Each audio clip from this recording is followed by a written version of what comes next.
continues right now.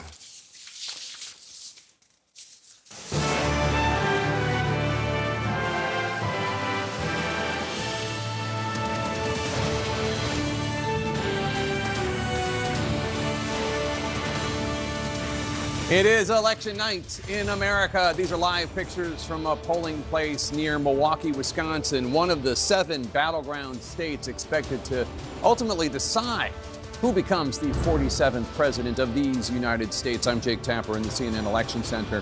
The very first presidential votes of 2024 are about to be posted. The American people deciding whether to elevate Vice President Kamala Harris to the top job or return former President Donald Trump to the White House. We're getting closer to the first major round of poll closings and our first chance to make projections. That will be about an hour from now. 60 of the 270 electoral votes needed to win the presidency will be on the line at 7 p.m. Eastern. That's when all voting ends in Georgia, Indiana, Kentucky, South Carolina, Vermont, and Virginia. Some polling places in the Eastern time zone in Indiana and Kentucky are actually closing right now, and we expect early results from those 2 states at any moment. Georgia is the first crucial battleground state on our radar this evening. The state was pivotal in the Democrats' 2020 presidential victory, and Georgia's 16 electoral votes could be decisive in this election as well. Our correspondents are tracking Election Day voting in all the top swing states and will be on the scene as the first vote counts are reported. Our correspondents are working their sources inside the Harris and Trump campaigns. Let's check in with Abby Phillip, who is at Harris headquarters at Howard University here in Washington, D.C. And Abby, what are you hearing from the campaign at this hour? Well, Jake, these are the critical turnout hours for the Harris campaign, and I'm here with my colleague Jeff Zelady. He's got some new reporting about how the Harris campaign, Jeff, is trying to, in these final moments, reach the people that they need to reach who maybe haven't voted yet. It's so extraordinary, Abby. Even as the vice president is at the Naval Observatory here, about 100 miles away in the campaign's war room in Wilmington, they are checking these turnout numbers and literally going door by door. A senior advisor told me just a short time ago, if you have not voted yet, you will get a knock on your door or someone will give you a phone call. Just a few moments ago, the campaign sent out a blast release trying to get volunteers to call people who have not voted. So that is how micro this is. But on a broader sense, the Harris campaign, as you've been reporting earlier, she is feeling optimistic, we're told, but cautious. Yeah. And one question is, yes, they do believe turnout is high in cities like Madison and Milwaukee and Detroit, but the high turnout can obviously go both ways. So the question of the gender gap is front and center here. But we're at Howard University, obviously, and her supporters will be coming in here shortly. And I'm told that she has also been working on a speech. We do not know if she will deliver it here tonight, of course. It could be one of 2 kinds, but we do know that she will be acting very quickly to whatever the Trump campaign does. So look, 1 hour before polls close in critical Georgia, this election is still going on. People are still being contacted if they have not voted. And as you know, Jeff, one of the key advantages the Harris campaign thinks that they have is a turnout operation that is within their campaign. They have full control over it, and they believe it's been working at full capacity in the last couple of weeks. Back to you, Jake. Thanks, Abby. Thanks, Jeff. Let's go to Caitlin Collins now, who's at Trump headquarters in West Palm Beach, Florida. Caitlin, what are you learning about Mr. Trump's mindset this evening? Well, Jake, there's obviously a difference in Trump and his campaign itself. Trump himself has been making baseless claims about fraud happening already, even though officials that we're talking to in those cities like Philadelphia say they have no idea what he is talking about or what reports he's referencing. I'm here at the convention center with Kristen Holmes as well. And obviously, there's what Trump is saying on Truth Social. What are you hearing from the campaign about the numbers that they're tracking behind the scenes and what they're paying the closest attention to? Well, Kaylin, right now, everything is coming down to voter turnout on Election Day. I mean, there's a lot of confusion and a lot of wondering about how that early voting actually translate on Election Day. Are those new voters? Are those new Republican voters? Or are those people who were going to actually show up on Election Day? there's a lot of trying to track that. Now, we know with Donald Trump is he's actually doing the exact same thing that we hear the Harris campaign is doing, is trying to reach those voters to drive out turnout today. He has done at least 5 tele-rallies with various demographic groups. That includes tele-rallies in Pennsylvania, Wisconsin, Michigan, as well as tele-rallies targeting young men, unregistered voters, and seniors. They are trying to get as many people to show up at the polls as they possibly can. Now, in terms of what they're tracking, they are actually looking at one of their apps that they had set up, the Trump Force 47, which is their way of essentially giving away their ground game to people on the ground, to volunteers. They are looking to see how many of those volunteers are tracking their people that they were supposed to reach out and bring to the polls actually voting, because if they're not tracking the number, they want to reach out again and make sure that they're actually doing everything they can to get those people to the polls. This was part of their ground game strategy. It's also why it's so risky, because you're depending on volunteers instead of actual professionals. We'll obviously have to see if it pays off. Yeah, it's a big bet that they are making on this election day vote. They felt good about the early vote. We'll see how they feel about the numbers that we're seeing coming in now. And obviously, Jake, North Carolina and Georgia, those polls set to close. Those are 2 of the states that the Trump campaign is watching the close list as maybe a read on how the whole night can go for them. All right, thanks, Kaylin and Kristen. We're getting another important read on the electorate from the exit polls. David Chalian's back. David, what are we learning about when voters made up their minds about who they were going to vote for, whom, I should say, for president? Jake, we've talked so much about how each candidate was closing at the end and the very small slice of voters left undecided. Most voters decided long ago. Look at this. When did you make up your mind and decide on your presidential vote? Only 3% of voters nationwide in these preliminary exit poll results say in the last few days.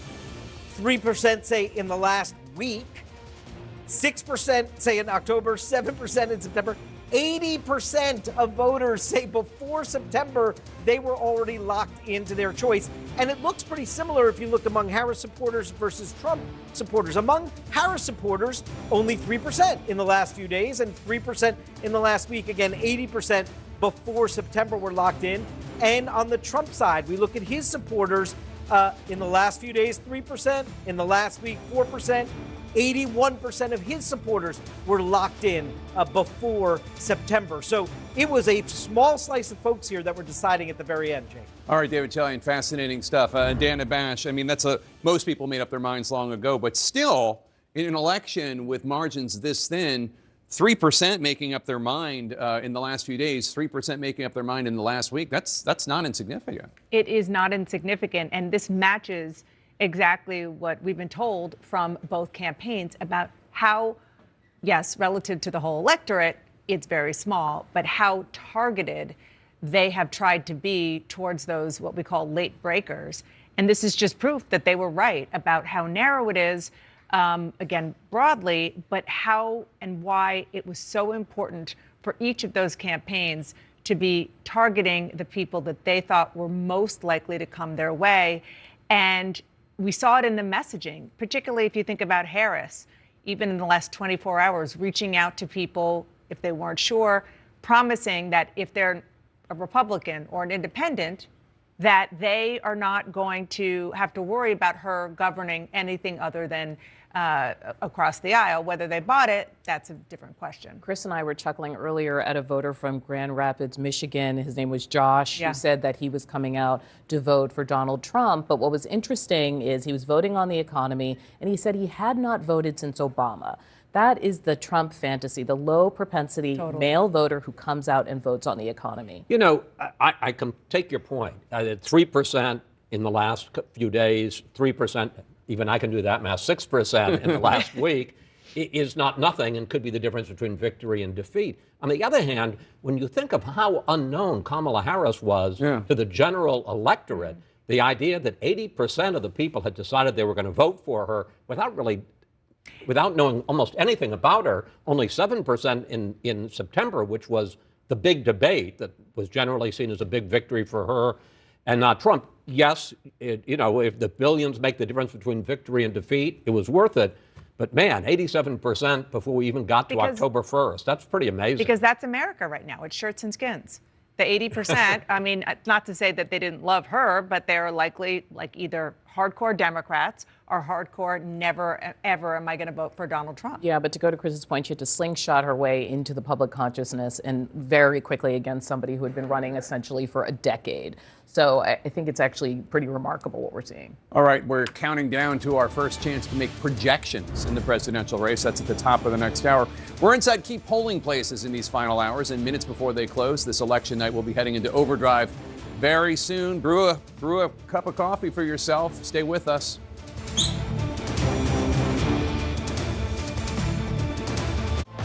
Innovate, in association with Kirloskar.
Very first presidential votes of 2024. Let's take a look. In Kentucky, Donald Trump is in the lead with 64.8% of the vote. Kamala Harris bringing up the rear with 34% of the vote. Donald Trump is 13,231 votes ahead of Harris. That's with 2% of the estimated vote in from the Commonwealth of Kentucky. In the state of Indiana, Donald Trump in the lead there as well, 71.8% to Kamala Harris's 26.8%. he's 1,604 votes in the lead. That's just a few votes there out of Indiana and Kentucky. Over to John King now. John, what are you watching for as these first actual votes come in from Indiana and Kentucky? For the most part, Jake, it's just great to get started, right? We've been talking about this race for over a year now. Now we get to actually count actual votes. And you do, though, sometimes look, even in reliably red states like Indiana, did vote for Barack Obama in 2008, Kentucky, sometimes you can pick up certain things. The one thing I would look for in red states, and we don't have enough data yet, you see here, it's 1, 2, 3 counties right here, right, is are Republican voters turning out for Donald Trump, especially rural Republican voters. You can compare Trump 2016, Trump 2020, and then we will have more data on Trump 24 as we go through the night to just see.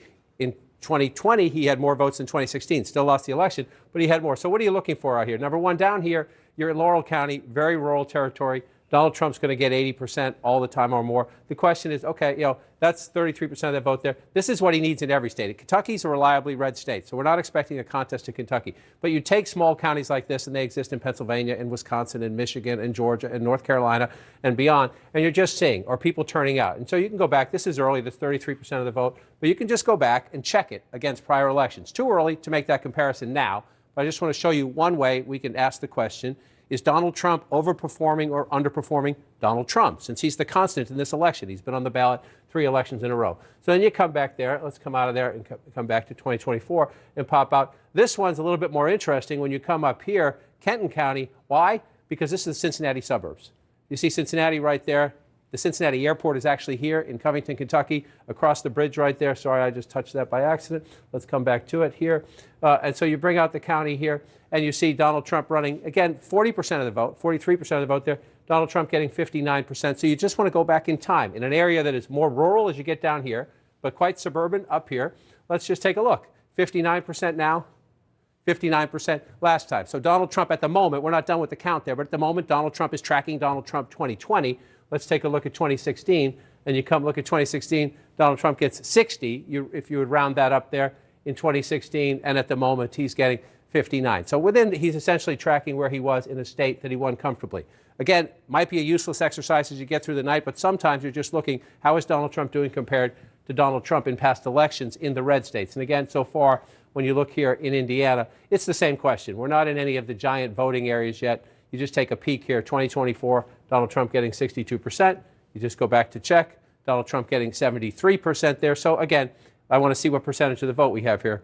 Yeah, we're at 39%. So just something to keep an eye on, right? And is it going to matter in Indiana? Probably not. But if Donald Trump's turnout or margins are down a little bit in these other places, Jake, sometimes you can take one state and then find a community county like it in a battleground state and start to do a little bit more analysis. Right now it's early, and we're just kind of looking for curiosity purposes. All right, fascinating stuff with the first actual votes coming in. Aaron Burnett is helming our Battleground State Command Center. Aaron.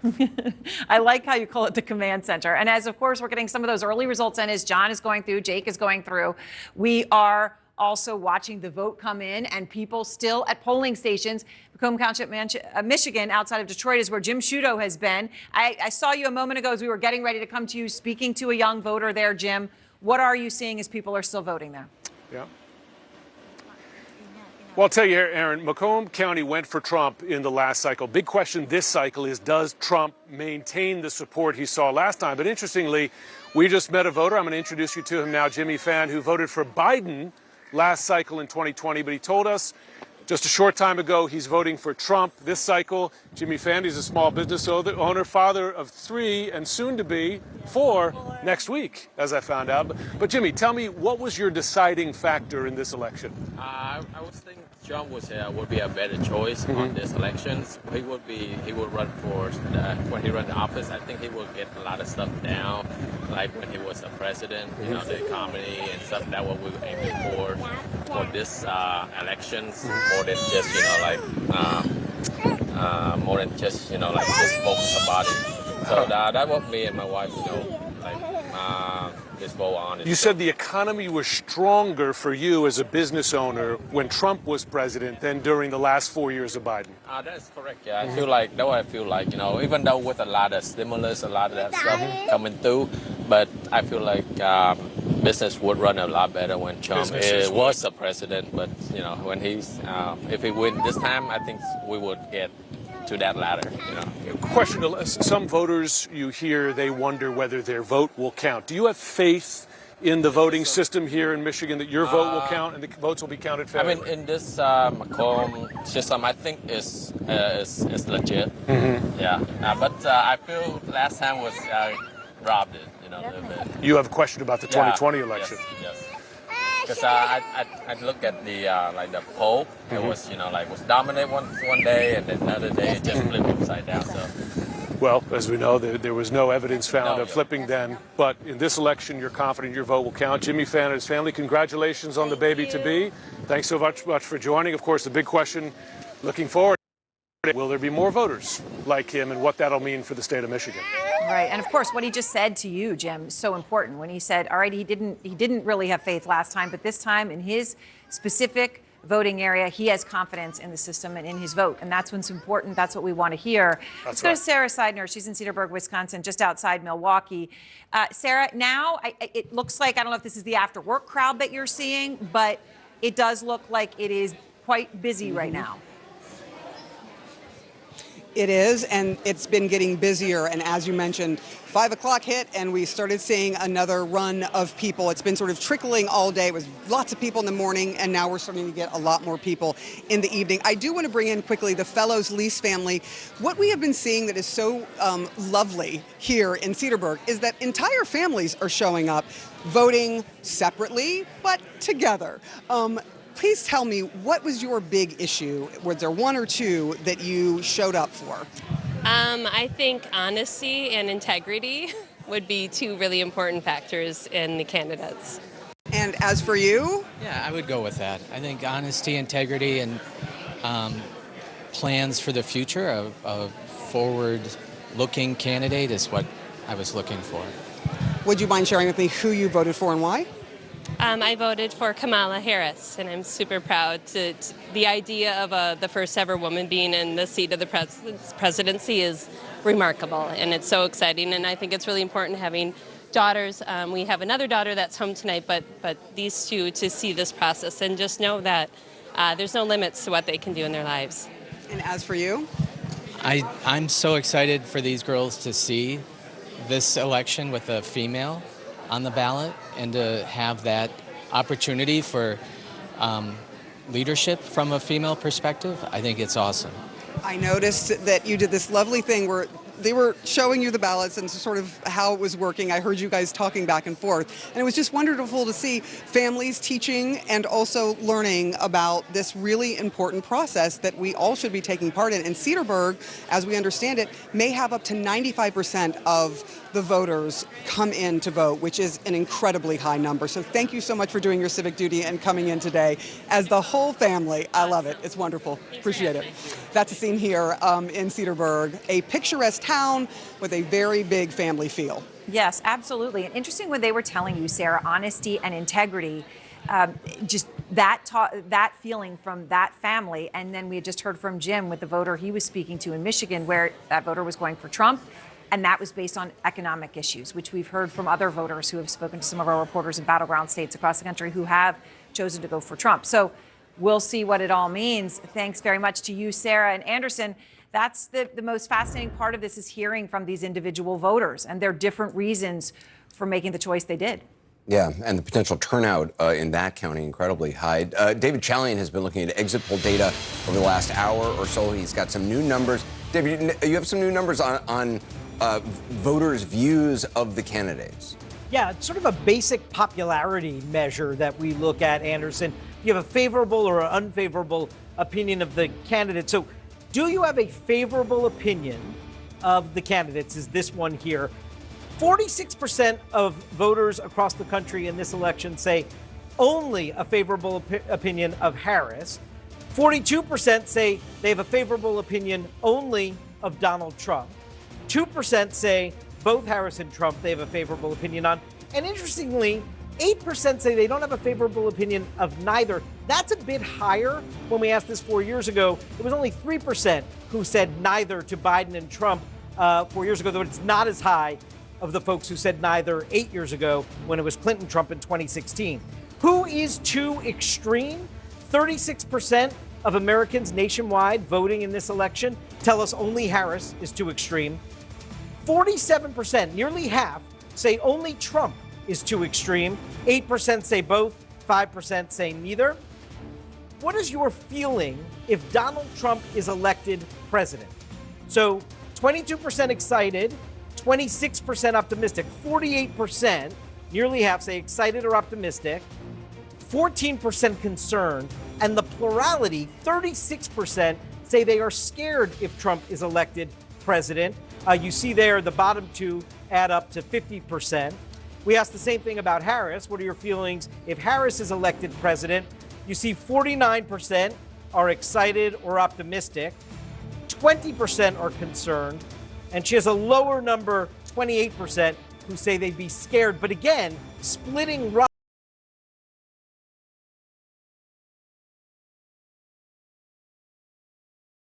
Keep looking at these exit polls as sometimes frustrating or Rorschach test-like they are. We're tracking the first presidential votes of the night from Kentucky and Indiana, and we're closing in on the first major round of poll closings, including the high-stakes battleground of Georgia. Stay right here for real-time results. That's all ahead. Thinking of banking in Africa? Think so.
lead, 62.5% of the vote. Kamala Harris has 36.4% of the vote. Donald Trump with a 43,417 vote lead.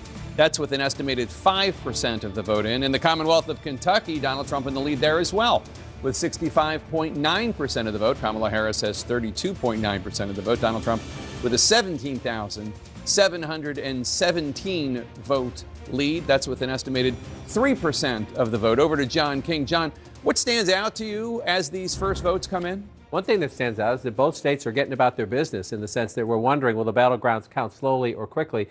We're starting to see results trickle in. Kentucky's only at 3% right now, but you see more counties have at least reported some votes than the last time we were here. So what am I looking at? One thing, it's way too early. I just want to show you, we expect Donald Trump, of course, to win the state of Kentucky. It's been a red state for quite some time. But there are blue pockets, and so you try to see in an urban area that has key suburbs around it. This is Lexington, Fayette County.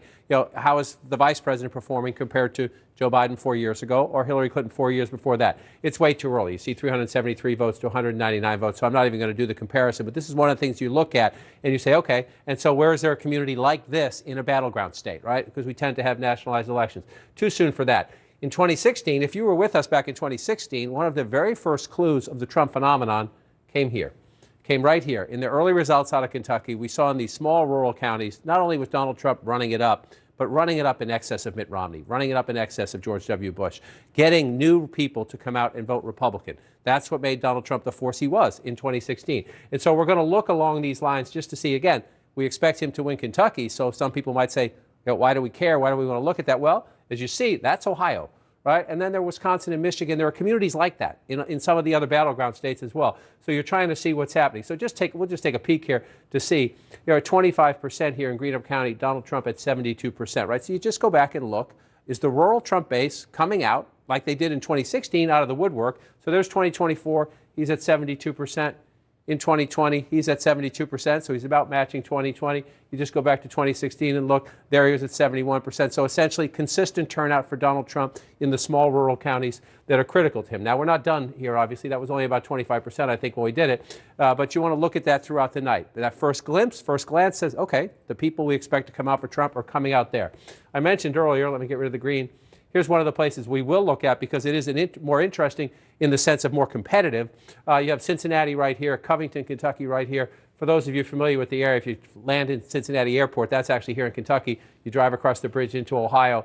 There's some suburban areas here, some hotels, some restaurant development, some young people live here. So it tends to be a little bit more competitive. It's still Republican. We're up to 43%, 59% for Trump 2024, 59% for Trump 2020. 59%, 60% if you round up for 2016. So again, in the two counties we looked at, and it's pretty early, Donald Trump is running. That's like Donald Trump. And so he's winning the red states by about those numbers, winning those small communities by about those numbers. So now we look up into Indiana. All red at the moment. Let's just go back to 2020 and look. There will be some blue pockets. Bloomington, Indianapolis, Gary, Indiana, South Bend, Indiana. We don't have votes there yet. Again, a place to look. Are African Americans turning out in Gary, in South Bend, for example, and down in Indianapolis as well? How's the vice president doing in the suburbs? We will get that a little bit later. What are we getting right now about Donald Trump? Let's just look here. Allen County is Fort Wayne, Indiana. So 52% in 2024 right now, about 44%. So it's a fair comparison. We'll see if it changes. 54%, 55% if you round that up, and 58% there, 57% there if you don't round it up. So down a little bit in the early results so far from 2016. Is there anything to make of that, Jake? I'd be very careful about that with only 44%. But it's one of the things you look at in the counties, especially as the suburbs start to expand in places like this. Is Donald Trump close to where he was in 2020, closer to 2016, or is he bringing out new voters in 2024, Anderson? Early in the night, you're just looking for clues.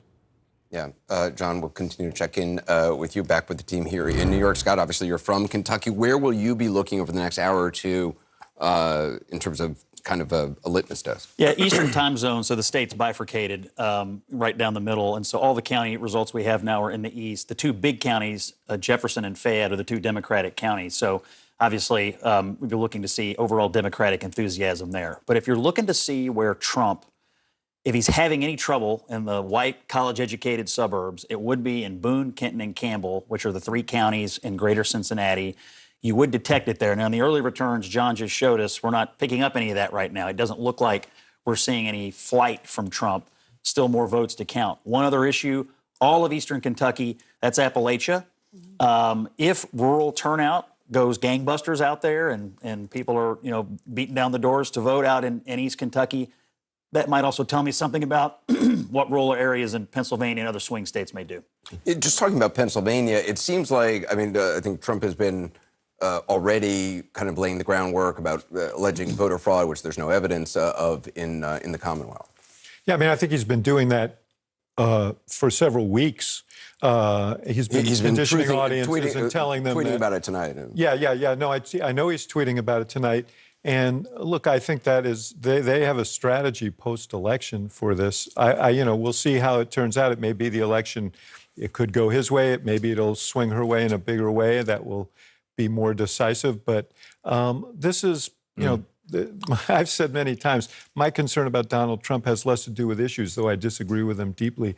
But his political project requires him to tear down faith in institutions and rules and laws, and even the most fundamental thing, which is elections. The fact that he's doing that tonight, Alyssa, does that tell you that he's worried about what they're It's a mixed seeing? bag, because in 2016, even when he won, he claimed that there was massive fraud. He stood up this election integrity commission within the White House that then he folded because it found no widespread fraud. So this is something baked into his DNA.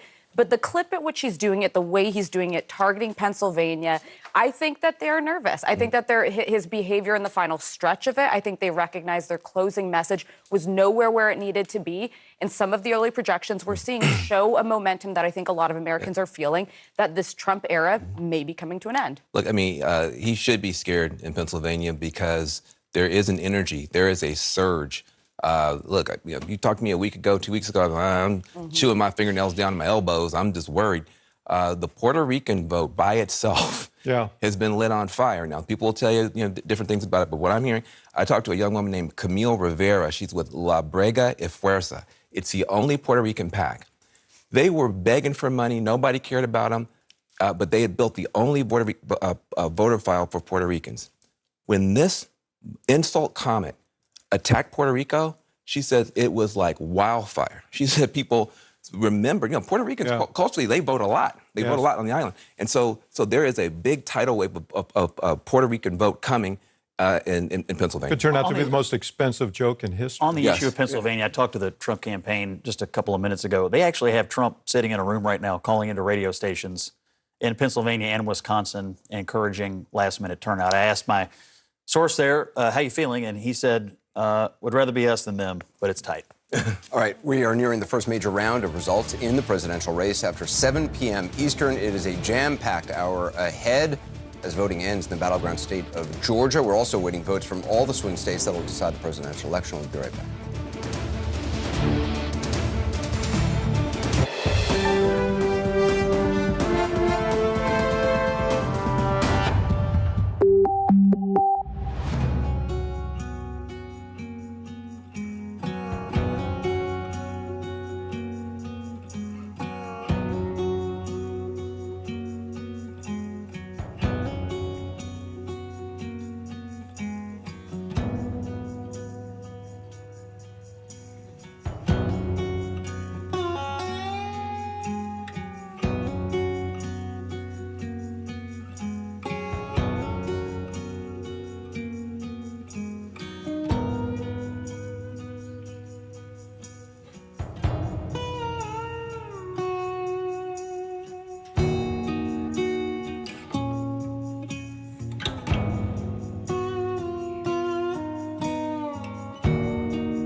poll closing coming up at the top of the hour, but right now more early votes are coming in. We have a key race alert. Let's take a look at the actual votes here from Indiana.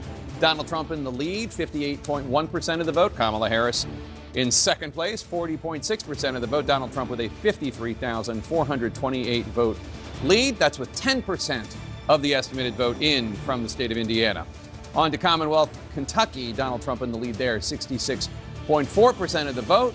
Kamala Harris in second there with 32.4% of the vote. Donald Trump up there. His lead is 31,523 votes. That's with 4% of the estimated vote in. We're about to get our first chance to make projections in this historic race for the White House. We're counting down to the top of the hour when voting ends in 6 states and a total of 60 electoral votes are up for grabs. Remember, it takes 270 electoral votes to win the election.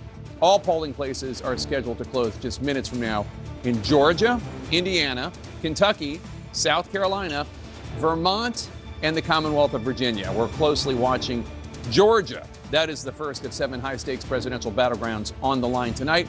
Kamala Harris trying hard to make Georgia stay blue after President Biden flipped it 4 years ago. Donald Trump, of course, eager to win Georgia back.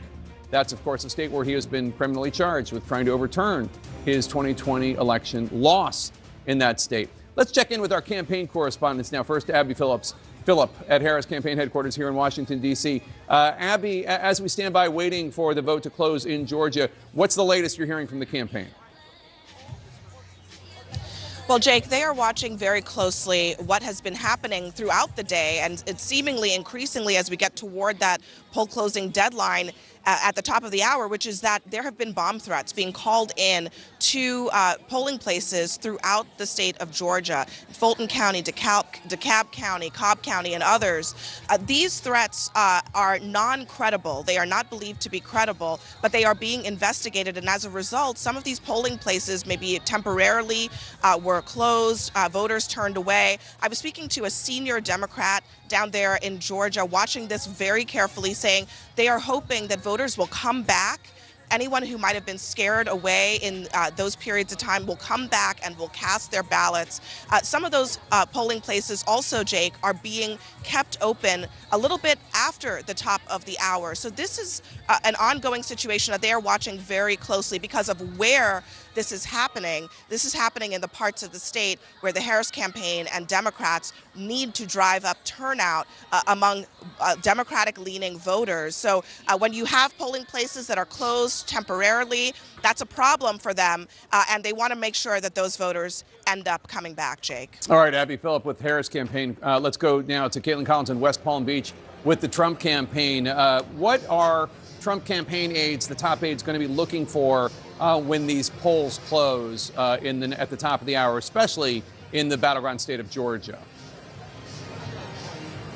Well, Jake, that's what they're going to be keeping their eyes on the closest, Georgia and North Carolina. That is really going to serve as basically a gut check for the Trump campaign as to maybe what kind of night they are going to have going into this. Obviously, Georgia, a lot of Republicans think should be a given for Donald Trump, but he is someone who is feuded with their popular Republican governor there, Brian Kemp, who held a series of get out the vote events recently and said he will be supporting Donald Trump, but never was really explicitly endorsing him and out on the campaign trail campaigning with him. They appeared together once at a storm briefing, but that was really it, Jake, especially after Donald Trump trashed his wife. So that is going to be something Trump allies are watching to see if it has any kind of an impact, because he's a popular Republican governor. He is a very sophisticated political machine in Georgia, very impressive fundraising there, and that is all something the Trump campaign was hoping to have on their side going into tonight. So they'll be watching the vote share there very closely, as well as North Carolina, because obviously. Okay, we lost Caitlin Collins. Let's go to David Chalian now, who has some new exit poll information from Georgia to share. David, what issues are driving Georgia voters? Yeah, this is our first state exit poll that we're looking at of the evening, Jake, in anticipation that the polls are about to close in Georgia. And the number one issue there doesn't match where it is nationally. It's the economy, far and away. 40% of Georgia voters in this election say that the economy is the most important issue. That's got to be welcome news to the Trump campaign there. 28% say democracy, 14% say abortion, immigration at 11%, 3% say foreign policy. We asked about hurricane aid and if it's getting to the people who need it. Look how evenly divided Georgia voters are on this question. 47% say yes, hurricane aid, federal hurricane aid, is getting to the people who need it. 50% say no, it's not. Who do you trust to handle a crisis? Georgia voters, slim majority, 51%, say Trump, 47% say Harris. And then Biden's job approval in Georgia stands at 41%, approve of the way President Biden is doing his job, disapprove 58%. That matches exactly what our national exit poll says of Joe Biden's approval rating as well, Jake. All right, fascinating stuff, David Chalian. Let's go big picture for a second, Chris. How important is Georgia for the Harris campaign, for the Trump campaign? I think it's more important for the Trump campaign than it is for the Harris campaign, just because there are other ways. There are other ways for both of them to get to 270. But you know, Georgia as a state, it was kind of a shock when Joe Biden won it in 2020. I think it was the first time since Jimmy Carter back in 1980 that a Democrat had taken the state of Georgia. It was a shock to Donald Trump, too. Yeah, and so the idea that Georgia was even in play, most people didn't think, including me, that it was a swing state. So I think were Harris to repeat Biden's victory, that would be a big problem for Trump. Not as big a problem for Harris if Trump takes it. Although we should note, Dan Abash, I mean, if you look at this exit poll information from Georgia, it does suggest an electorate in that one state that seems inclined to hear what Donald Trump has to say. You look at that number about who would you rather trust in a crisis, 51% Trump, 47% Kamala Harris. And then more voters in Georgia say that hurricane aid is not going to the people who need it the most. That was a message that Donald Trump was putting out there after the hurricane, that too many migrants were getting that aid from FEMA instead of the people who need it. I mean, FEMA pushed back, said that was not true. It was a lie. And still that was a Trump message. It was. I'll just add to that, the numbers that David showed us on the economy. Huge, huge issue for people in Georgia as they go to the polls, as it has been across the board. And Georgia is really interesting to me because, first of all, you were just hearing from our reporters.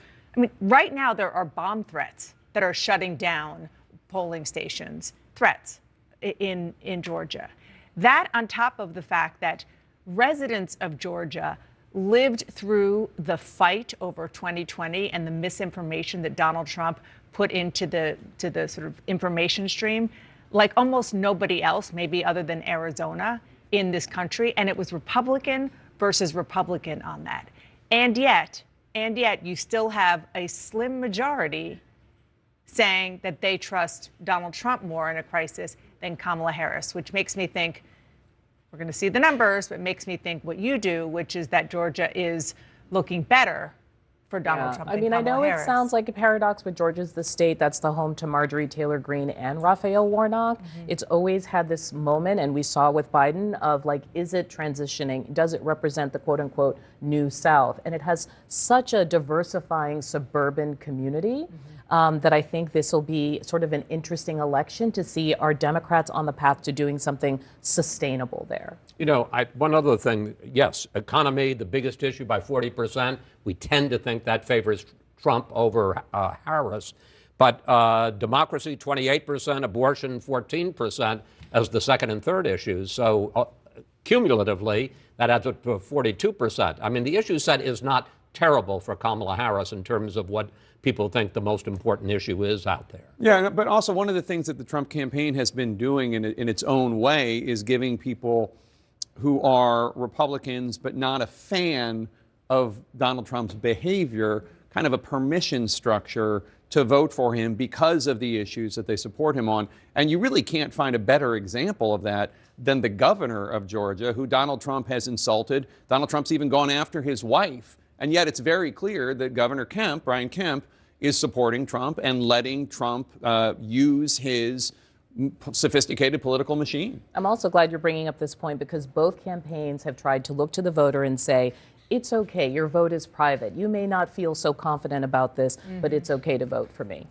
Let's go to Aaron Burnett now, who's giving us updates from the battleground states throughout the night. Aaron. All right, Jake, and here we are, as you can see, battleground states across the country getting ready for polls to start closing. Still lines across the country. Voting is about to end, though, in Georgia. Victor Blackwell, that's where you are, and I know you've been talking to officials there. We're getting ready for things to close, just watching some of the action behind you. What are you seeing? Yeah, we are just minutes away from the polls closing here in Georgia, with the exception of those 10 precincts across the state where there have been extensions granted to compensate for the evacuations and the voting stop down because of those non-credible bomb threats that were called in throughout the day. 2 precincts in Cobb County, the latest they're closing at 7:20. 5 in Fulton County, the latest they're closing at 7:45. 2 here in Gwinnett County, the latest closing at 7:58. Now, those are all in the Atlanta metro area. There's also 1 precinct in Glenn County in southern Georgia near the Florida line. That will be closing at 7:35. For all other precincts across the state, voters have to be in line by 7 p.m. So as long as they are in line, they will be allowed to cast their vote. And then once the voting is done, the memory cards from the scanners will go in one vehicle, speaking specifically here in Gwinnett County, to the voters' elections office, and then the ballots will be sent in a separate vehicle. So you'll have hundreds of cars, 2 from each of the 156 precincts, in a caravan off to the office, and then they can begin to be tabulated. Caravan, a parade of sorts. And what's so important is how transparent it is. The Secretary of State, Brad Raffensperger, Victor, just the other day, telling, by every 15-minute period, what they expect to have come out. They just want everyone to see the transparency there. All right, as those polls get ready to close, you see Victor there in Georgia. Let's go to Pennsylvania, another battleground state. Polls getting ready to close there in just over an hour. Brian Todd is at a polling place near Pittsburgh, crucial part of the state. Brian, what are you seeing there? Aaron, heavy voter turnout here in Washington County, just south of Pittsburgh. And you mentioned the polls closing in about a little over an hour. We're expecting a little bit of a late surge here at these precincts. 2 precincts are voting here. I have Craig Zemba here. He's a voter here in Washington County, just voted. Craig, the operative question we asked so many people, who did you vote for and why? Donald Trump. Okay, why? And really comes down to just inflation, cost of living, and how things have gone in the last 4 years. The process, do you trust the voting process? Did it go smoothly for you? There are flare-ups, that a lot of, hype and misinformation is out there. Do you trust the voting process here? I do. I've lived here for a while, and everything's always been very smooth. Okay. Thanks for talking to us, Craig. Good luck. Thank you very much. Okay, guys, back to you as we expect maybe a late surge here in Washington County. 1 hour left till poll closings. We'll see if there's a surge. And again, another voter there. You see that Trump voter you're talking to talking about the economy, as we have heard from other Trump voters. Brian, thank you. And let's go over to Pamela Brown at the voting desk now. So, Pamela, first round of statewide poll closings coming. Georgia's going to be in that list here in just a few moments. What are you looking for? Right. This is huge. Polls are closing there in just minutes, most of the polls. And then an hour after that, we're going to get those first results from this key battleground state. Georgia's Secretary of State is telling us that turnout could exceed 5 million. That's more than 70% of all active voters in the state. So clearly high interest there from voters. We're going to find out that total number sometime after the polls close. So we also know from Georgia election official Gabriel Sterling, who I've just been speaking with, that tonight's first results account counts for 75% of the overall votes. And the Secretary of State there says that he's optimistic we'll know who clinched Georgia by the end of tonight. Now, one note on Fulton County, Georgia's most populated county and home to Atlanta. We saw several non-credible bomb threats earlier today. We just heard a little bit about that from Victor Blackwell. 5 polling locations were granted a voting extension as much as 45 minutes past 7 p.m. Eastern. Once polls close, the county will have up to an hour to report early vote results, though the expectation is that most precincts will report by just about an hour from now, 8 p.m. Eastern. We'll be keeping a close eye on this key battleground state that Biden nearly flipped in 2020 as results start to roll in, Aaron. That's right. It looked one way, then it looked the other way. It was so close. 11,779. But who was counting? Donald Trump was when he called Brad Raffensperger. All right, Pam, thank you very much. And I hear John King right next to me. Yeah, Pam's right. You Donald chuckled? Trump was That's right. counting. I was chuckling because Georgia, a little PTSD Yeah. over Georgia and all that. But as you see the big clock there, as Pam just said, votes will be coming in soon. 3 minutes, 30 seconds. We get some big polls closings. We'll get to those in a second. I want to look quickly at one thing we have already. The polls have not completely closed. They finish in Indiana. I just want to show you. And again, we're looking at the early results just to see if there are any clues, right? We don't want to overplay things. We also don't want to ignore things that we see, right? So you come right up here. You see one dot of blue in the middle of the Indiana map, right? That's Hamilton County. It's just north of Indianapolis. This, if you went back 20, 30 years ago, you'd see a lot of farms in this county. Now it's much more suburban, especially as you get closer to Indianapolis. Why do I raise that question? It's blue, right? 58% of the vote could flip. Look how close it is. It's 50 to 49. So it could well end up red, as it did in 2020 and 2016. But it's just, is this a signal that Kamala Harris, in the first election, post-Dobbs, in an issue where we know Donald Trump struggled in the suburbs in the 2018 midterms, struggled mightily in the suburbs in losing in 2020, is this a sign? I pointed out this way. Harris at the moment at 50, Joe Biden was at 46 in this county in 2020, and Hillary Clinton was at 37% in this county in 2016. So the suburbs are critical in key races. Indiana is most likely to stay red. Let's be very clear about that. But as you come back to 2024, again, as you look at these early results that we're getting in some states, you try to seek, is it possible we could look at some other places, look in some of the battleground states and the close-in suburbs. So something to keep an eye on as we go. A quick look at Kentucky. This one's about to close. Some more results have come in. Let's just see if it's any mass to it. Again, Kentucky is a reliably red state. We expect it to stay that way. But you will look, Scott Jennings was talking about this earlier, Fayette County is Lexington in the suburbs. The vice president was a big early lead there. Frankfort is Franklin County. It's Frankfort in the suburbs. You see it there. So let's just compare. So 54%, if you round that up, 2024 at about 42%, 48% for Joe Biden. So right now, in Indiana and in Kentucky, you see the vice president at the moment overperforming Joe Biden in some suburban areas. Now, they're in red states, so we don't know whether that's going to matter as we get into these states. But we are about to get some clues. I want to move the map a little bit. We're about to get results in Virginia.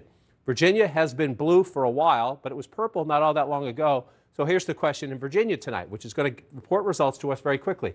Do we get a 10-point race, as we had in 2020? Do you get Democrats winning by 10? That tells you the vice president is holding the Biden map in a state that will go blue. Or do you get a 5-point race, as we had in 2016? That would tell you that Donald Trump not only is running up the score in these red rural areas, but that he's improved his standing in the suburbs a little bit. You know, you see in here, it's Northern Virginia and down around the Richmond area there. So we'll get some key clues. And then also coming up moments ago, of course, one of the biggest battlegrounds of all, as Pam Brown was just noting, 11,779 votes. That was the margin when Joe Biden flipped Georgia.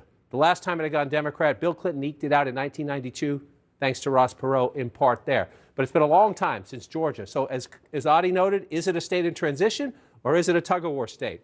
Jake, that's what we're going to find out. Again, 11,000 votes 4 years ago. The results in battleground Georgia to come in just about any second now. And again, you look at Atlanta, you look at the suburbs, and you see all that red is Donald Trump's base coming out to vote. All right, and we are just moments away from the first big round of poll closings. Voting's about to end in 6 states, 6 with a total of 60 electoral votes at stake. Keep an eye on the pivotal battleground of Georgia, as most voting is ending there right now. And CNN can bring you a projection now. CNN projects that Kentucky goes to Donald Trump. Donald Trump will win the Commonwealth of Kentucky with its 8 electoral votes. And CNN can also project that Vermont will go to Kamala Harris with its 3 electoral votes. Kamala Harris wins the state of Vermont. It is too early to project in Georgia, Indiana, South Carolina, and Virginia. Let's take a look at the electoral map now to see where the candidates stand. 270 electoral votes are needed to win. Donald Trump has 8. Kamala Harris has 3 electoral votes. Let's bring you a key race alert now. Indiana. Donald Trump in the lead there with 60.3% of the vote. Kamala Harris has 38.1% of the vote. Donald Trump has an 86,829 vote lead. That's with an estimated 13% of the vote in. Let's go to John King now at the Magic Wall. John? And so, Jake, now we wait, right? You have the states that we've projected, Kentucky and Vermont. Those are the ones you expect. But so what are you going to get here? You see some first votes in Florida. Look at that. Let's just take it out. Okay, it's just south here. It's in Osceola County, just south of Orlando. We like to look at votes when they come in, right? Florida tends to be a reliably red state. Again, though, it'll be a test of whether Harris can improve their standing in the suburbs, or put it this way, whether Trump can improve his standings in the suburbs, whether Trump's collapse in the suburbs continues. First votes in Florida, always interesting to take a look. But what we're waiting for is the battleground just north of Florida, which will be essential in this race. Again, Vice President's easiest path is those blue wall states. But Georgia, as a competitive state, what are we looking for? Right? Number one, we're looking for the Democratic Foundation, which is Fulton County. Sarah Murray noted Victor Blackwell is in the suburbs here. Some polling places will stay open, but we should get votes pretty quickly. And when you're looking at Fulton County, Atlanta is here. You see how it stretches, a lot of suburbs around it, right? We're at 0 right now. What are you looking for? You're trying to see if she can not only match the president's percentage, get 73% of the vote, but by the end of the night, sometimes this count could last into tomorrow, is the math margin. Right, because if you look here and you come out here, there are 159 counties. 159 counties in Georgia. A lot of them are like this. I'm just picking one randomly. They're small, they're rural, but Trump runs it up. So we're going to watch that. Is the Trump base in rural America coming out in battleground Georgia? It is absolutely essential to his math that he run it up big in places like that. But if that is the case, and that's what we expect to be the case, the Trump base comes out, then the key will be, does the Harris base come out in Fulton County, Atlanta? And then what happens here? Clayton County, just below, predominantly African-American, strong Democratic suburb. You need to run up the number, but it's not just the percentage. What's the raw math? Are Democrats coming out to vote? Democrats need high turnout to offset the Trump rural numbers. So that's one test. And then, for me, as you get further out here, let's go out where Victor Blackwell is, out here in Gwinnett County. Right, look at that. Joe Biden got 58% of the vote, Jake, right? You don't have to go back too far in history. It was just in 2012. Mitt Romney won this county. 4 years before that, John McCain won this county. This is the change in the American suburbs, right? Georgia was a red state then. But look at Romney's number. The Republican share in 2012 in this suburban area is 54%, right? That's what we're looking at tonight. How does Donald Trump fare in the suburbs, right? It goes down to 45% under Trump in 2016. He still won Georgia.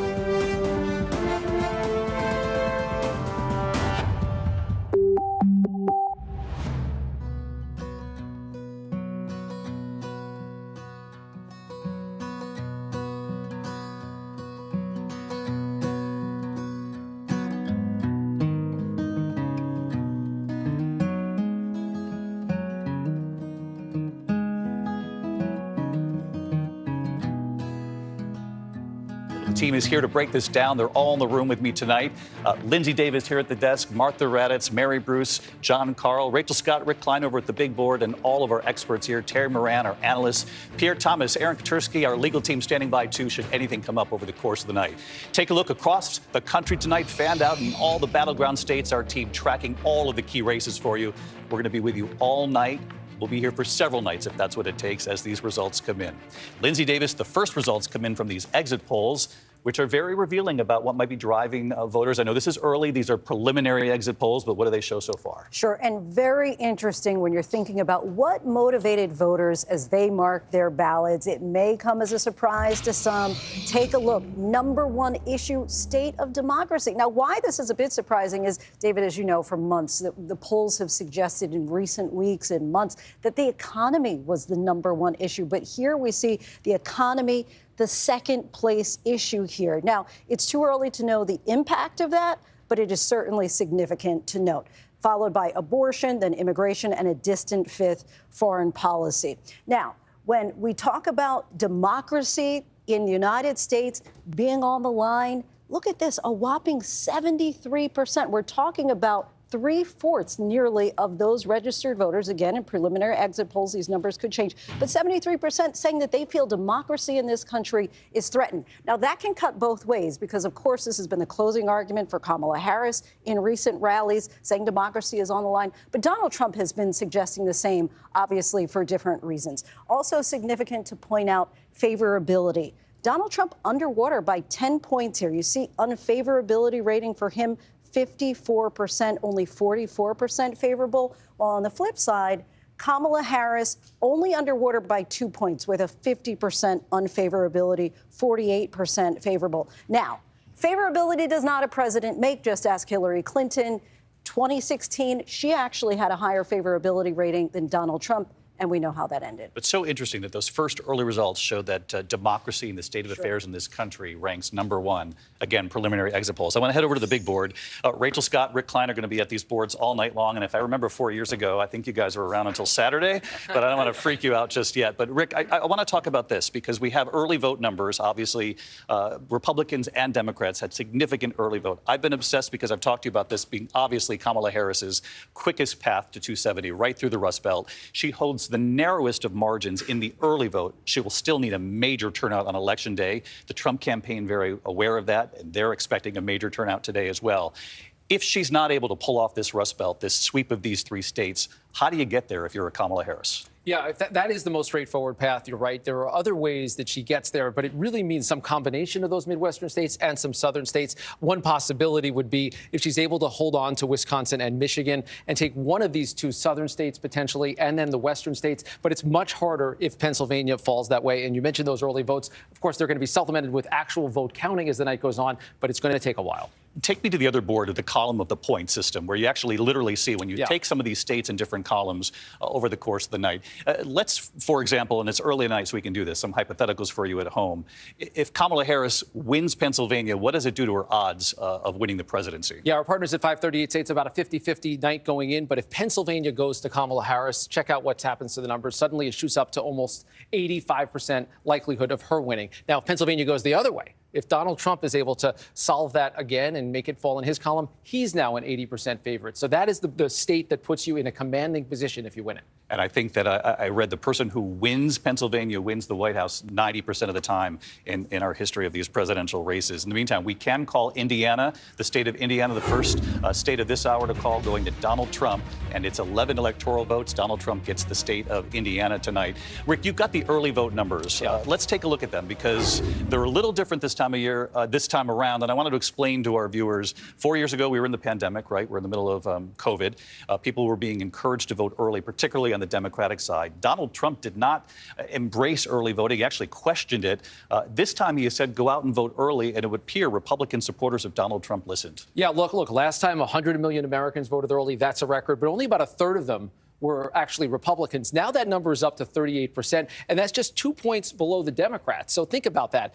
Republicans were running 10 points behind Democrats 4 years ago. Now that is only 2 points. This is a big factor as well. That's the 22% of unaffiliated. They're either independent or third-party candidates, or they don't identify with any party. We don't know where they're going to break tonight. Sort of a black box. We have no idea how that number breaks down, and that's a significant number. And if you're inside each one of the campaigns, you're doing modeling and focus groups that shows which way the wave is breaking in these final days. Perhaps these campaigns have a much better idea than we do tonight watching this unfold.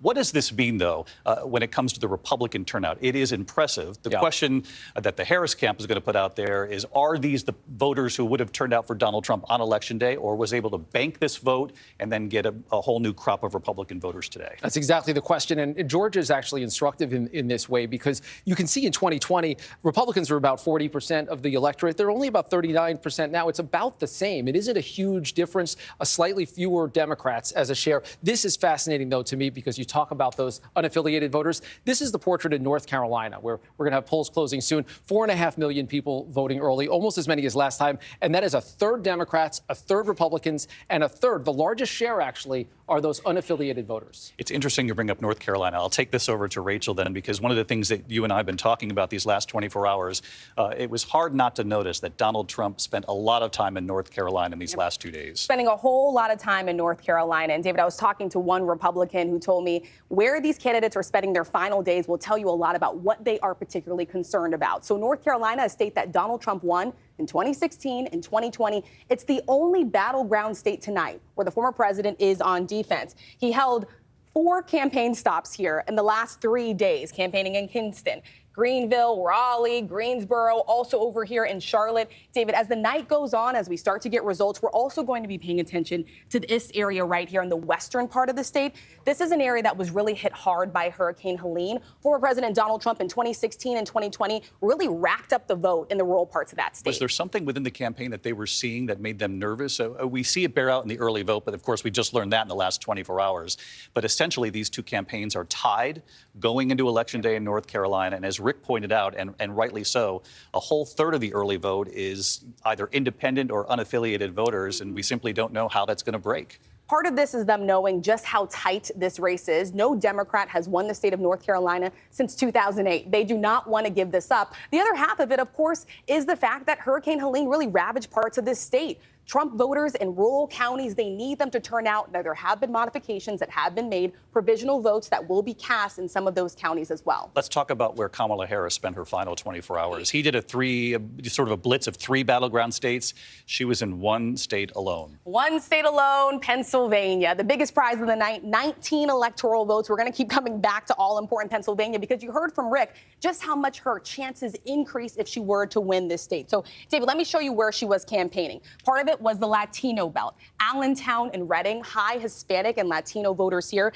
In Allentown, Puerto Rican community, very large here, really seizing on those comments made at Donald Trump's Madison Square Garden rally, a speaker comparing Puerto Rico to an island of garbage, really trying to turn out the vote here. She went door knocking in Scranton, home to President Biden, of course. She also campaigned all the way over here in Pittsburgh, which is really notable, David, because Joe Biden in 2020 got more votes than any other Democrat in Pittsburgh, Allegheny County since LBJ in 1964. And then, of course, she held that final star-studded rally right there in Philadelphia. It's interesting, in the midterms 2 years ago, Republicans got the most votes out of Allegheny County. Even though it's a Democratic county with Pittsburgh, got the most votes there, too. So the Trump campaign does not want to give up that territory either. Pennsylvania, we're going to be talking about Pennsylvania here all night long and probably beyond tonight. John Carl, I know that you just talked to Donald Trump late this afternoon. You talked to sources in the Trump campaign, also the Harris campaign. How are they feeling going into this night with all these national polls showing it's a coin flip? It's basically tied going in. Look, David, both sides are projecting optimism. They're saying they've got confidence that they ultimately are going to win. But both are clearly on edge about this, clearly uneasy about where this is going to go. And in my conversation with Donald Trump, very interesting conversation because, you know, he's always, well, I'm going to win, I'm going to win, I'm going to win. I asked him how he reads these early returns, the early vote, the last polls. And this is what he said, exact quote, "I don't know. We've had a lot of enthusiasm, but I cannot read it, and I don't think anybody can read it." Kind of exhausted, clearly exhausted after this final push, and a little bit very uncharacteristic for Donald Trump, throwing his arms up and saying, look, I don't really know where this race stands. I think it's a moment of truth and real clarity from Donald Trump to you, Yes, John Carl, because absolutely. honestly, people who've studied this, people do not know. The early vote looks so different from 4 years ago, certainly, that it's impossible to know what each campaign needs to actually get over that finish line today as far as day of turnout versus what we went into this with. I want to bring this to Mary Bruce as well. I know you talked to the Harris campaign as well, John. We'll get your thoughts here in a moment. Mary, you've covered her day in and day out, the White House. How are they feeling tonight?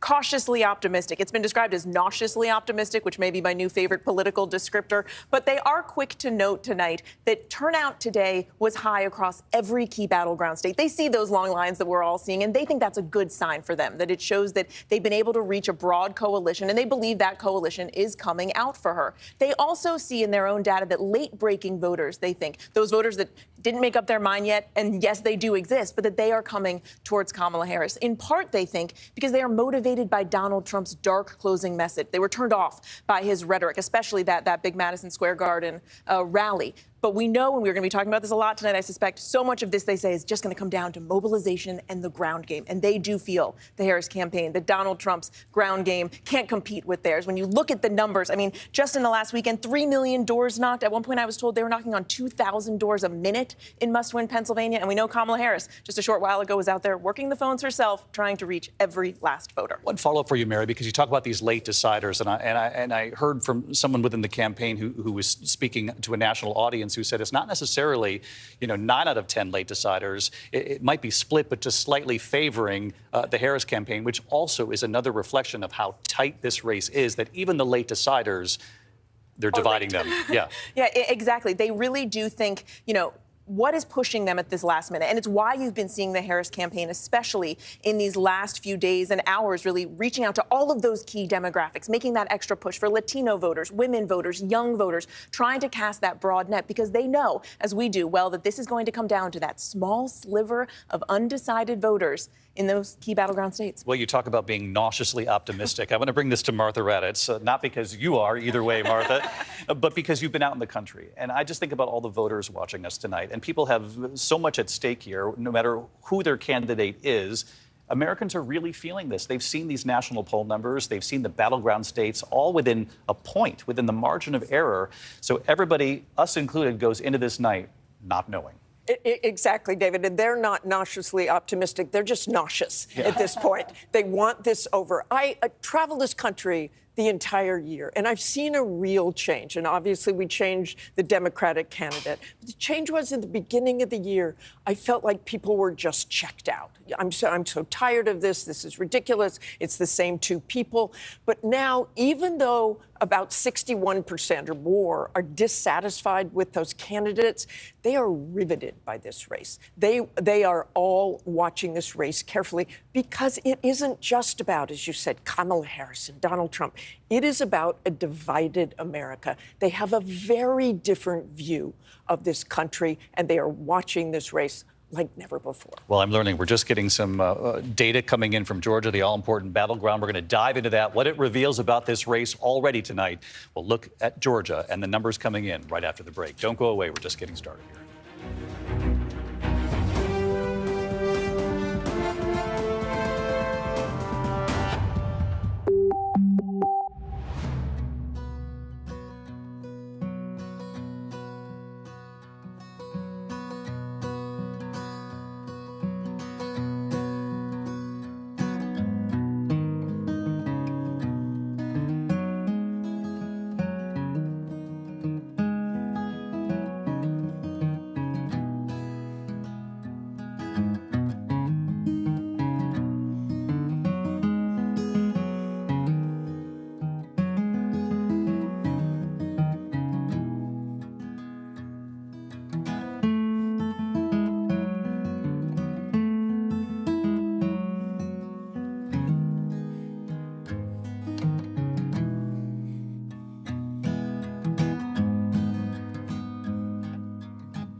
team is assembled. We are back for another presidential race, and we're prepared for very long hours right here with all of you at home. We're getting some new numbers in from Georgia, of course, which is a key battleground state. And this is where it stands right now. Pretty close race. Kamala Harris, 48.5. Donald Trump, 51%. Obviously, just 3% of the vote in. But that 3%, Rick, has been somewhat telling. And I wanted to tell our viewers at home, here's one of the reasons why I hope you'll stick with ABC tonight, because Rick has got an incredible benchmark tool to tell us where Donald Trump needs to be in a particular county or where Kamala Harris needs to be, no matter at what point in the night we are, to be having a good night in that particular county and state. So give us an example of how we're going to track this. Yeah, so most of the data isn't in yet, but what we're seeing in one county just outside Atlanta, Douglas County, it's only about 1% of the votes overall, but we've got a good portion of the vote in already. Kamala Harris right now winning 65-33. You can see how that compares to Joe Biden. It's a few points ahead of Biden. And this is what you're referring to. These are our benchmarks. This is our partners at 538. They ran the numbers for every county in America and calculated what would it take for each candidate to perform in a county in a way that they would be able to win the state. That benchmark says she needs to be getting around 61-62% in Douglas County. She's up there at 66%. Similar story just east of Atlanta in Rockdale County. Again, a small county. We're not talking about a lot of votes, but she's running 6 points ahead of that 538 benchmark. And once again, 6 points ahead of where Joe Biden ran. This is mostly early vote. That's about the kind of turnout that we're expecting in terms of early vote. And of course, lots of the states still to go, but Atlanta and the suburbs, that's the voting engine of the state of Georgia for any Democrat. And you just mentioned this, but let's drill down. What kind of vote are we looking at so far? This is the early vote before even today? Yeah, so this is in Georgia, 75%, about 3/4 of the vote is estimated to be before Election Day. And we talked about the record in-person early vote. And among those voters, we're seeing Trump actually with a slight edge, powered by the rural counties that so far have come in.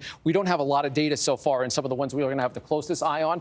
But again, because some of these smaller counties are reporting early, you start to see some patterns, some trends emerge. And we'll see how this plays with Fayette County, another one where she's running significantly ahead of the benchmark. The number's small, but that's something we're going to be watching all night. Oh, it's really fascinating. And again, this is the mirage we were talking about 4 years ago, but the mirage could look much different this time around, again, because the Trump campaign really encouraged Republican supporters to get out there, and they listened, they did. It's been quite impressive, the numbers they were able to put up in the early vote, but then you've got to wait to see day of, and you're going to be trained really on the Atlanta metro area as well to see if the Harris campaign was at all successful today in trying to get their numbers up. That's exactly right. That is where she needs to win this race. It's where any Democrat would, and it's a pattern across the country. Urban areas have gotten bluer in the age of Donald Trump, and rural areas have gotten redder. So he is going to be looking to places well outside of there, smaller counties, but places where he is going to be winning 2-1, sometimes even more, 3-1. This is a 50 points, 50, 40 points, 80 points right now, very early in this county. Go back to Brantley real quick right there, and just let's see the benchmark for him. Where does he need to be? Does he need to be at 90%? He sure does. This is a very small county, but this is the kind of place where he has to absolutely clean up. So far, he is. And he's performing as well. 3% in, 4% in now. We got a ways to go there in the state of Georgia. Lindsay Davis, you've been looking at the exit polls from Georgia, though, and the voters there have spoken their minds. Hey, Georgia on our mind, as always. And take a look. Quite a difference from what we saw in the national trend when it comes to the most important issues when deciding your vote. While nationally, we saw the state of democracy, #1. That's taking second here. Economy, 40%. So nearly half of those voters were driven with regard to the economy when it came to their vote. State of democracy second, followed by abortion with 14%, and then immigration, again, foreign policy fifth by quite a distance. Now, remember that phone call that Donald Trump made, that hour-long phone call to Secretary of State Raffensperger in 2020, when he famously said, I just need you to find me 11,780 more votes. What's interesting is when, in these, again, preliminary exit polls, but as far as the confident the election conducted fairly and accurately for 2024, 81% confident in Georgia that it is, which is significant. Another big number we're going to be looking at all throughout the night, women. So far, again, just preliminary, but 54% of the voters in Georgia, females, and they are breaking 53% for Kamala Harris, Donald Trump, 46%. Now, I just want to give you a little bit of perspective here.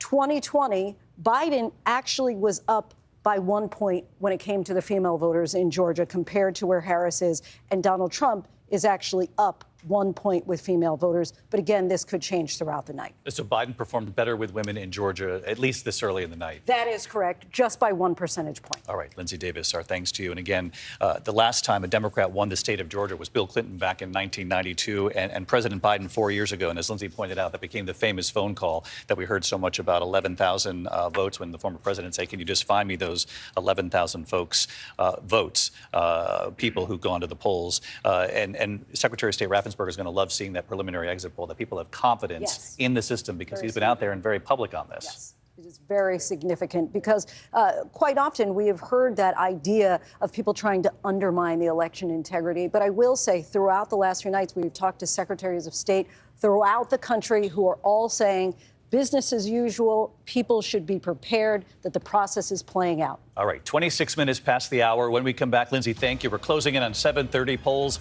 are about to close in the North Carolina battleground state with its 16 electoral votes. So again, we're already tracking Georgia. In just about 4 minutes here, all eyes will be on North Carolina as the first numbers come in. Stay with ABC News.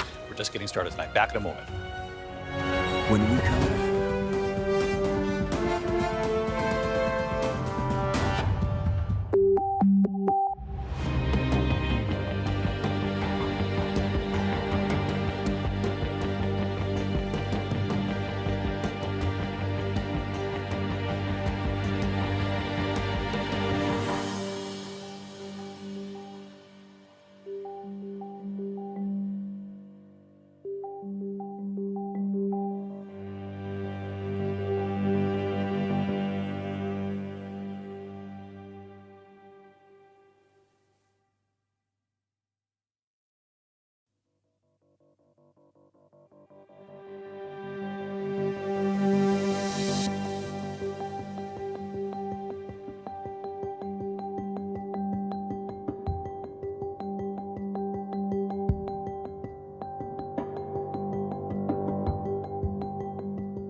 live election night coverage now 7:30 p.m. here in the East. Polls have now closed in 3 more states tonight, including another key battleground state, North Carolina, with its 16 electoral votes up for grabs. The polls have just closed there. The moment we get numbers on this board, we'll go right back to it. But as we mentioned earlier, Donald Trump has spent a lot of time in North Carolina in these final days of the campaign. We're also still watching the battleground state of Georgia.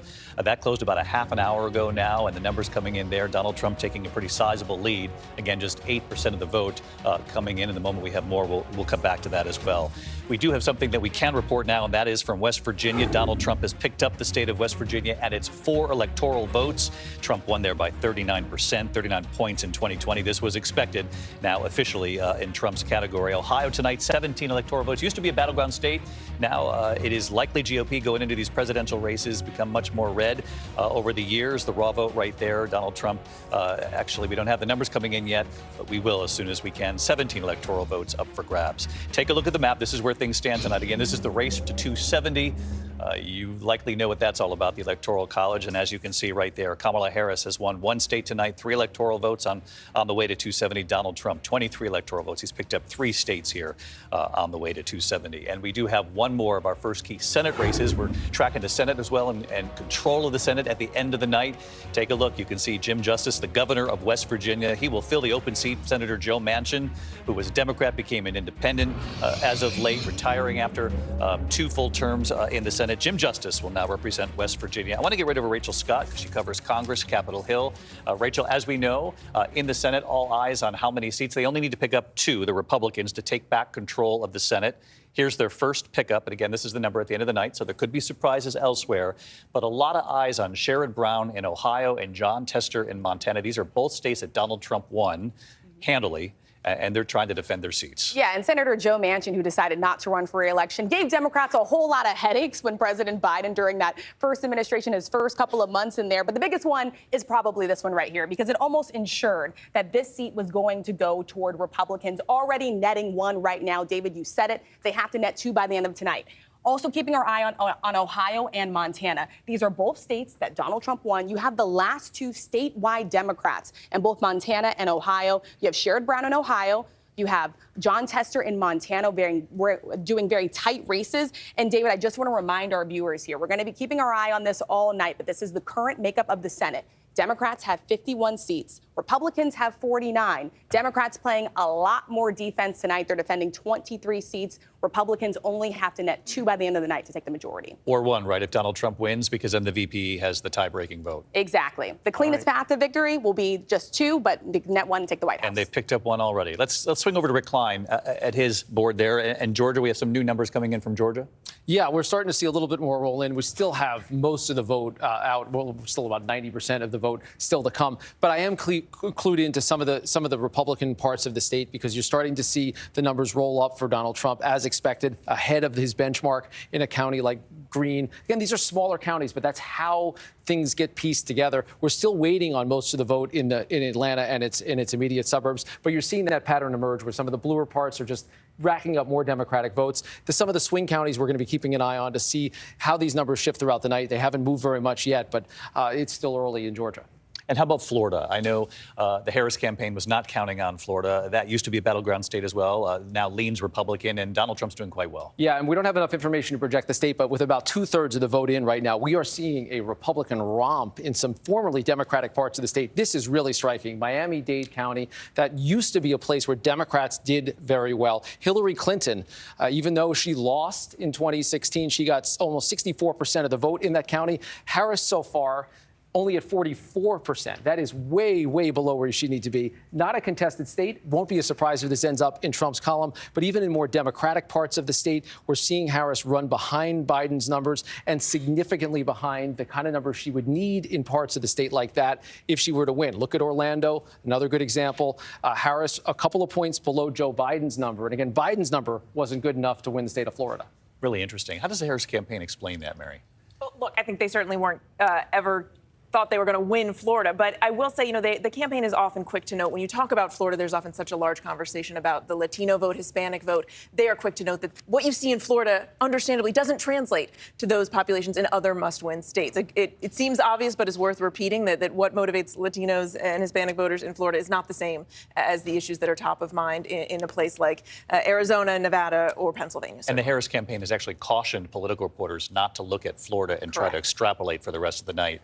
But to be performing under levels of Joe Biden is still something that they've got to be a little concerned about. I want to get to Whit Johnson. He's covering the campaign as well for us tonight. He's at Trump headquarters, and they've got to be happy with what they're seeing so far in Georgia.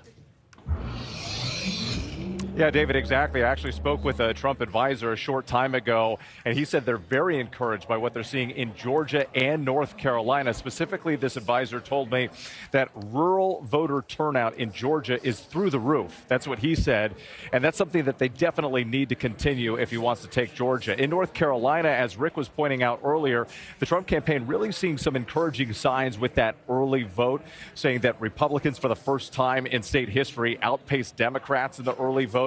But then there's still the question of independents, which way they will go, and the question of whether these are new Republican voters or Republican voters who would have come out on Election Day but were encouraged to come out early. So it remains to be seen how all of that will play out, but certainly some encouraging signs that the Trump campaign is pointing to. As for the president himself, he is hunkering down at Mar-a-Lago. We're told that he hasn't had much sleep. He had a busy 24 hours barnstorming some battlegrounds, a late night in Michigan, flew to Florida, voted here this morning. And at Mar-a-Lago, even still, we're told that he's working the phones. He's calling campaign staffers, various offices, even calling into radio stations. And we're told that he's doing everything he can to actually run through the tape as it happens. Multiple gatherings happening at Mar-a-Lago where the president will be attending, meeting with big donors and family, people like Elon Musk. We're told if he decides to speak tonight, and a lot of speculation about when that could happen, he would then motorcade from Mar-a-Lago over here to the convention center in West Palm Beach. This is where thousands of Trump supporters and surrogates are gathering tonight. And that when we've been pressing the Trump campaign to get a sense of timing on that, we're getting a lot of different answers. But I think this one from an advisor pretty much sums it up. Trump will do whatever Trump wants to do, and they are just going to be ready to respond in the moment. David. Whit Johnson at Trump headquarters in Florida for us. Whit, thanks so much. Let's get to Eva Pilgrim. She's with Kamala Harris's campaign. Eva, what are they making of the early numbers? And where is the vice president tonight? How will she spend the evening?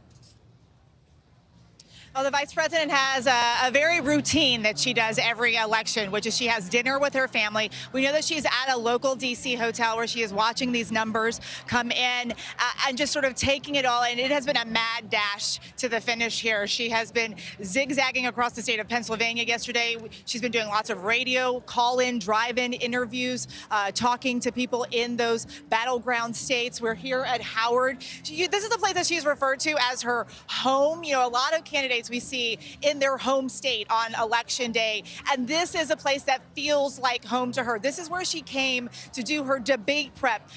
This is the place she feels very comfortable, very safe, very grounded. You know, we talked with a campaign official just a short time ago, and they're feeling very optimistic looking at these early numbers. They're looking at those suburban voters.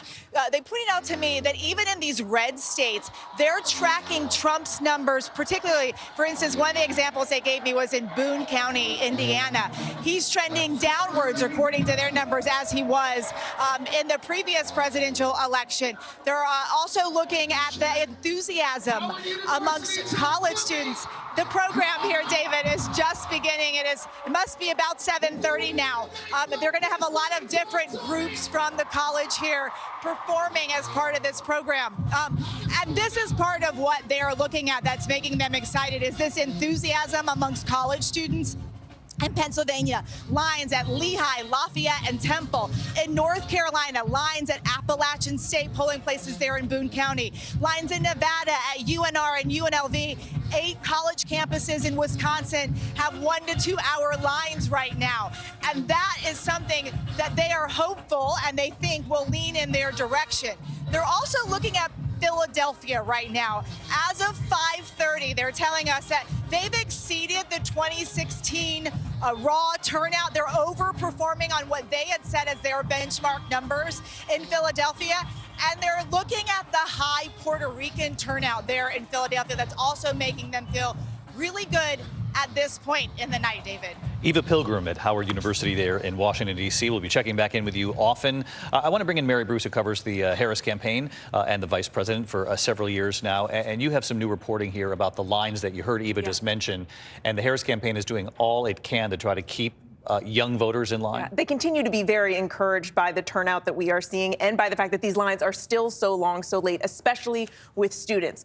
We know students don't really like to stand in line, so they're trying to keep them in line. And they are once again leaning on celebrities, as we have seen throughout this campaign. I'm told that Paul Rudd, the actor, is now out visiting students in line in Pennsylvania. Jennifer Garner, Josh Gad are also out there trying to encourage these students to stay in line, to make their voices heard. And you heard Eva there talking about what they're seeing in Philadelphia. They really are feeling good about the turnout that they are seeing there, that it continues to look strong, especially with Puerto Rican voters in that area. And we know there's been a lot of conversation about that and the way they reacted and felt about the comments from that comedian at Donald Trump's last rally at Madison Square Garden. And this campaign continues to feel that rally really will be a turning point, and they believe it will drive the state's large Puerto Rican population towards Kamala Harris. We'll see where the night stands at the end of the night. Let's get back over to Rick Klein. Rick, in looking at Georgia, I know more of the vote is in. Yeah. I presume a number of these votes come from the rural counties that are starting to drive up Donald Trump's quite significant lead at this point, 10% of the vote in. But just looking at the board, where are these votes coming from? Yeah, it is the rural parts of the state. A lot of these counties don't have nearly as many residents. Trump hitting his marks in some, not hitting his marks in others. As we mentioned, a couple of the suburban counties in just outside Atlanta are places that Harris is outperforming Joe Biden at this hour. I don't want to scare people with this graphic, but we got a lot of vote left. Those big blue dots, that means there's a ton of Democratic vote in that part of the state. We're going to have to wait for that to come in. But we have been tracking some interesting things with the early vote so far, because it isn't coming in from everything in the state. This gives you a snapshot of the rural returns, a 2-to-1 margin so far in the early vote, because of where it is in from, not because of the overall early vote. Always important to know where the votes are actually coming in, which explains the differential right there. 62% to 36%. Again, very early, 10% of the vote in. And as Rick points out, early vote for many of the rural counties. Let's get out to Steve Osunsami. He covers Georgia for us. He actually lives there in Georgia, knows it better than any of us here in this studio. And you talked to Secretary of State Raffensperger, Steve. He's happy with the turnout today and how things are going? Yes, the Secretary of State says that he's seeing about 1.2 estimated voters today. He's very happy with how things have been going. There are, of course, the concerns about those sort of fake bomb warnings that were sent from the Russians to poll workers in Fulton County. That was a bit of concern. Some of those polls were allowed to stay open just a little later to account for the time that those polls had to be closed while they were doing a sweep of those locations, just to be safe, to make sure that that people are safe in those polls. We sat down with him a few weeks ago and talked about some of the issues that we've been talking about today, about the confidence in the election here, especially after what happened 4 years ago, the concerns that many voters have had that led to a number of laws that affected the way that we vote here in Georgia. And he was confident that people would feel that this would be using his words, a clean election. And it's very interesting to look at some of those data points from the exit polling that suggest that people on both sides of the aisle sort of feel that there is some confidence in the election here. And so that, of course, is a win for the Secretary of State. I want to underline something that Rick has been pointing out, and that is that I, too, have been talking with officials here in the Trump campaign who have been pointing out that when you look at the highest turnout so far, when you look at the turnout percentages across the state of Georgia, the counties that lead the way are deep red counties, some as high as 70%, which is absolutely incredible. The only issue there, of course, is that most of the people who live in this state live in the metro counties in what has now become a very blue part of Georgia. And of course, we're waiting to see those votes still come in tonight. Steve Osunsami live in Atlanta for us. Steve, thanks so much. And as Steve was talking about, perhaps maybe he didn't see the Rick Klein map with the blob on the map. That was the most exciting thing Donna Brazile has seen all night. That blue, that big blue circle around the Atlanta metro area, which means a lot of the vote still needs to be counted in Atlanta. Speaking of Donna Brazile, Reince Priebus, Governor Chris Christie, they're all here. Can't wait to hear their take. What they're watching tonight as we go into the night, what they think both candidates need to do to get across that finish line. We're going to be right back right after this. ABC News live coverage of Election Night 2024 continues right after this.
We've got some new results coming in from the state of Vermont. Independent Senator Bernie Sanders, of course, seeking a fourth term there, 83 years old. And you remember he ran for president in 2016 and 2020. He's been reelected in Vermont. He'll return to the Senate. And in the governor's race in that state, Republican Governor Phil Scott, who was seeking a fifth two-year term, he will be continuing in his role as governor of that state. He's been reelected tonight in Vermont. Let's take a look at the path to 270 tonight. Where things stand is still very early in the night, but as you can see, Kamala Harris winning one state, 3 electoral votes. Donald Trump, 3 states, 23 electoral votes. Got a ways to go, don't we? All right, let's get to Donna Brazil, Reince Priebus, Chris Christie. First of all, Donna Brazil, what are you hearing from the Harris campaign tonight? You used to be the chair of the DNC. How do they feel tonight? Very excited about the turnout. Look, they put a lot of effort into not just getting out the early vote, but getting people to vote today. In addition to those college students, you have neighborhoods after neighborhoods in Cobb, Fulton, and DeKalb County. They're still in line. Some of those polling stations in Fulton, I believe they're open for extended hours, not only because people were in line, but also because they had some technicalities during the day. Look, I'm excited. This was a turnout fever day. The Republicans figured out how to do the early voting dance. Good. But we've been doing both the early voting as well as turning out our voters today. So that's going to be a boogie-woogie that the Republicans will not see until we beat them in a couple hours. Well, that's We'll be doing the boogie-woogie. Yeah. Let me take that question to you, Reince, because that is an interesting question. The numbers are really impressive on the Republican side in the early vote, and we know part of that is just Donald Trump embraced it this time around. Was there an apparatus in place, an infrastructure to then get out the vote, additional votes? Obviously, people are going to come out on Election Day anyway, but new voters into the fold. Or were these voters in the early vote people who would have shown up on Election Day anyway? No, actually, when you look at all these battleground states, one of the things that we measure in the party is how many people voted early that never voted before. That's an important number because that way you can prove that you weren't cannibalizing your Election Day vote. In that category, the Republicans, as they're labeled, now some of them might drift off, but they beat the Democrats in every one of those states in that category. I can tell you from talking to the Trump campaign, and I did talk to the president earlier today, but tonight, the Trump campaign's excited about Florida. Because if you look at Florida, 10 points up with 70% of the vote in. The panhandle doesn't come in until the 8 p.m. hour because that's the central time zone. That number is going to go up. So really what we have to look at now as a whole so far is just Florida. Virginia's been going back and forth. North Carolina's been going back and forth. And there's a county in South Carolina and Indiana that isn't in. Those are the things that I'm looking at to see what the signs are tonight for where this is going. Just back to that point, because I think it's a key point. So in the early vote, the Trump campaign, in looking at the numbers, believes that it leads the Harris campaign when it comes to new voters in the early vote. That's right. What You're saying? Yes, that's right. Because, you know, it's always been said that, yeah, the Republicans are voting early, but they're just taking Election Day votes, cannibalizing those, and dumping them in the early vote bucket.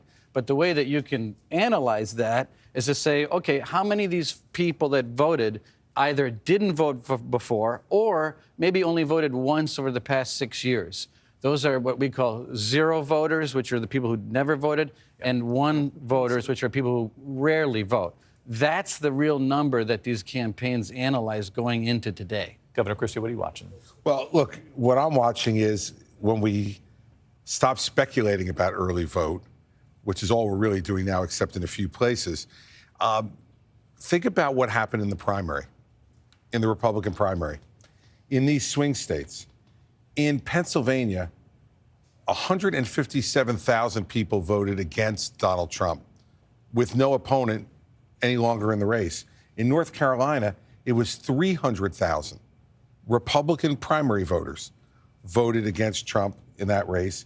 And you know, in Michigan, it was 250,000. So where do those people go? Are they in early vote or in Election Day vote? Are they going to actually go back to Trump? Or are they going to vote for Harris, or are they going to stay home?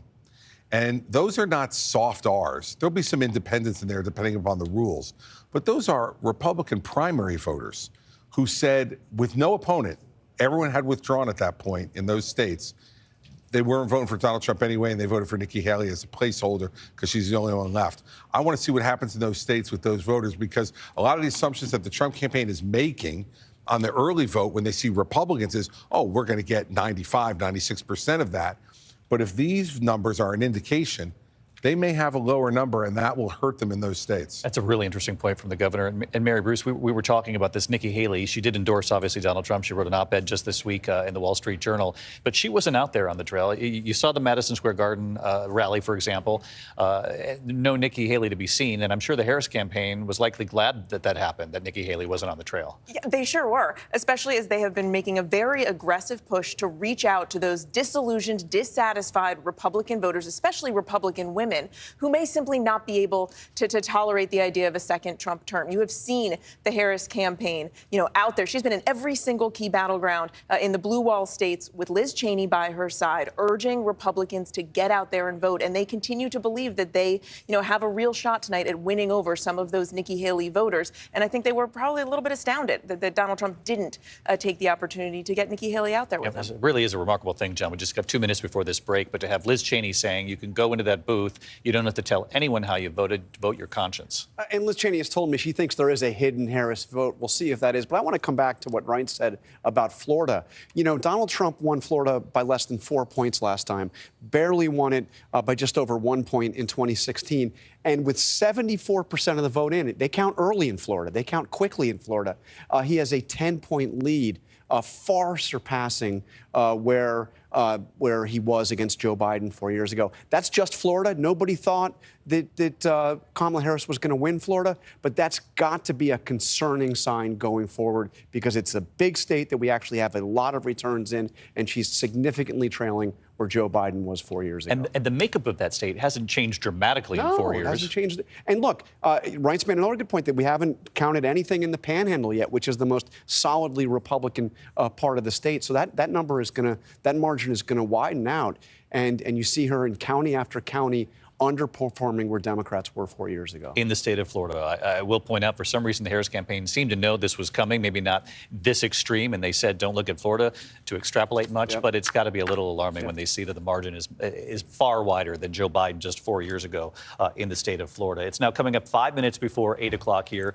The key state of Pennsylvania closes at 8 p.m. 16 states about to begin reporting, including the Keystone State. 19 electoral votes up for grabs there. Just to bring you up to speed, Georgia, North Carolina have already closed. Also key battleground states. I see Rick over at the board.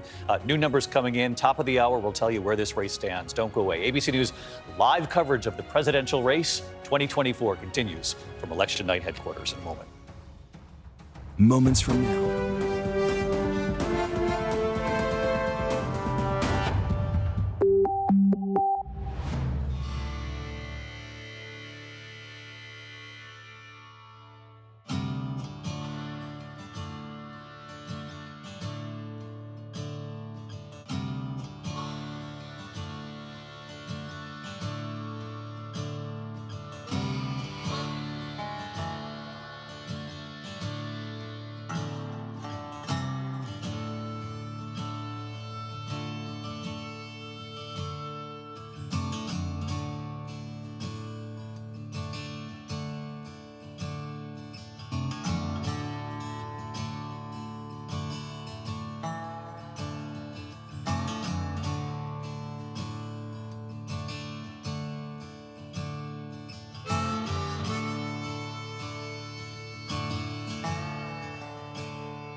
critical battleground states of Pennsylvania, North Carolina, and Georgia.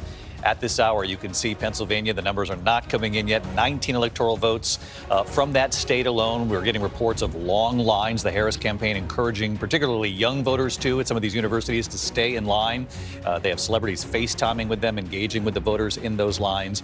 Really, 90% of the time, the person running, if you win Pennsylvania, you win the presidency, and the map becomes very difficult if either one of these does not win the state of Pennsylvania. So we'll come back to that as soon as the numbers start coming in.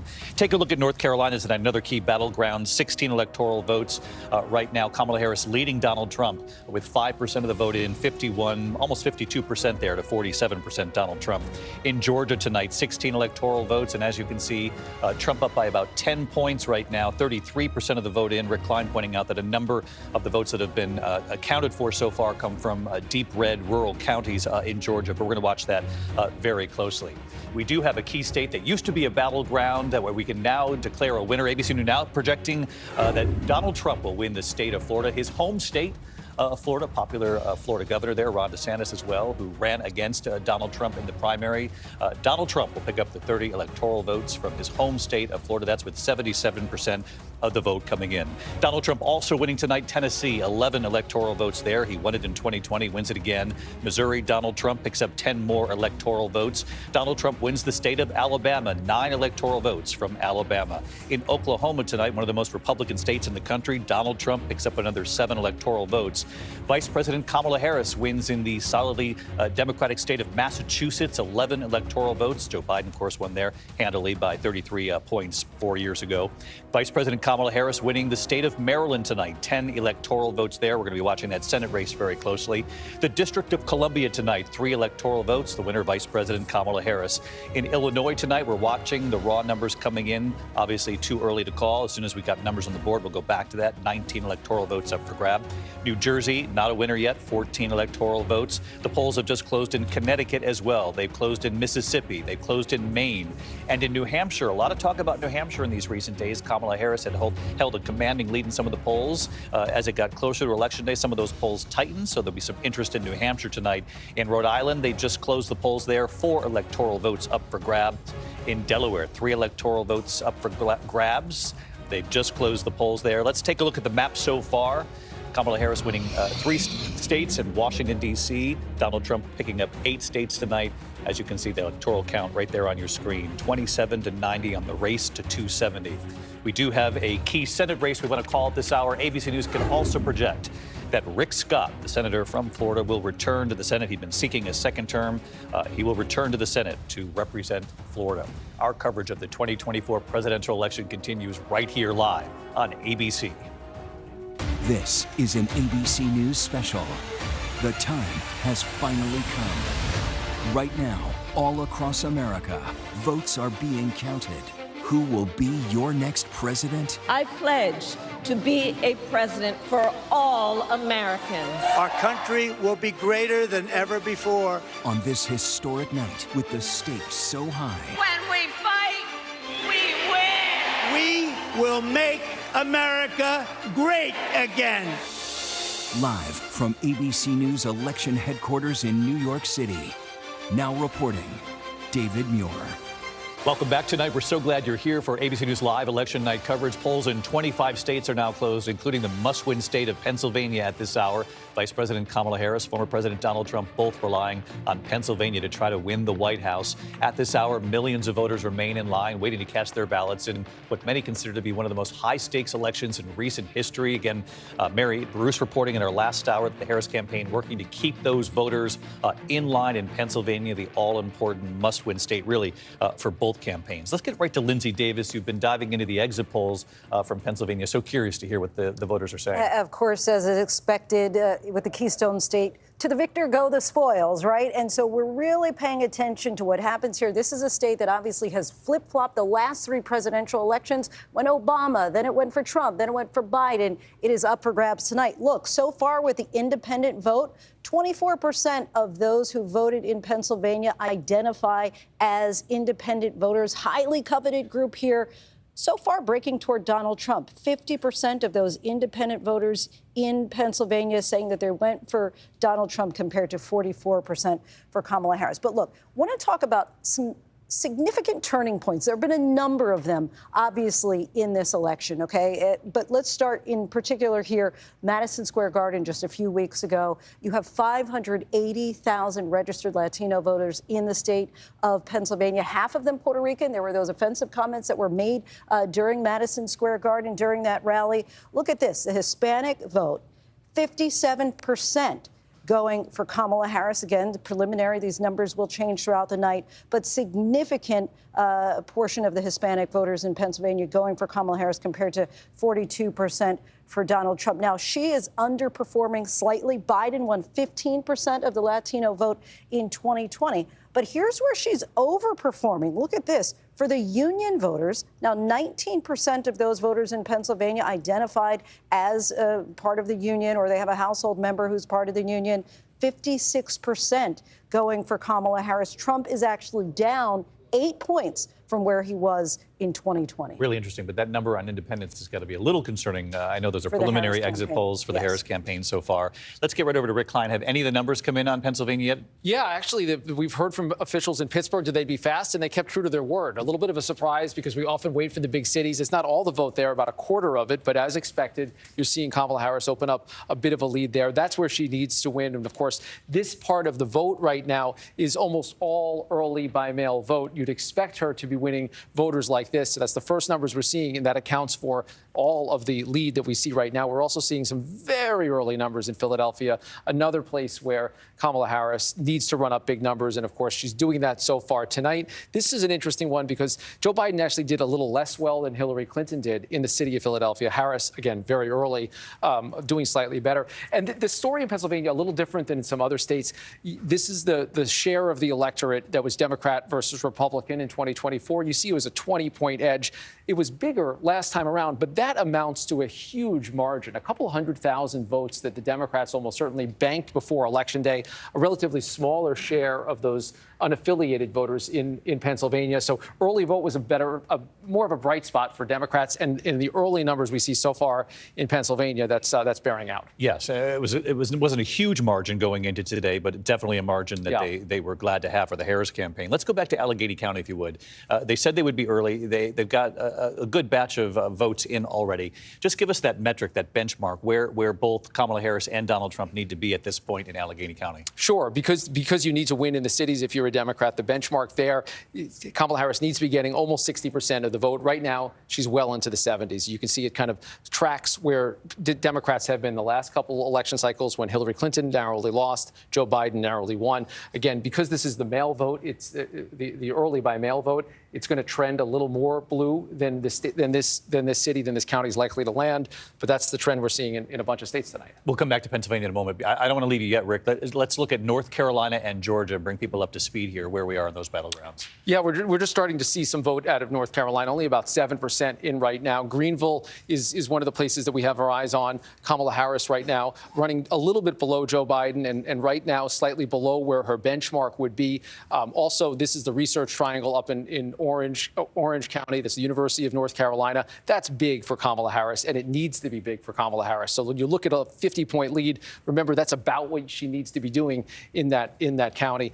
And then in Georgia, look, we're seeing a good amount of the vote in now, a little bit more than a third, and the first numbers are coming in now from the Atlanta metro area. Fulton County has put in some of their vote. This is going to be some of the early vote, and we can see Harris opening up a very big lead that cut the deficit that we've seen so far. Maybe more interesting than that, though, is going to be counties like Fayette. We talked about this a little bit earlier in the night. Kamala Harris is down narrowly there, but look at what happened the last couple of election cycles there. Hillary Clinton was getting less than 40% of the vote. Joe Biden's number jumps up to 45. Harris's number is now approaching 50, and that's the kind of place that she needs to overperform if you're going to keep Georgia in that column. The inverse of that is some of the redder counties up around a little bit further outside Atlanta. Cherokee County, Donald Trump netting 50,000 votes so far.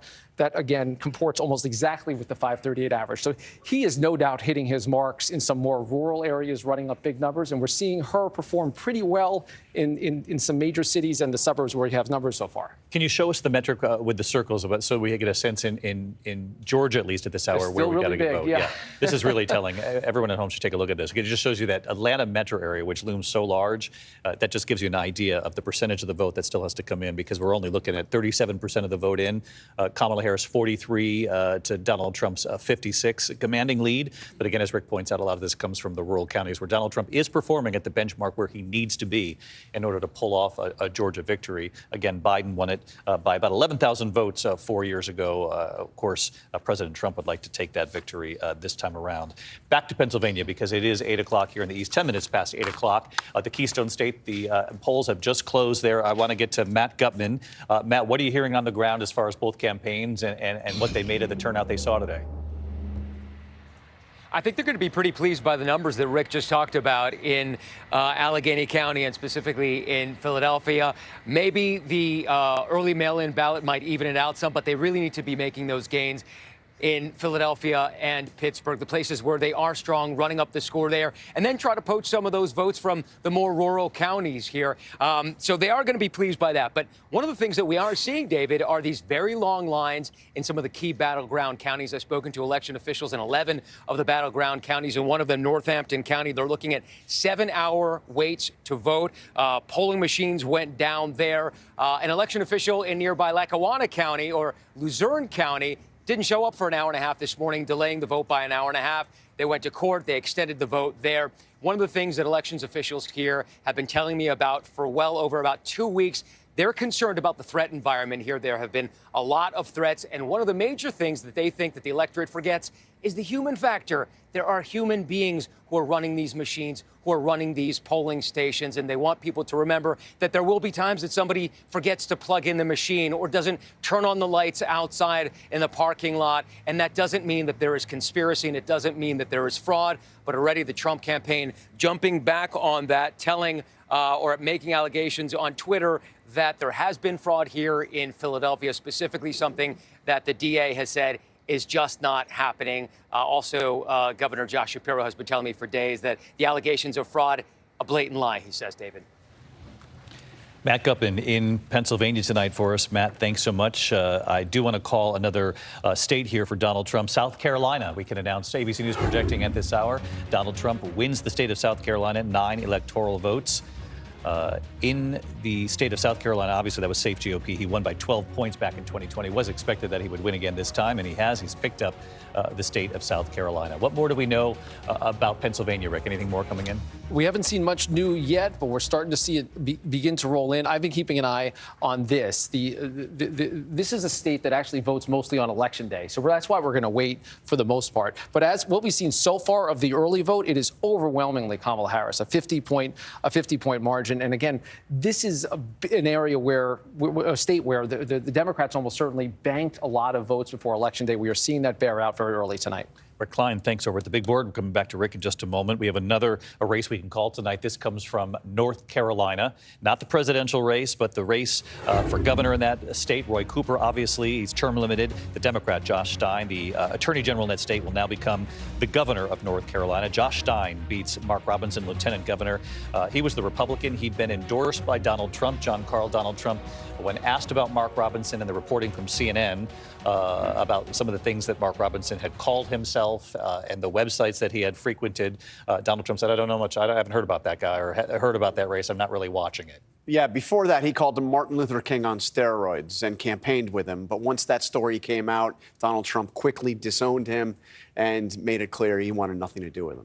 Now, as far as the presidential race in that state, you know, I'm sure the Harris campaign is hoping for some of the wind from Josh Stein's win to help them. But because there was such a scandal on the other side with the governor's race, it wasn't expected to carry across the finish line necessarily. I mean, the thing was, it kind of took the governor's race completely out of the picture. And what you count on when you are trying to win as a team is you need to get a big force out there. Democrats needing to get the votes out to win the governor's race as well as the presidential race. The governor's race was a non-factor. But look, Democrats think North Carolina was clearly the best chance to pick up a state that Donald Trump had won in 2020. So let's take it, John, right over to Rachel Scott, because you've covered North Carolina. You were there with Donald Trump these last couple of days. And this is this whole notion of split tickets and whether or not Josh Stein and this victory we've called fairly early in the night, if that'll help bring Kamala Harris to the finish line in a state that the Trump campaign in late days became a little concerned about. Yeah, again, in the state that Donald Trump won twice, both in 2016 and in 2020, the only battleground state where he's on defense tonight. David, I want to show you, just zooming in here on Greenville. This is Pitt County, and we have this compare button here where you can see how the gubernatorial candidates were doing here compared to the presidential candidates. So you can see in this county of Pitt, which is home to Greenville, Vice President Kamala Harris at 52%, Donald Trump at 46%.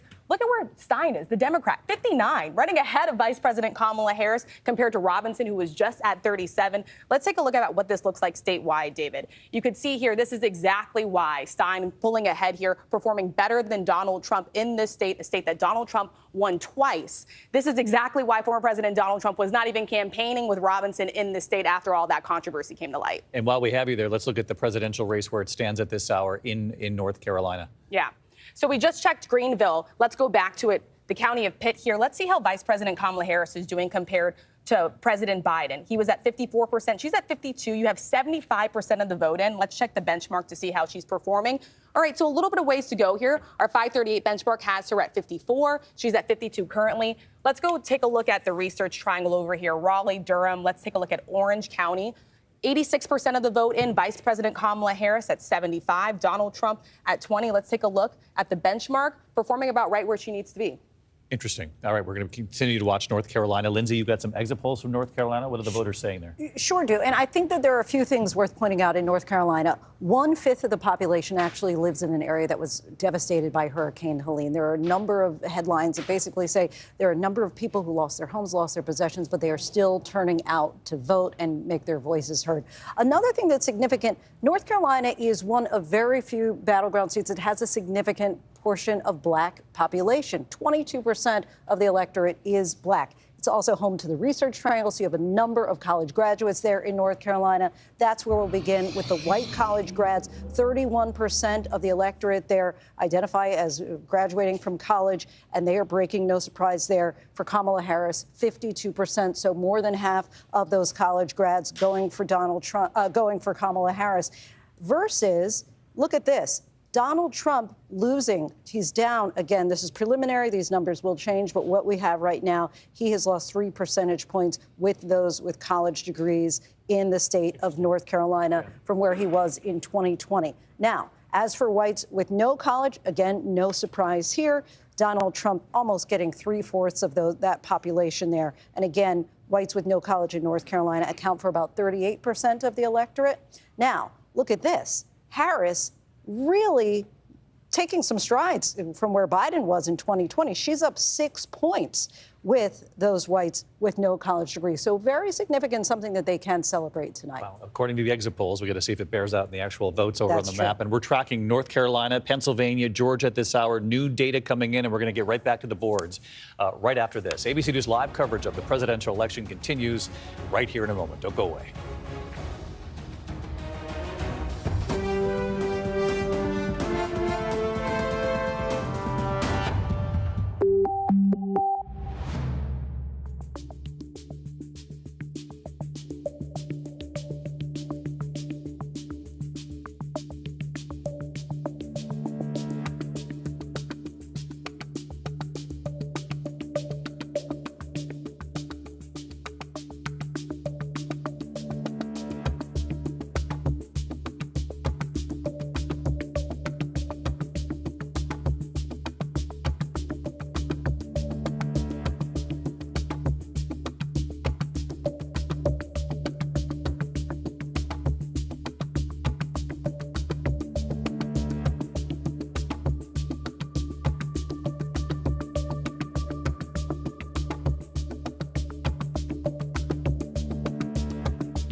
Davis here in ABC News. You're looking live at the tracker of the battleground states tonight. As you can see, the key state of Georgia won by President Biden 4 years ago by just about 11,000 votes. Donald Trump leading Kamala Harris by about 10 points there. Again, many of this is rural counties of the Atlanta metro area. We're waiting for a significant amount of the vote to come in. North Carolina at this hour, Kamala Harris with the lead. Again, it's still early, and this is a reflection in large part of the early vote. And Rick Klein standing by in a moment. He'll break that down, why that is. And of course, Pennsylvania, the polls closing there just 21 minutes ago.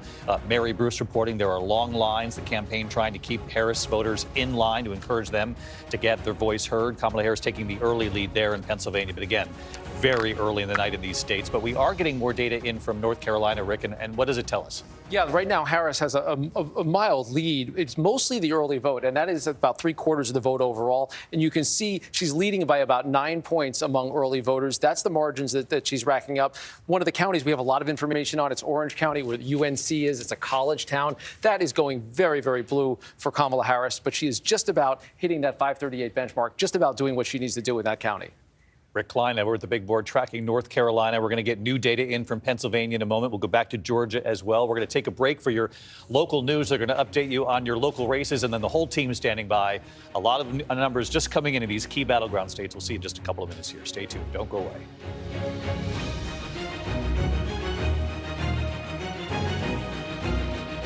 We lose 1% of our collagen every year starting in our 20s, which means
outside Palm Beach County Convention Center in Florida, where former President Trump's watch party is taking place. Jay, what's the feeling there?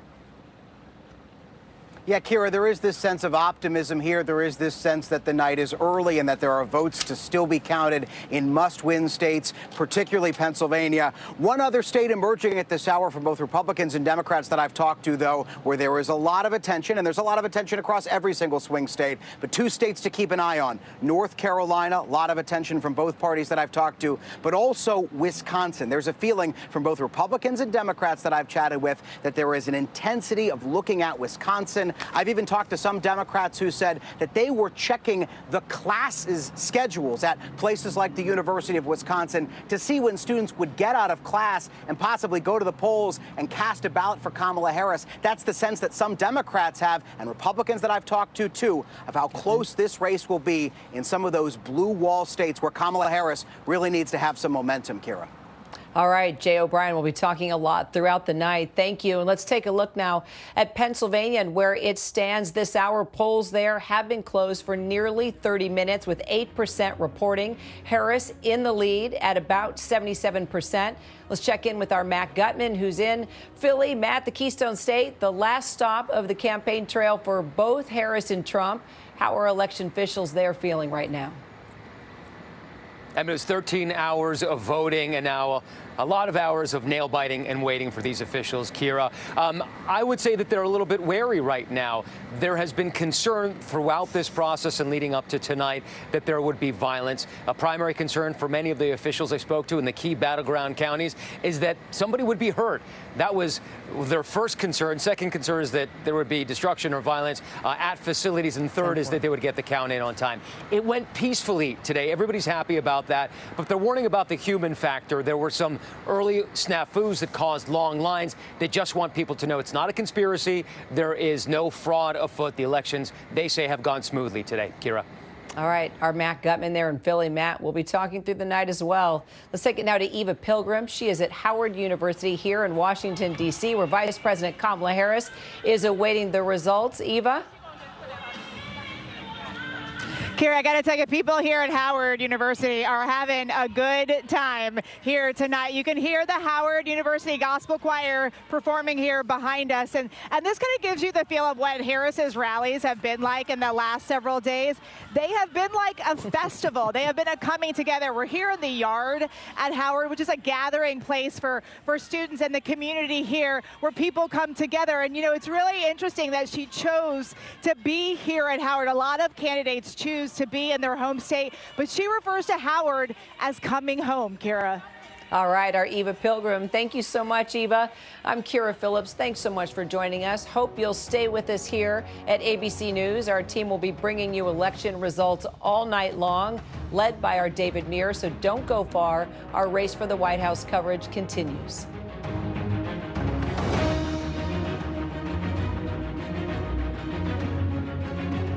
Luke Bryan, Peyton Manning, and Lainey Wilson host this.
States.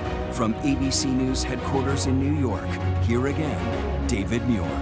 Welcome back to ABC News Live election night coverage. Now 8:30 here in the East. Polls in Arkansas are now closed as well. They are closed in 3 of the key battleground states. As you know, we're tracking them: Pennsylvania, North Carolina, and Georgia. 26 states in all now with results coming in, and we're going to continue to track them. We do have a winner in this half hour. We want to declare that Arkansas, ABC News projecting that Donald Trump has picked up the 6 electoral votes in the state of Arkansas. I want to drill down on Pennsylvania with Rick Klein over at the big board. And Rick, let's pull up some of these counties because we are starting to get additional data. First thing are the collar counties around Philadelphia. There's been so much focus on the suburbs of Philadelphia and whether or not Kamala Harris could pick off some of these Republican women in particular, independent women. And I'm curious how both sides are doing right now. Yeah, no surprise that Philadelphia is going to go big for Harris, but the suburbs are a little bit more of a question. There's some more Democratic-leaning suburbs like Delaware County, Delco. That's an area where our projections are that Kamala Harris has to get about 60% of the vote. She's at 75. Now, we should note this is mostly early by mail vote so far, so we'd expect that to be very Democratic-leaning. But we're going to be talking a lot about these counties, I think, tonight. This is a really interesting one. Bucks County is a place that we've seen Democrats grow their vote share. Donald Trump doing a lot worse than he did 4 years ago, a little worse than he did in 2016. You see how Biden was able to jump 3 points in a place that's about 5-6% of the vote across the state. Right now, Harris netting about 14,000 votes out of Bucks. It is still very early. We have less than 10% of the total vote in. But as these counties come in, you start to see some interesting trends emerge where Kamala Harris, in that early vote that's in, hitting beyond where Joe Biden did and beyond where the 538 benchmark. This is one of those sort of boomerang counties, right? Northampton being watched very closely. That's right. That's right. Because it flipped. It went to Trump. It went from Trump to Biden. That's right. And now, obviously, Kamala Harris is trying to win that county as well. Let's look up at Luzerne County, Lackawanna County. Obviously, Joe Biden's sort of home turf. Yeah, we don't have any Nothing vote. in We yet. no Yeah. vote in yet, but these are going to be interesting ones to And watch. how about Allegheny County back to Pittsburgh? Yeah, Pittsburgh, we're seeing about 30% of the vote in, and it's almost all early by mail vote. That is 100,000 votes. That's about half of the margin that Harris has netted so far. Is coming out of that one county, again, ahead of where Biden was, pointing to that interesting bright spot in early vote that we saw for Democrats in Pennsylvania. We're going to be looking at the rural portions of Pennsylvania too, Terry, because you've reported on this extensively. And Donald Trump is going to have to keep that rural vote right where it was or improve upon it if he wants to make up for the loss 4 years ago, 80,000 or so votes. Exactly, and that is his strength, and he looks like he's doing well in rural places. But one thing we heard, I went to York County here down in the southeastern part of the state. That's a Republican county, but the Democrats there have made a concerted effort to reach out to rural Democrats up in the northern part of that county. And these are Democrats who first found each other. And you're seeing that a lot, too. These self-starting organizations, get-out-the-vote organizations that Democrats have, force multiplier, indivisible, a lot of them around the country. And he told us that up in the north, that organization, which they've now coordinated with, they got 20,000 people to knock on 20,000 doors, and they're pumped up there. And they're also coordinated with the national campaign as well. They're hoping that across the state, that get out the vote effort, not in the cities where Democrats are strong, but in those rural areas, can make a difference in a state that's going to be as close as it is. Let me look over to Erie County. Do you have anything from Erie yet, Rick? Not to take you back over to Pennsylvania, but love Pennsylvania. We're going to be talking a lot about it, no question. Yeah, Erie is interesting because you up there in the northwest corner of the state, we have almost no vote in right now. But that is your classic boomerang county, someplace that Barack Obama was winning, Donald Trump won, Joe Biden brought back to his column. All right, we'll be tracking that. Lindsay, you've got some exit polls, particularly when it comes to women voters in Pennsylvania. Yes, and I think that this is significant where we're talking about on a national level, white women could very well decide this election. They are the largest voting bloc, 59 million voters strong. And what's interesting, I think you mentioned it earlier in the evening, but it bears repeating, that white women haven't actually voted for a Democratic president since Bill Clinton in 1996. Even Hillary Clinton only was able to get 43% of the female vote. So let's see what's happening in Pennsylvania with the female voters. 53% of those, again, this is preliminary, 53% of those voters say that they are women, and they are breaking in favor of Kamala Harris by 55% compared to Donald Trump. This is roughly about the same with where women were for Joe Biden in 2020. White women in particular, white women make up 42%, again based on these preliminary polls, and 48% of the white women voting for Kamala Harris. Donald Trump is beating her out when it comes to white women. Now, what makes this election potentially different from the past is that this is the first presidential election since Roe v. Wade was overturned. You have abortion on 10 states. Abortion is on the ballot in 10 states. Two of them, with Nevada and Arizona, are battleground states. So will abortion make a difference in this election? Do you have a metric there that compares white women from Biden 4 years ago and how she's... It's roughly the same. We don't actually have it in a graph form, yeah. but she's running about the same as Biden so far, 2% better than where Biden was in 2020. 2%. And in a very tight race, though, that could make all the difference. And Martha, there has been significant outreach, in particular to suburban white women in Pennsylvania. Absolutely. She absolutely needs those suburban white women in Pennsylvania, across all of the battleground states, of course, but particularly there. And those women, the women I've talked to in Pennsylvania, in those battleground states, all over the place, it is Donald Trump's language that is turning them off. And Kamala Harris is taking full advantage of that. She's reminding voters the kinds of things Donald Trump has said, like, I want to protect women whether they like it or not. He calls her names. He calls her retarded. He calls her names that are very offensive to female voters. But they are also a voting bloc that gets out there.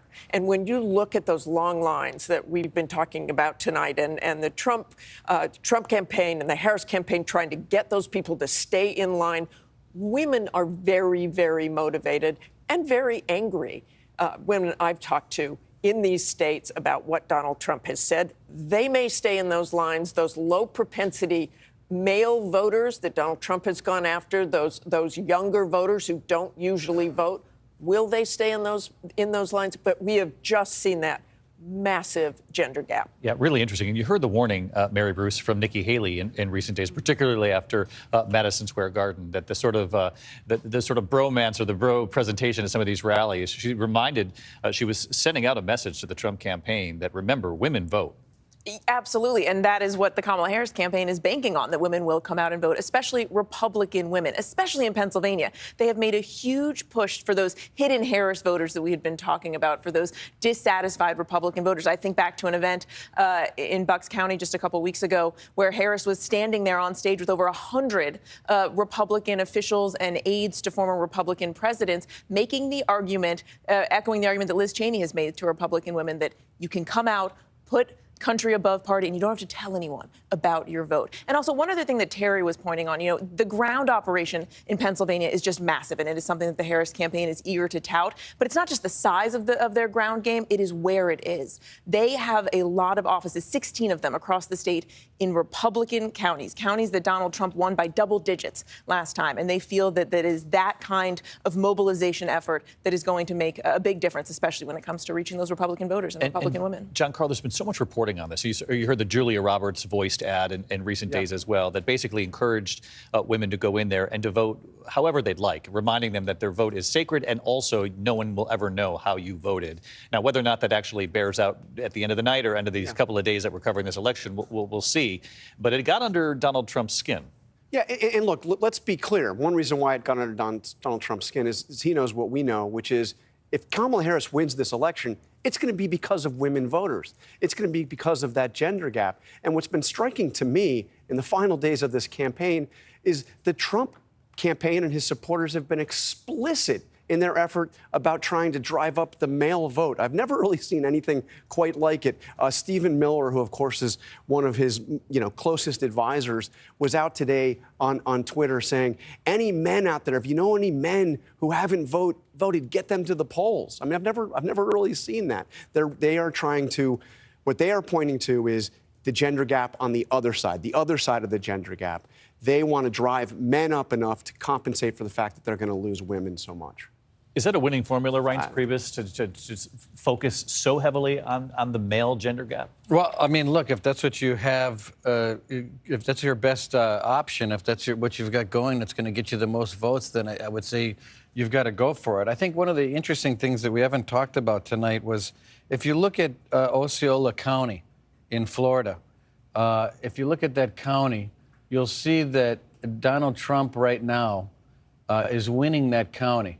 That is a very heavy Puerto Rican county. And if you go look at 2020, he lost that county by, 12, 13 points.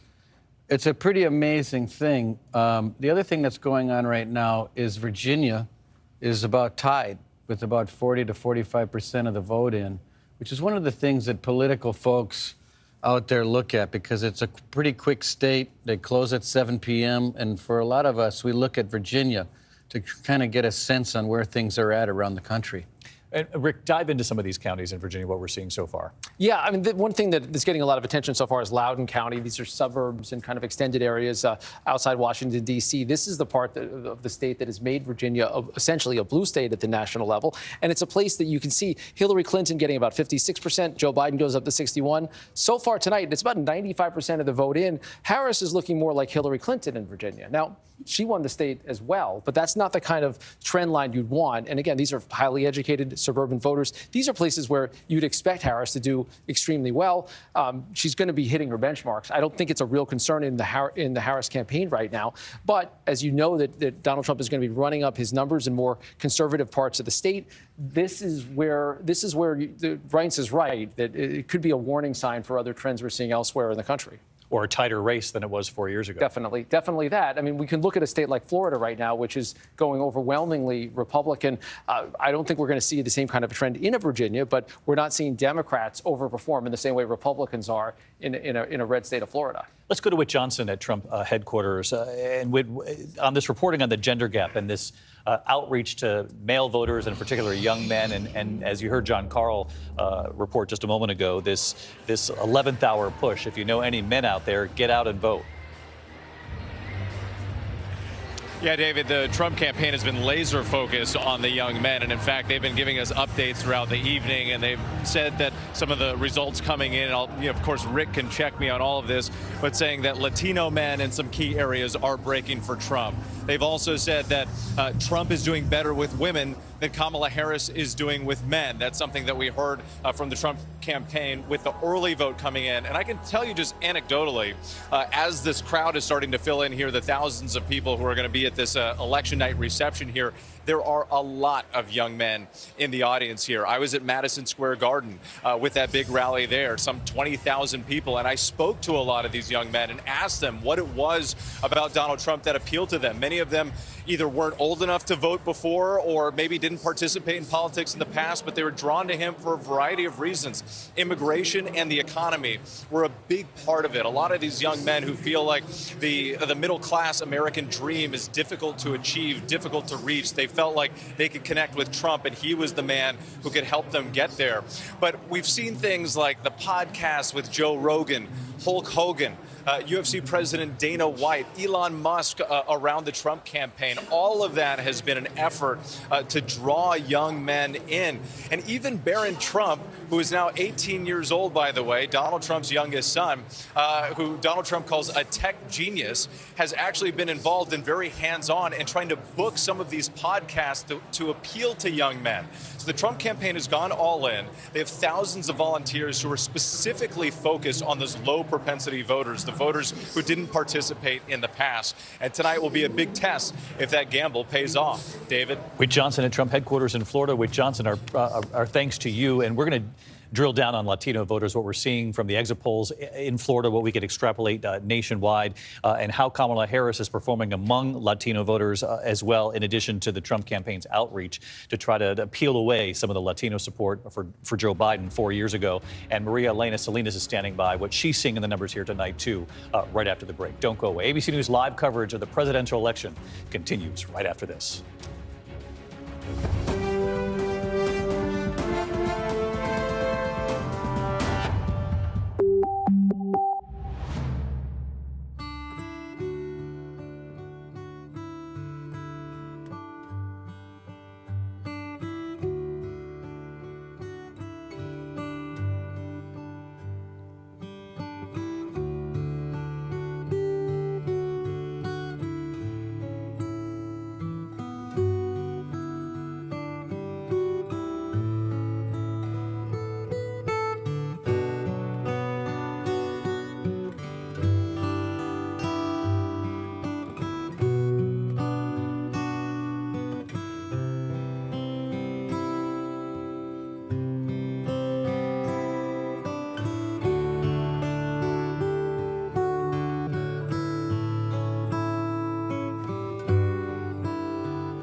right to the path to 270, where things stand at this hour. Donald Trump picking up 10 states on the race to 270. Kamala Harris picking up 3 states and now stands at 27 electoral votes to 105 electoral votes.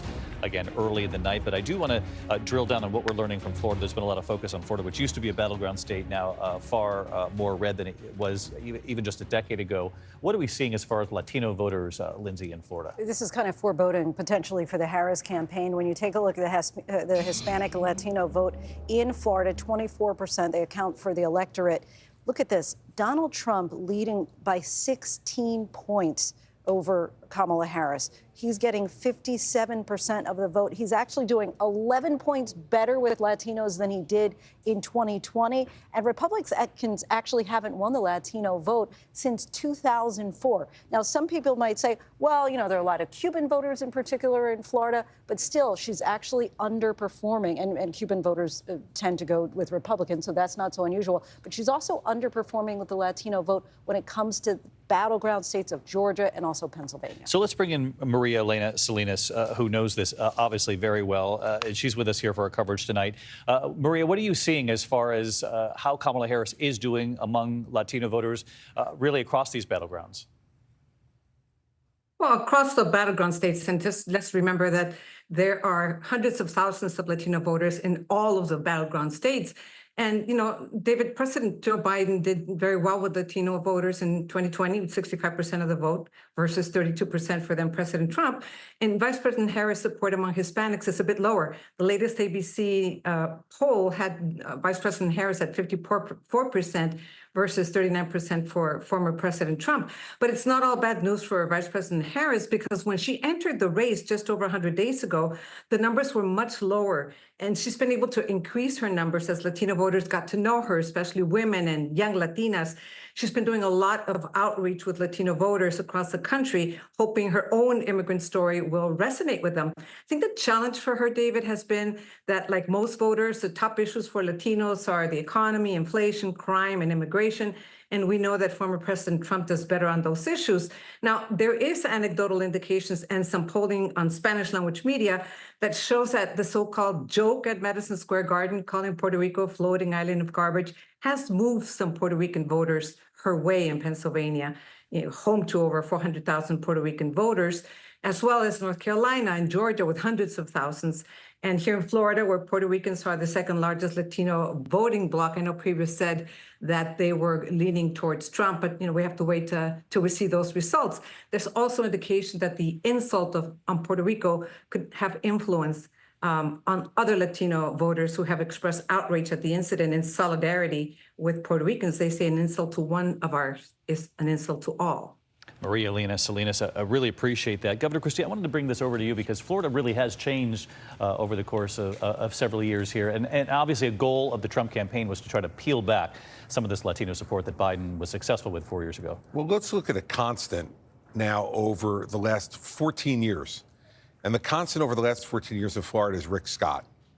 Right? So Rick Scott gets elected in 2010 by 1.5 points.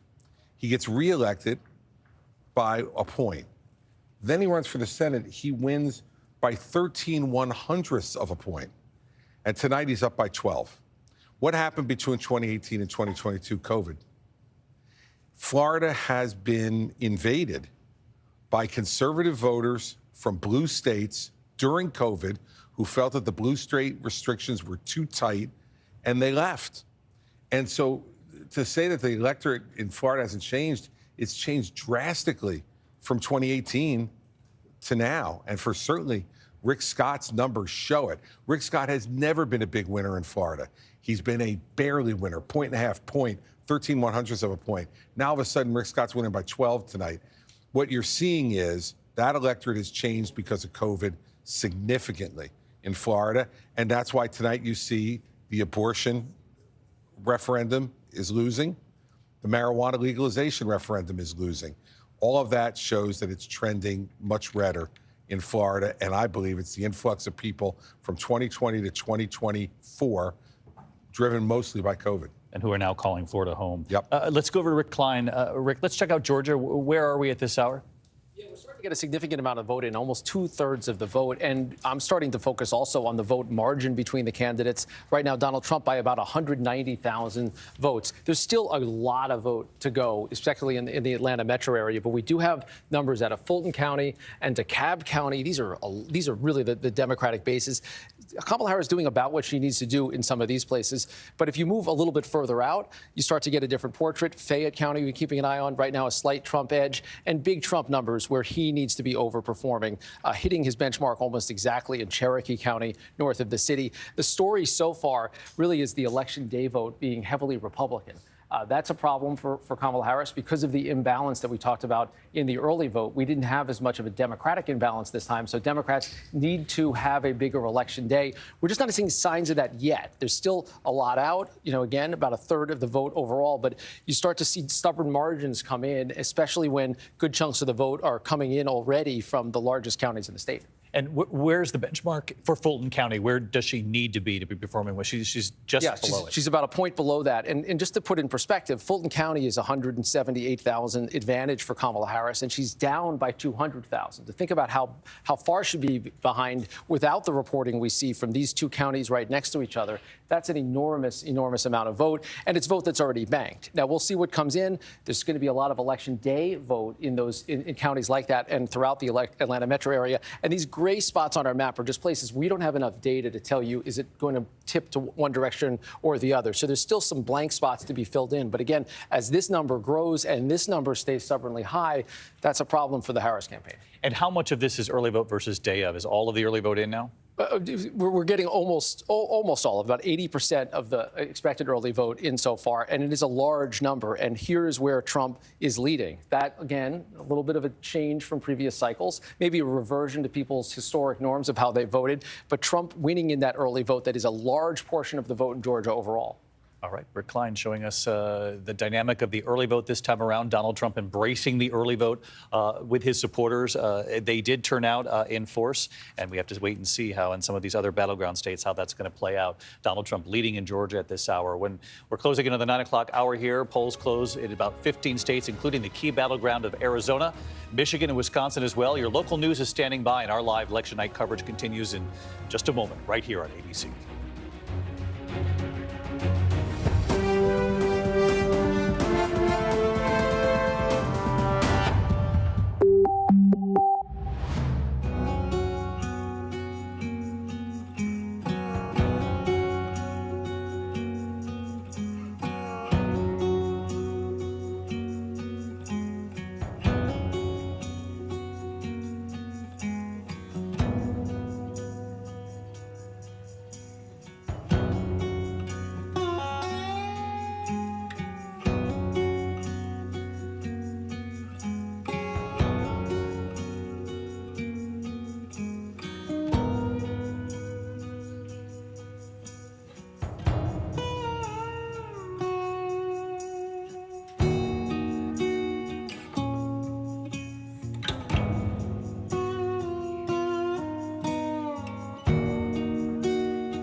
battlegrounds of Michigan. Wisconsin and Arizona are now closed at this hour. ABC News can take a look at some of these numbers coming in from Michigan. Just 8% of the vote in.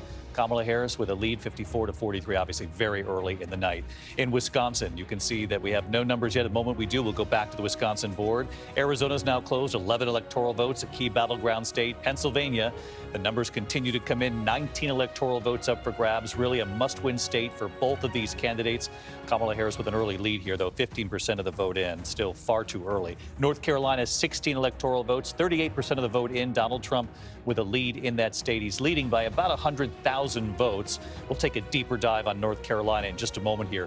In Georgia, 66% of the vote in. And as you look there, Donald Trump leading by about 200,000 votes. That number has been stubborn for the last 30 minutes or so. We'll take a look at the reasons why and where Kamala Harris needs to be performing better if she's going to catch up to Donald Trump in Georgia. In Texas at this hour, we can project, ABC News now projecting that Donald Trump will win the 40 electoral votes of Texas. Donald Trump wins Texas tonight. He also wins North Dakota, 3 electoral votes. That was expected. He won by 33 points just 4 years ago. South Dakota, Donald Trump wins 3 electoral votes. He wins Wyoming tonight, 3 more electoral votes from Wyoming. New York, the polls have closed. We're tracking the numbers coming in from New York at this hour. Minnesota, the polls have closed. In Colorado, the 9 electoral votes up for grabs. The polls have closed there. We'll track it. Louisiana, the polls have closed in Iowa and in Kansas. They've closed in Nebraska and in New Mexico tonight. 5 electoral votes up for grabs. We'll continue to track that as well. The polls have closed in all of those states. Let's go right to the map. The road to 270, which is the road to the White House, as we know. Kamala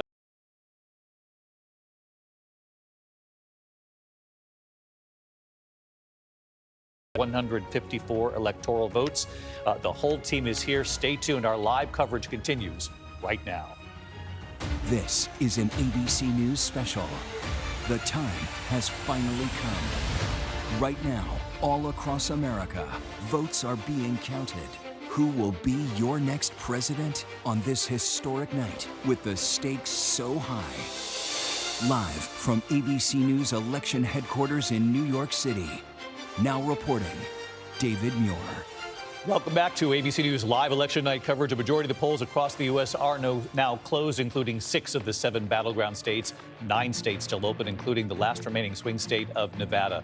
Vice President Kamala Harris and former President Donald Trump racing to the magic number. They have to get their 270, as we showed you.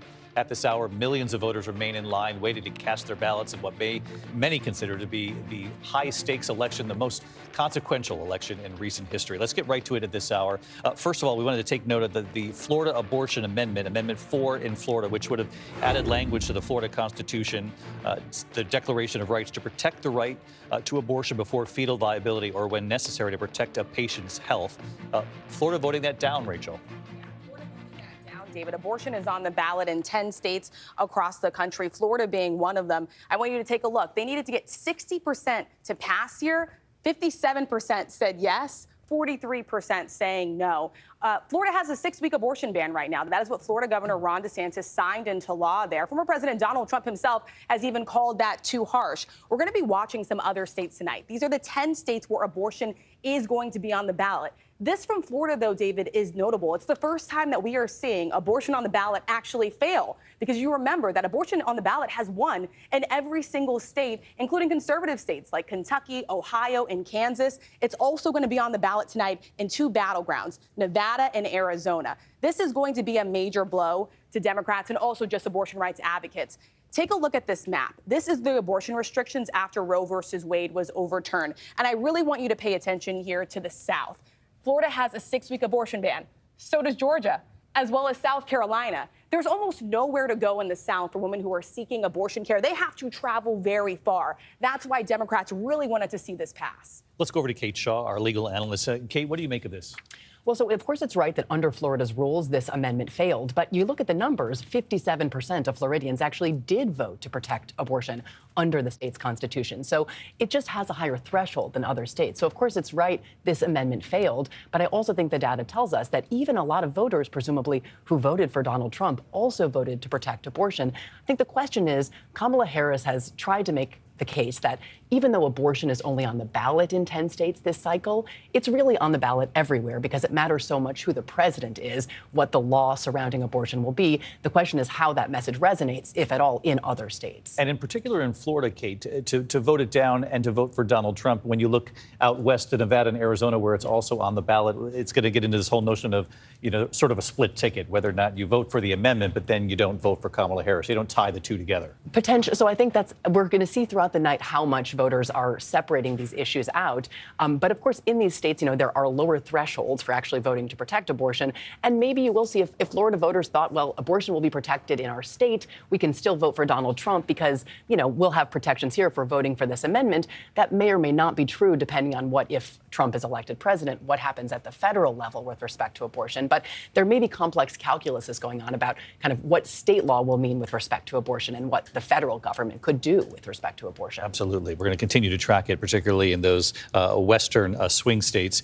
Let's go back over to the map. Rick, you're studying North Carolina right now, 41% of the vote in, and Donald Trump leads by about 100,000 votes at this point. Yeah, and it's really a kind of a microcosm of the divided country, because it's not that Kamala Harris isn't hitting her numbers. She is largely hitting the numbers, doing about what she needs to against the 538 benchmarks, about what she needs to do when you compare it to what Joe Biden did. We're looking at Asheville, which is the kind of the blue dot in that western mountain range that was hit so hard by the hurricane. She's overperforming the expectations there. A lot of this so far is the early vote. We'll see what else rolls in. But Donald Trump is doing exactly what he needs to be doing outside of Charlotte, in the suburbs, in the more rural areas outside of there. Donald Trump running ahead of where he needs to win the state, according to our 538 numbers. And that's a county, Union County, now that has 94% of the vote in already. So it's a significant amount of vote. Davidson County, another example of this, where he's slightly ahead of his benchmark. So we're seeing them run,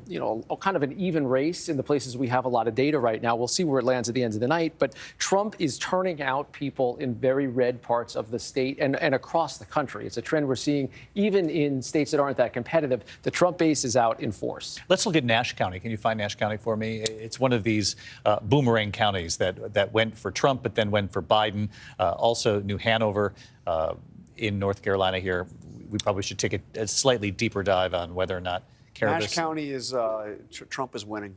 Yeah, right. So it's right here, right outside of Raleigh. This is one of those that we're watching, as you mentioned, David, because there's a possibility, at least for Democrats, to flip counties like this. You see how close Hillary Clinton came, how close Joe Biden came. Right now, Kamala Harris not quite over the finish line. Donald Trump winning by about 1,800 votes in Nash County. And the benchmark would suggest he doesn't even need to win that county. Yeah. It could slip away from him and he'd still be in line. This is a small county. But you're right, it's emblematic of what's going on across the state and really across the region and the country. And it could be a bellwether, in fact, because this is what Donald Trump is trying to do, is flip some of this territory back his way from 4 years ago. We'll just keep our eye on it. I want to take this out to Byron Pitts because he's in Asheville tonight. And Byron, there was a lot of concern, obviously, over the victims of Hurricane Helene and whether or not they would be able to vote. And both campaigns saying that they did like what they saw on the ground as far as the effort to help people have their voices heard. And what have you seen there on the ground?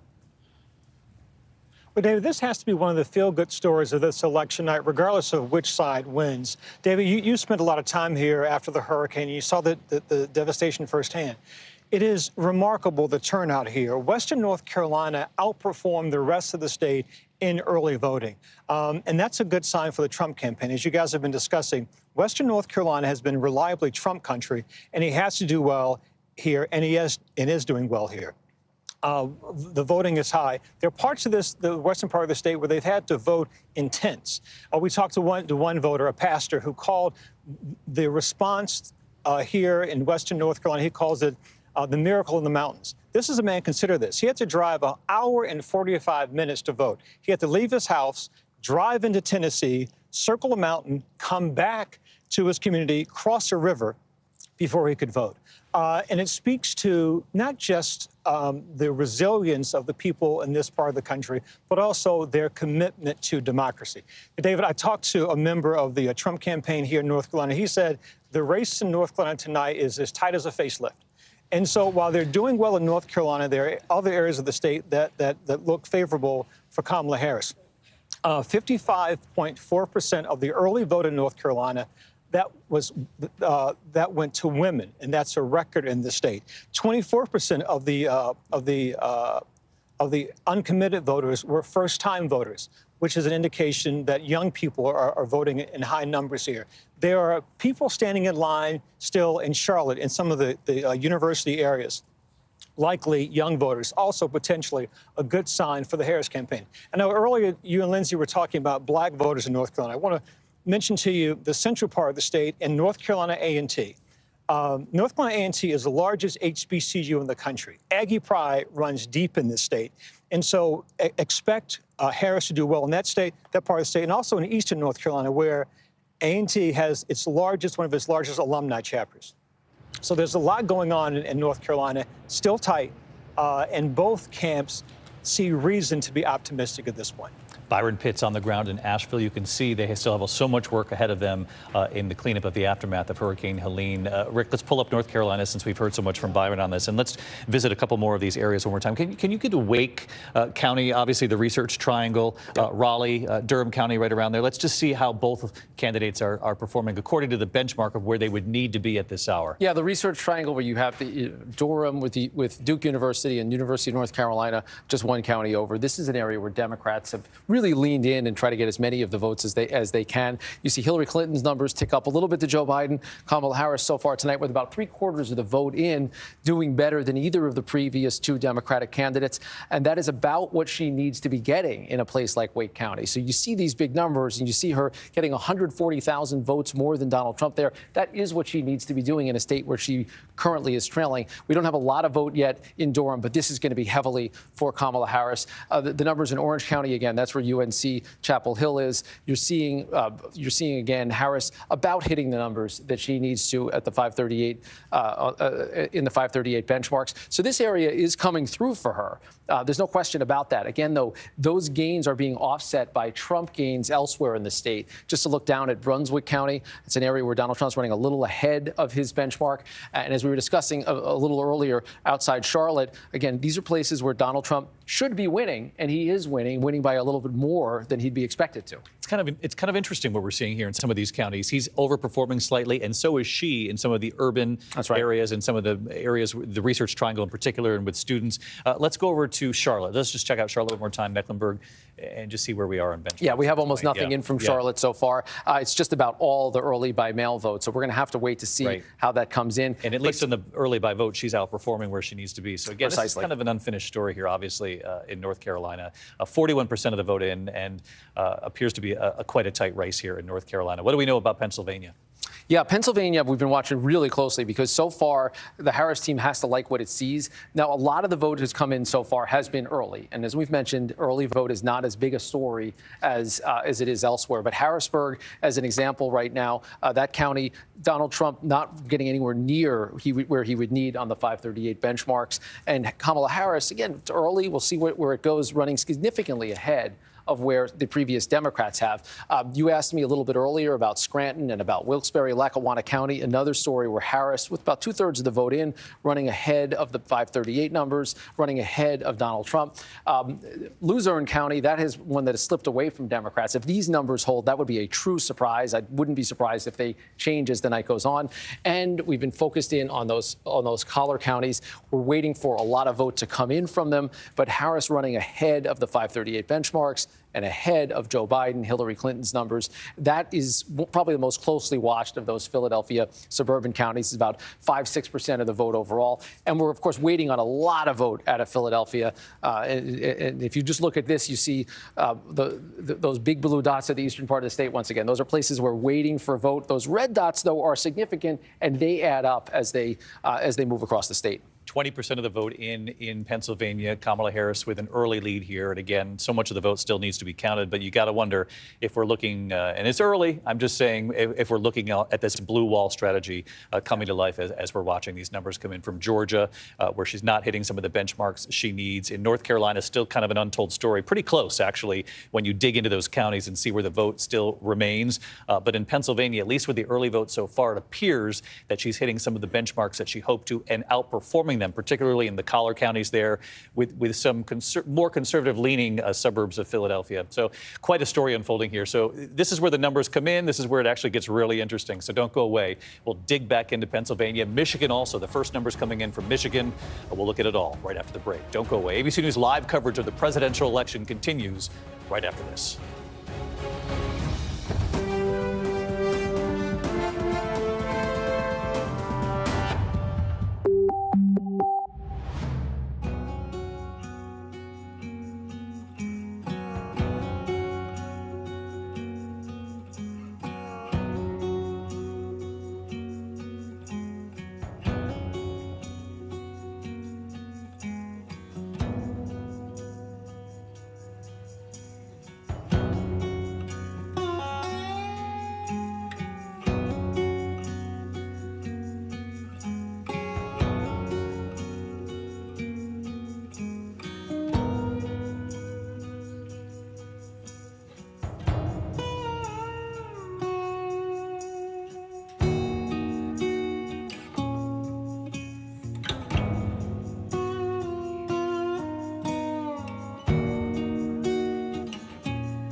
Rochester, four-term Congresswoman, looking to become the new senator in that open seat. She wins that race, and Rachel Scott, this is quite a win. Yeah. It is, David. History made here in Delaware. Lisa Blunt Rochester becoming the first Black woman to win a Senate seat in this state. David, I had a chance to sit down with her just a few weeks ago. We talked about the history that she was going to be potentially making. She told me she's going to be thinking about all the little girls, not only just having Vice President Kamala Harris at the top of the ticket, but also the history that she could be making in this state as well. David, we're also going to be keeping our eye also on one more state, and this is going to be Maryland, where Angela Alsobrooks is running, also has a chance to make history tonight. She's running running against former Governor Larry Hogan in this state as well. Angela Alsobrooks, close ally of Vice President Kamala Harris, a very close friend. But if she were to win this race, this would be the first time that we would ever see two black women serving in the Senate at the same time. This has been a fascinating race to actually watch because the two are somewhat friendly in their debate. I don't know, it was the most cordial debate I saw in this entire election cycle. They started out by saying, I have respect for you, I have respect for you. We worked together when he was the governor and she was the county executive. But we'll be watching that race very carefully as well tonight. Of course, popular Republican governor who went against Trump at certain points during the Trump administration, looking to compete in a heavily Democratic state. But history already made, though, in the state of Delaware. Rachel, thanks. Rick Klein, what are you seeing in Michigan? Yeah, we're just our first glimpse into the numbers in Michigan. It's an interesting state because it's one of them that actually made it easier to start processing and counting those ballots. They also did in-person voting in Michigan for the first time on a widespread way. We should note that everything we're seeing here, it's kind of mixed. Some election day, it's some early vote. We also have seen nothing at all from Wayne County, which is Detroit and Dearborn, something we're going to talk about a lot so far. But Washtenaw County, right outside of Detroit, that's an area where Kamala Harris needs to be doing extremely well. And we're tracking her below, so far, her benchmark with about half the vote in. She's not quite hitting that number. And it's an area where Joe Biden really cleaned up. Did better than Hillary Clinton's number. Right now, at least, again, it's hard to tell because we don't have a full portrait of the pictures. That's University of Michigan. That's Ann Arbor. Ann Arbor, University of Michigan, a liberal area of the state. It's also got some suburban areas that a good number of Republicans live there as well. Oakland County, another big county that we're going to be watching all night tonight. And you can see from the 538 numbers, Harris a little bit ahead of where she would want to be. But we're going to see this storyline continually. Republican parts of the state, Donald Trump hitting his numbers just about everywhere. I haven't found many places yet where he isn't hitting where he wants to be in terms of the 538 benchmarks or in terms of the history. The turnout machine, even if it wasn't on the ground the same way it was for the Democrats, seems to have been working, at least in these initial numbers in Michigan and elsewhere. Let's get right to Juju Chang. She's in Detroit for us. And Juju, President Biden won. This was his biggest win of the swing states, about 54,000 votes, and obviously considered part of this blue wall that Kamala Harris is trying to keep. And they're trying to shore up the cracks in the blue wall, David, absolutely. You know, the Secretary of State was here just moments ago telling us that she believes the votes here will be tabulated between midnight and 6 a.m. throughout Michigan. Now, we spoke earlier to the Macomb County clerk, and he believes it's a big night for Team Trump. That said, we spoke earlier to the COO of the Detroit Board of Elections, and he said, look, we're on pace to have the count tonight, and we believe there's going to be turnout of more than 50% in Detroit, which is a number that might be of interest to the Harris campaign.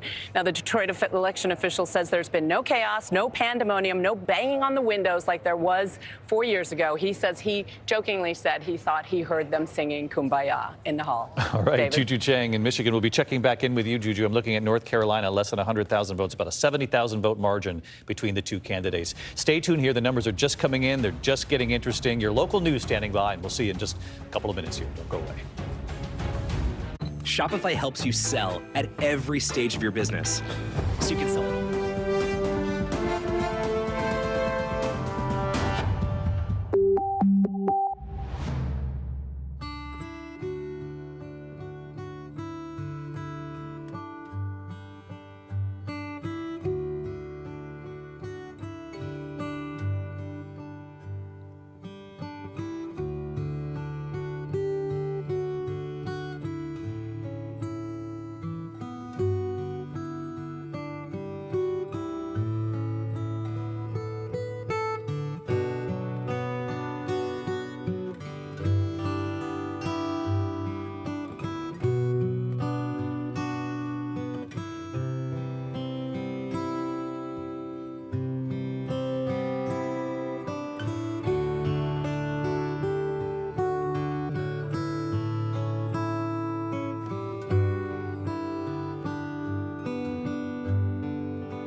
Who will be the next president of the United States?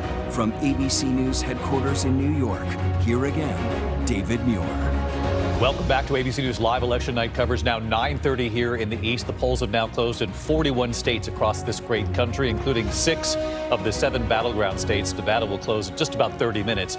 At this hour, here are the results we can report so far in Pennsylvania. Again, this is just still underway in these swing states. Pennsylvania, 55% to 43%. Again, we have to look at the counties and what we're talking about when we're looking at that vote still very early.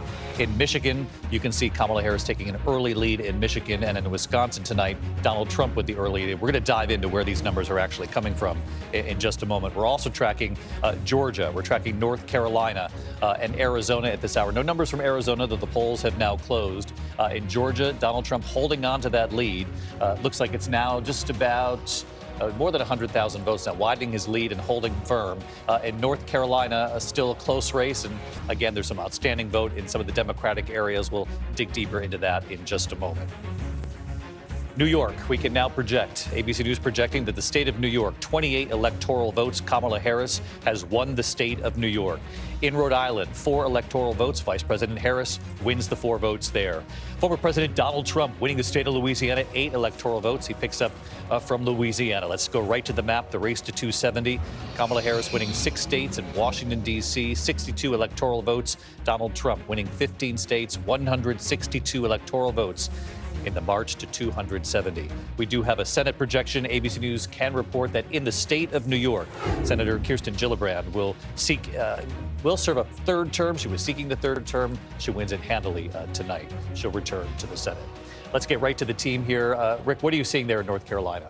Yeah, North Carolina is one we have our eyes on because it seems like every serve is being met with a volley as we get into the numbers here. To look at Raleigh, Wake County, that's a place where Kamala Harris needs to be doing very well. She's doing almost exactly what she needs to be doing, and of course, very well in the bluer parts of the Research Triangle area. But when you get out into Trump country, it looks like Trump numbers, and it's really remarkable to see these numbers tracking how close they are, within a 1/10 of a percentage point of our 538 numbers. And just around within a percentage point or so of what we've seen in the past with past Democrats. We've been talking a little bit about Nash County. We're up to almost 90% reporting there in what's something of a bellwether county, a potential swing county.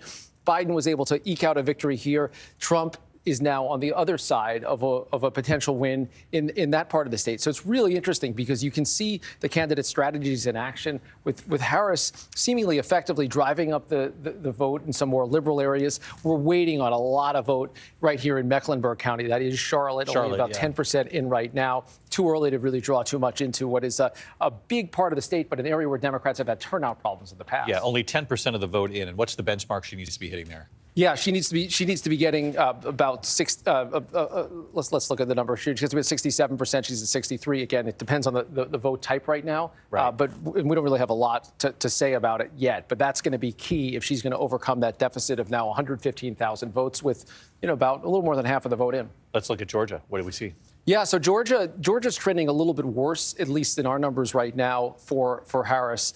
210,000. Trump seems to be in a pretty good position right now, but we're still waiting on so much vote. But just to take you around a little bit, the Atlanta metro area, we've seen a significant amount of vote in Fulton County. It's a place where Harris has to be winning big, and she is winning big, almost exactly hitting her benchmark. DeKalb County, again, almost exactly at that number, places where she's racking up big numbers because she's then bleeding support elsewhere in the state, including in some of the outlying suburbs of Atlanta. Donald Trump doing very well in a lot of these places and just bringing up these 19, 20,000, 40,000 votes in all these different counties across the state. And that's why you see now this edge beginning to emerge of 211,000 votes. Gwinnett County is going to be very important here. It's about 8-9% of the entire state. Right now, Harris up about 60-40 there with only about 16% of the vote in. We're going to look at this all night. These are where we think the votes are. Those big blue dots seem to suggest there's a lot there, but all those red dots add up as well. So there's still a good amount amount of Republican vote. And again, just explain Trump that, has if you an will, edge right again now. for the audience looking. The size of those dots actually is proportional to the amount of vote that we believe is still outstanding. Yeah, for every county, some of them are blue counties, some of them are red counties, some are more purple. And so if it's a 50-50 county, you're not going to get a lot of vote edge one way or the other. But this is really Atlanta and the suburbs. Some of these overlapping dots are so big because the vote share is so large in that area. Some of the smaller blue dots, all of it adds up to a lot of vote that is still out. But we're edging up to about 3/4 of the vote in, and we've seen nights like this develop where it gets harder and harder to make up a gap. Yeah, it's really interesting. A lot of what you just showed us shows Kamala Harris hitting her benchmark or actually surpassing it marginally, but then Donald Trump actually doing even better than what he had to do in some of these rural counties in Georgia. Ryan, what are you hearing from the Trump campaign? I'm hearing that they're still very excited about what they're seeing. They're cautiously optimistic about North Carolina. They feel like there's not enough there for the Harris campaign to make up the ground that they need to make up. They're happy about what's happening in Ohio, that they seem to be up by 10 at this point. And historically, Ohio's been in our party sort of a mental issue where if we're not winning by 10 in Ohio, we're worried about everything else, and that number looks good. There is some, they're nervous about Pennsylvania. There's a lot of vote that's out there. They know that there is a ton of early vote that hasn't even been touched. So there's no arrogance about that, but now all the attention's going to start moving to that blue wall. Virginia being tied is another issue that is getting them excited.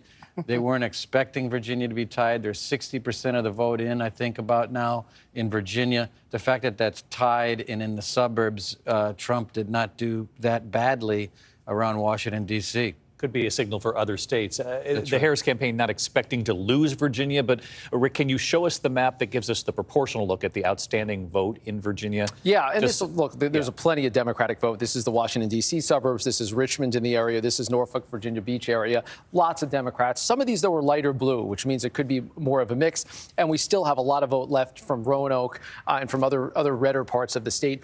But, yeah, you add it all up, and Reince is right to point this out, because right now there is something going on where you're just not seeing the kind of numbers that you would expect in some of these suburban areas. Biden in Prince William County, 62% of the vote. Hillary Clinton, 58%. Harris is down now to 57%. So she's still winning, just not winning by the same kind of numbers.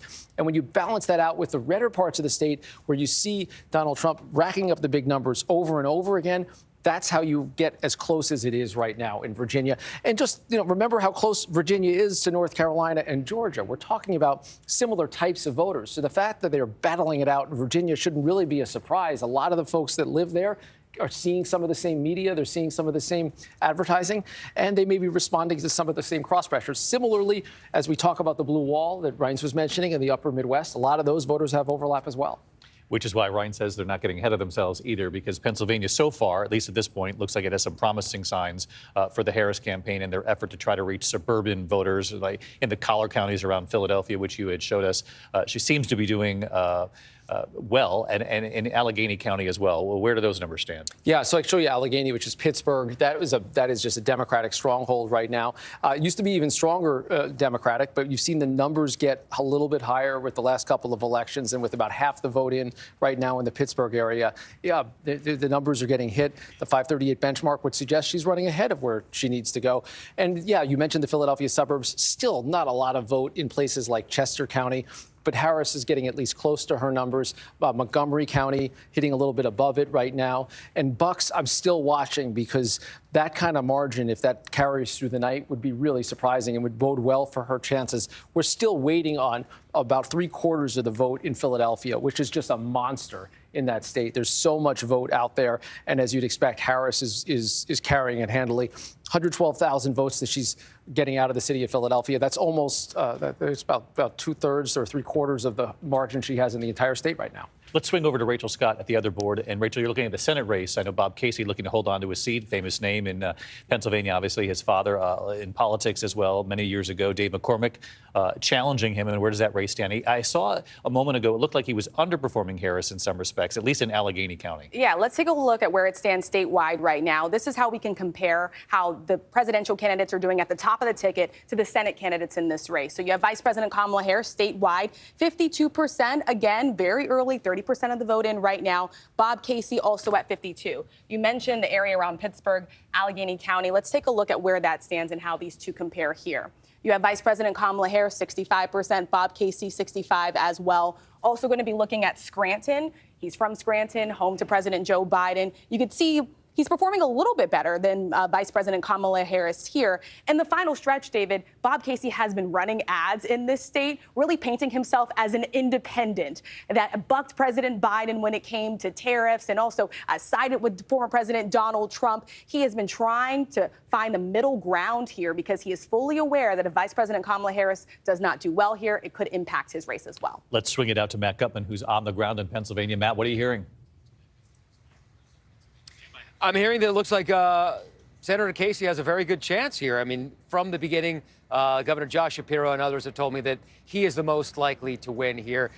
His father was a governor. He is a scion of a very famous family here, also from Scranton, like former President Biden. And McCormick's got a big knock against him, and that is that he hasn't really lived in the state. He lives mostly in Connecticut, and that is something that apparently has affected voters here. Now, there's another thing I want to talk about, and that is the results and the timing of the results, David. I spoke to Governor Shapiro, and he's been very adamant about accuracy being first, also the vote being safe and fair. But officials here understand that they are in a race against the clock. You remember back in 2020, it took almost 5 days to tabulate the vote here. That delta between the elections and the results left all of this space for rumor and conspiracy theory, which was jumped upon by the Trump administration. That's happening again already. But this time, they aim to do it much more quickly. They have more voting machines, although they still are not allowed to pre-process the mail-in ballots until 7 a.m. on Election Day. But the state funding that goes to the counties that's tied to their election funding stipulates that they cannot stop counting once they have started until they are completely done. So they've got rotating crews going round the clock to count the votes. Most of the counties tell me they hope to have it done at some point tomorrow afternoon. One thing to look at is Erie County. At last glance, they have about only 1% in. Officials there telling me there is massive voter turnout. And because there was a snafu with their mail-in ballots, the vendor sent them to the wrong addresses. Some people didn't get them. I was told that counting the mail-in ballots could take an additional days, possibly even weeks. So that could take a long time. And, of course, Erie County is a pivotal swing county that has swung from side to side over the past several elections, David. Yeah, one of those boomerang counties we're going to be watching very closely, Erie up in the northwestern part of Pennsylvania. Matt, thanks so much. Let's go to the wall here. You can see the three blue wall states right up there right now. Kamala Harris with a lead early in the night in all three of those states, Pennsylvania, Michigan, and Wisconsin, all about the same margin, by the way, 52 to 47 Pennsylvania, a similar lead in Michigan, and with 18% of the vote in Wisconsin, 51-47. Lindsay, I know we're getting some exit poll data from voters, how independents are breaking in these so-called three blue wall states, or Rust Belt states, as they're called. And obviously, the independent voter, highly coveted by both campaigns. It's not voting so well for Kamala Harris for those independent voters in Pennsylvania. You see 24% of those voters, pretty significant amount, about a quarter of those voters in Pennsylvania identify as independent, and they are breaking by 6 points for Donald Trump. He actually is doing 6 points better this election than he did in 2020. But Michigan and Wisconsin, a little bit more hope for the Harris campaign. She's actually leading when it comes to the independent voters by 3 points compared to Donald Trump. And Wisconsin, more of the same there, where she's leading by 4 points with the independent votes. But Donald Trump doing 5 points better with the independent voters in Wisconsin than 2020. He's doing 1 point better in Michigan when it comes to the independent voter. Mary Bruce, this makes me think of you and your reporting these last couple of days, the Harris campaign telling you that this was going to be very close, and they said they knew that. And that is what we are seeing here tonight. Very close, still very tight, and a long way to go. I mean, that is the message coming out of the Harris campaign tonight. I think they are encouraged and buoyed by what they are seeing in Pennsylvania. I think, when it comes to Georgia, I'm hearing that they are pointing particularly to the suburban support that they're getting there. They say they are tracking slightly above expectations among suburban early voters in Georgia. They also are pointing to the rural turnout in Georgia. They say they're not seeing signs of some surging rural turnout. They, of course, are waiting for results from those larger rural counties. But look, they have said all along their most straightforward path is to win the blue wall states, Michigan, Pennsylvania, Wisconsin. They have put a lot of energy and effort into those three states. But again, they always said this was going to be a tight race that was going to be won in the margins. John? Look, there are clearly troubling signs for Democrats throughout the Sun Belt, whether it's in the non-battleground states like Virginia or like Florida, or whether it's in the battleground states, Georgia and North Carolina. Look, anybody can still win there, but you don't see any sign that Kamala Harris is running away with anything. What I just heard from a top Democrat who is following this as close as anybody, it was always going to come down to the blue wall. Everything else is gravy. Think about what that means, David. If those are the only states that she wins in the battleground, you get to 270 electoral votes for Kamala Harris. She wins because she won a single electoral vote in one of two states that divides their votes, the city of Omaha in Nebraska. And that's what they're looking at right now. I mean, look, we have a long, long way to go. But that ultimately is looking more and more like the path that Kamala Harris is going to need to get elected president. And part of that coalition, if she hopes to get to 270 tonight, includes the independent voters. I would think that seeing the way they're breaking in Pennsylvania, at least early in the preliminary exits, is not terribly encouraging, though independents, Lindsay was pointing out, Michigan and Wisconsin are breaking her way, again, according to the preliminary exit polls. And in fact, we've got some great new numbers coming in from Wisconsin that we can dig into and really see how both campaigns are doing here right after the break. Don't go away. ABC News live coverage of the presidential race continues. Wisconsin up on deck here. We're going to look at the numbers from that state in just a moment.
Out of the last 6 presidential elections, the state of Wisconsin was decided by less than 1 percentage point. which is why you feel like that pit in your stomach, no matter what side you're on tonight, as you look at the map coming together, a very competitive race. And it would look like, Rick, if the Harris campaign has a path to 270, it's looking more and more like it's got to be through that blue wall, the Rust Belt, and Wisconsin. Let's take a look at where those numbers stand tonight. It's funny when you think back, Biden won it by what, 21,000 votes? 4 years earlier, Donald Trump had won it by 23,000 votes. This is a state that does go back and forth. It's sort of the bellwether state of the country. Yeah, and these are the first numbers we're seeing tonight, about a quarter of the vote in. Big caveat, we don't know exactly what vote it is. We think a lot of this is actually election day vote. We don't think we've seen any of the earlier vote from Milwaukee, which of course is the biggest city. Starting with the way the Democrats look, they have to get big numbers out of Milwaukee for starters, and that seems to be happening so far. Harris pretty close to what we think she would need to do in the city of Milwaukee to be competitive across the state, with about 40% of the vote in. Madison is just a huge vote engine for Democrats. She's getting close to that 538 benchmark, but not quite there, running a little bit below Biden's numbers from 4 years ago. But here's some big news, and hat tip to Reince Priebus, Mr. Wisconsin over there, for highlighting some of this. In Kenosha, which is a swingier part of the state, Donald Trump carried it just by 50.7% last time around. He's up 7 points. Harris down 5 points from where she was. That's significantly below the benchmark. This is one we've been looking for as well in the western part of the state, South County. Again, Harris a little below the benchmark. And up here, Door County, this is one that people love to talk about as the classic bellwether type county. Donald Trump right now a little bit up in this county. The numbers are small. We're not talking about huge counties, but as the numbers come in, we're seeing Trump continue to hit numbers. Waukesha County, which is in the suburbs there, Trump just slightly below the benchmark. A lot of vote still to go. Again, we've got less than a third of it in, and a lot of it is going to be the early vote, but it looks like it's going to be a tight race there. And you're right, David, especially if Georgia fades a little bit toward Donald Trump, and North Carolina trends there as well. That really leaves Harris with that path that you guys were just talking about, that includes Pennsylvania, Michigan, and Wisconsin, all of which he's leading now, at least numerically. But it's not an easy path, if that's your only path. And Wisconsin, I took note of all the counties you just showed. She's almost hitting her benchmark, but Donald Trump is surpassing his benchmark. They're small counties. We're not talking about huge amounts of vote, but in every one of those counties you just showed, Donald Trump was slightly above his benchmark in each of those Wisconsin counties. Let's go to Deborah Roberts, who's on the ground in Wisconsin. Deborah, what are authorities telling you there? Hey, David. Well, once again, they're expecting that Wisconsin will keep us on the edge of our seats until late into the night, because, as you mentioned, those absentee ballots tend to come in a little bit later, and that happens in Milwaukee. They get a lot of those absentee ballots. But where I am here tonight in Madison, which is a university town, might be the one place that Harris may be able to pick up a little bit of good news, because the University of Wisconsin is here, and those young voters, those first-time voters, tell me today that they're really energized. I spent the morning at University of Wisconsin in the classroom of Professor Allison Prash.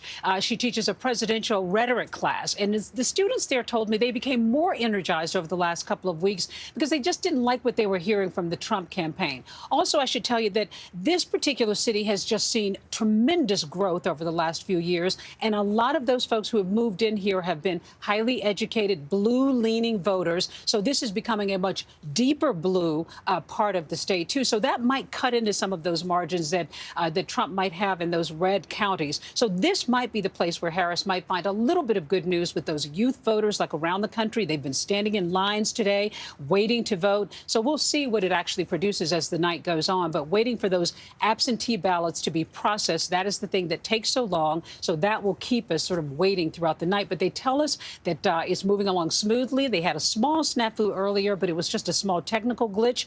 They think that's going to move along. So Milwaukee and, of course, Madison will probably deliver well for her. And the big question is going to be how big, because, as you said, 20,000 votes or so for Biden last time. Can she do better than that? That's what she's going to have to probably do to feel solid here in Wisconsin. David? Deborah Roberts in Madison. Deborah, appreciate it. 28% of the vote in. Kamala Harris up by about 41,000 votes. Ryan's got about a minute before we have to hit a break here. What do you make of what you saw? I saw Donald Trump surpassing his benchmarks that he needed to ever so slightly, but in each one of those counties Rick showed. Yeah, absolutely. Well, Rick showed Kenosha, Wisconsin, where I grew up. That always was a Democrat town. It's where Chrysler American Motors was. 57% is huge. He was at 50% in 2020, about 47% in 2016. The key for Wisconsin right now, though, is Madison, Dane County, that blue in the middle. If Donald Trump can stay above 24%, I think Kamala Harris is going to have a tough time. The difference in 2016 and 2020 was about 80,000 votes, which was a difference. It was 1 percentage point, and he's running 2%.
24 states, including the swing state of Nevada, with its 6 electoral votes. As those numbers start coming in, we'll go right back to the Nevada board. At this hour, all 7 battleground states are now closed, and ABC News can take a look at the numbers coming in from each one. Georgia, 79% of the vote is in. They said they would have the vote in tonight. Kamala Harris behind Donald Trump in that state. We'll dive in whether or not she can make that up anywhere in Georgia. Also, North Carolina tonight. Kamala Harris behind Donald Trump. He leads 52 to 46, 16 electoral votes on the line, 66% of the vote in. We'll dive into where that vote remains. In Pennsylvania at this hour, Kamala Harris holding onto a very slim lead in the very important state, Keystone State, 19 electoral votes. Very difficult to win the White House without the state of Pennsylvania. As you can see, about 43% of the vote in at this hour. Kamala Harris with the slightest of leads there. In Michigan at this hour, another battleground state, part of that blue wall that the Democrats are hoping to keep. 15 electoral votes. Kamala Harris with a lead over former President Trump, 466,000 votes to his 419,000. Just 16% of the vote in at this hour. Wisconsin, we were looking at a moment ago. Wisconsin, the numbers starting to come in tonight. Very close race there, about a point between them. And as I mentioned, 4 out of the last 6 presidential elections decided in that state by less than a point. Arizona tonight, another key battleground state. The numbers not in yet, though. The polls have closed. 11 electoral votes on the line there. We do have states. ABC News is ready to project at this hour. Let's take a look. Utah tonight, 6 electoral votes going to former President Donald Trump. Montana, the 4 electoral votes going to Trump there. We're going to watch that Senate race very closely. The Democrat John Tester trying to hold on in a state Trump has now won repeatedly. Colorado, Kamala Harris wins the state of Colorado, 9 electoral votes. Goes to the vice president. So take a look at the map. The road to 270. Kamala Harris winning 7 states in Washington, D.C. Donald Trump winning 17 states. 172 electoral votes for him, up to 91 for Kamala Harris at this hour. Our coverage of the 2024 presidential election continues right now. This is an ABC News special. The time has finally come. Right now, all across America, votes are being counted. Who will be your next president on this historic night with the stakes so high? Live from ABC News election headquarters in New York City. Now reporting, David Muir. Welcome back, ABC News live election night headquarters here in New York City. And we are getting not only numbers in, but more exit polling data from the key battlegrounds. Lindsay, what do you have? All right, well, so interesting enough, the Harris campaign has really doggedly pursued the Latino vote. We've seen that really ratchet up, in particular in recent weeks. Donald Trump equally. He was in Pennsylvania recently, just last week, and he said, I love the Latinos. He was in New Mexico a few days ago. He said, I love the Hispanics. And it really appears that there is some appeal there for the Latino voters when it comes to Donald Trump. If you look at the race in Nevada in particular, the Latino vote making up 17% of the electorate there. Here we go, 48% going for Kamala Harris. They're in Nevada, 46% for Donald Trump. But Donald Trump is actually doing 4 points better. Actually, I'm sorry, that's in Arizona. Harris is doing 4 points worse than Biden in Arizona, and Trump doing 4 points better than he did in 2020. If we want to look at that board there in Arizona, Kamala Harris getting 55% of the Latino vote. They make up more than 25% of the population in Arizona. Donald Trump getting 41%. But in both cases, he's doing much better. Trump 11 points better than he did in 2020 in Nevada, and again, 4 points better than he did in Arizona in 2020. And this is exactly what the Trump campaign wanted to do, was to peel away some of the Latino support that President Biden got 4 years ago. And Martha, you traveled through Nevada and through the Sun Belt, and what did you hear? Well, I think what I heard was surprising in some ways. I mean, you think, oh, the Latino vote is going to go to the Democrats. Absolutely not. I mean, that's not the impression you got on the ground. You had unions out there canvassing for Kamala Harris, but it all came back to the voters I spoke to the economy. And even those Democrats who were out canvassing for Kamala Harris knew that was an issue. Like, how do you explain to people the economy, that people trust Donald Trump more on that? And they said, well, we tell them it just takes time. So that message was not really resonating. Nevada has the highest unemployment rate of any state in the country. They were devastated after COVID. And that is the issue. You know, you can talk about exaggeration. You can talk about them calling Puerto Ricans garbage. You can talk about all those things, but it came back to the economy. They can hear lies, they can hear mistruths, they can hear exaggerations, but their truth is their grocery bills, their gas bills. And that's what it came back to on many, many people I interviewed. And the high cost of housing in Nevada, too. Exactly. Very, very high costs of rents. And immigration, of course. And you could talk to Latino voters. There was one man, he said, I don't care about any of that other stuff. Donald Trump is going to be best for the border. This is a man who came into the country 50 years ago illegally. He is now a citizen. He doesn't want any more migrants, and that's why he's voting for Donald Trump. Yeah, really interesting. And part of what Lindsay was showing us, I mean, she still is leading among Latino voters, but not by the margin that President Biden did 4 years ago. And that's got to be very concerning for the Democrats and the Harris campaign, Mary. Yeah, look, I would just remind over and over again that they had said from the very beginning, and they're saying again tonight, their most straightforward path is through those blue wall states. And when you look at what we're seeing coming in, that certainly seems to still be the case, and I suspect is still their hope. You know, the Harris campaign is well aware of all of those issues, especially in Nevada. It's why she, unveiled her housing plan in that state. She knew that she had to hammer home the issue of the economy and make clear that that was going to be her top priority, that lowering the cost of groceries was going to be at the very first thing, her very first priority when she gets into office. She always said she would pass, if elected, this big economic package of bills to do just that. The question is whether that message got across and was enough. Rick Klein, what's the blue wall looking like at this point? Yeah, we've seen some numbers come in that shifted the lead, again, numerically, because it just has to do with the pace of vote. But right now, Donald Trump with a 33,000 vote edge. We've gotten a lot of rural vote. This is Pennsylvania. This is Pennsylvania, yep. Yes. You asked earlier about Wilkes-Barre, Luzerne County. That has flipped red, at least as of now, with 57% of the vote in. Donald Trump racking up some numbers there in an area where Democrats had some hopes to build things up.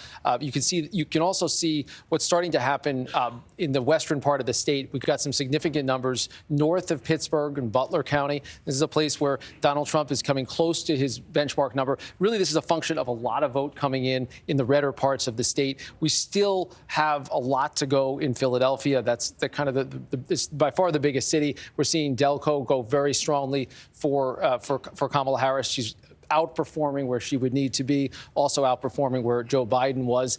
And the same story up through Montgomery. And this is still an interesting one. Bucks County, a lot of folks are keyed into that. A lot of votes still to go. Unclear exactly what kind of vote that is, but at least now Kamala Harris outperforming that benchmark. So it's a long night to go, but we're getting close to half the votes in Pennsylvania. Yeah, this would appear to be her strongest state so far as her benchmark performance, at least meeting that 538 average of where these candidates need to be. Donald Trump, in a number of the counties you just showed, slightly below the benchmark, though getting very close to it, which explains why the vote is so close right now. 46% of the vote in. Donald Trump with a very slight lead in Pennsylvania. And you were looking at the Latino vote in Pennsylvania and some of the counties where they live and wondering if this 11th hour push by the Harris campaign to try to reach out to Latinos would actually work. Yeah, and as Martha was talking about what she saw there in Nevada, I was thinking about what I saw personally here in Pennsylvania. This is Berks County, which includes Reading. Donald Trump has a campaign office here.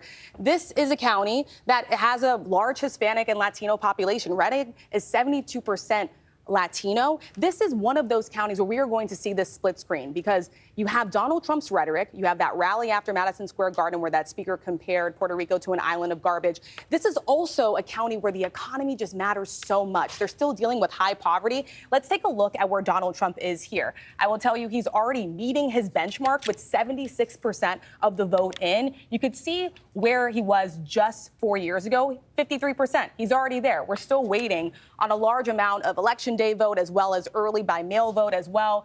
And then again, right here, David, he's already performing really well here. While he was campaigning here in Reading, Vice President Kamala Harris was in Allentown. This is Lehigh County. You could see just how well she's doing here. Right now, she's ahead by 6,000 votes or so, but still a lot of vote left to be counted, 43% in right now. Thanks, Rachel. Rick, one of the things that's very telling is the map with the sort of circular diagram that shows you where the vote still remains. Can you just show us in Pennsylvania at this hour where the vote still has to be tallied?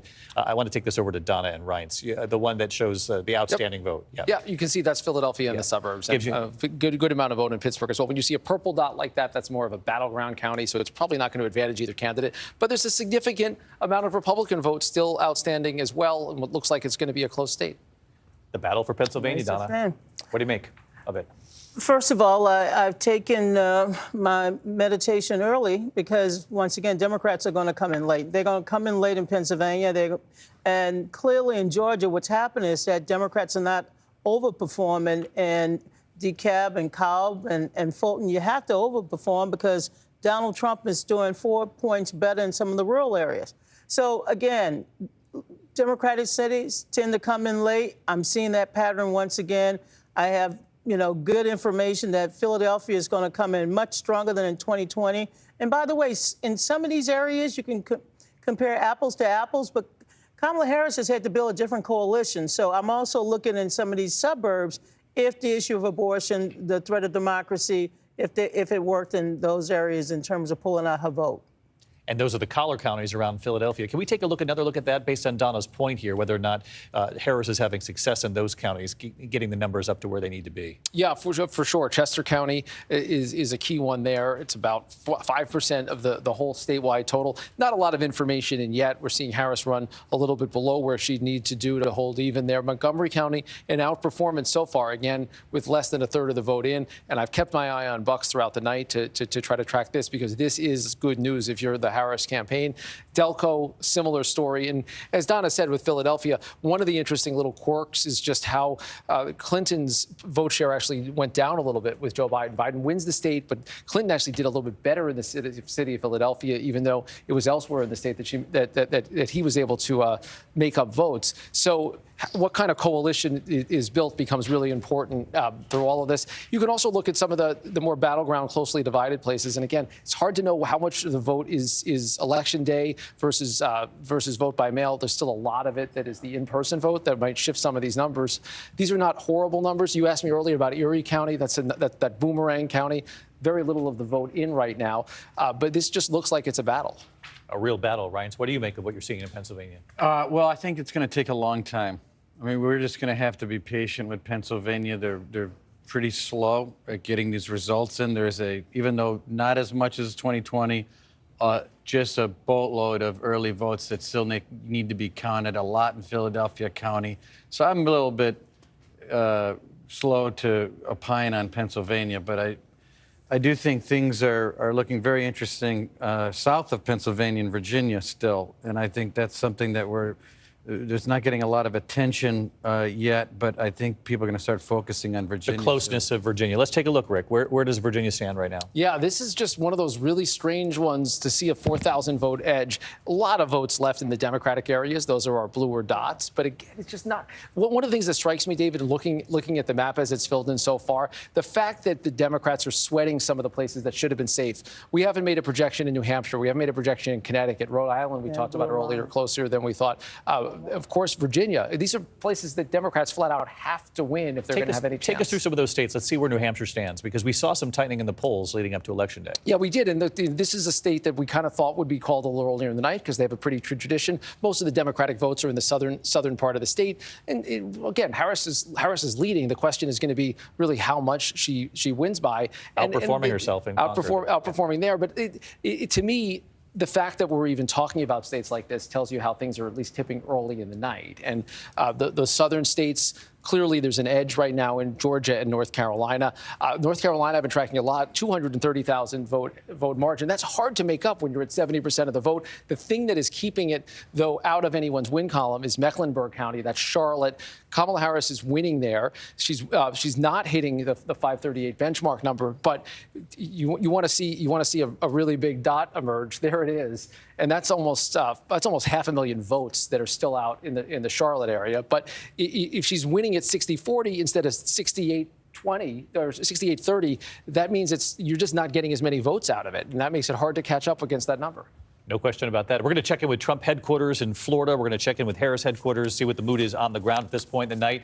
And we're going to keep digging into these Rust Belt states, Pennsylvania, Michigan, Wisconsin, because that appears to be the path as we continue in the night, at least for the Democrats to keep this alive. As Rick Klein just points out, and smartly so, the reason North Carolina can't be called is because of the outstanding vote in Charlotte, which is a Democratic area. But given the margin between the two, it might be really difficult to make that up. So we're going to keep our eyes on the math. We'll get right back to it right after the break.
this hour. We can project that in Mississippi, the winner of that race, former President Donald Trump, picks up 6 electoral votes in Mississippi.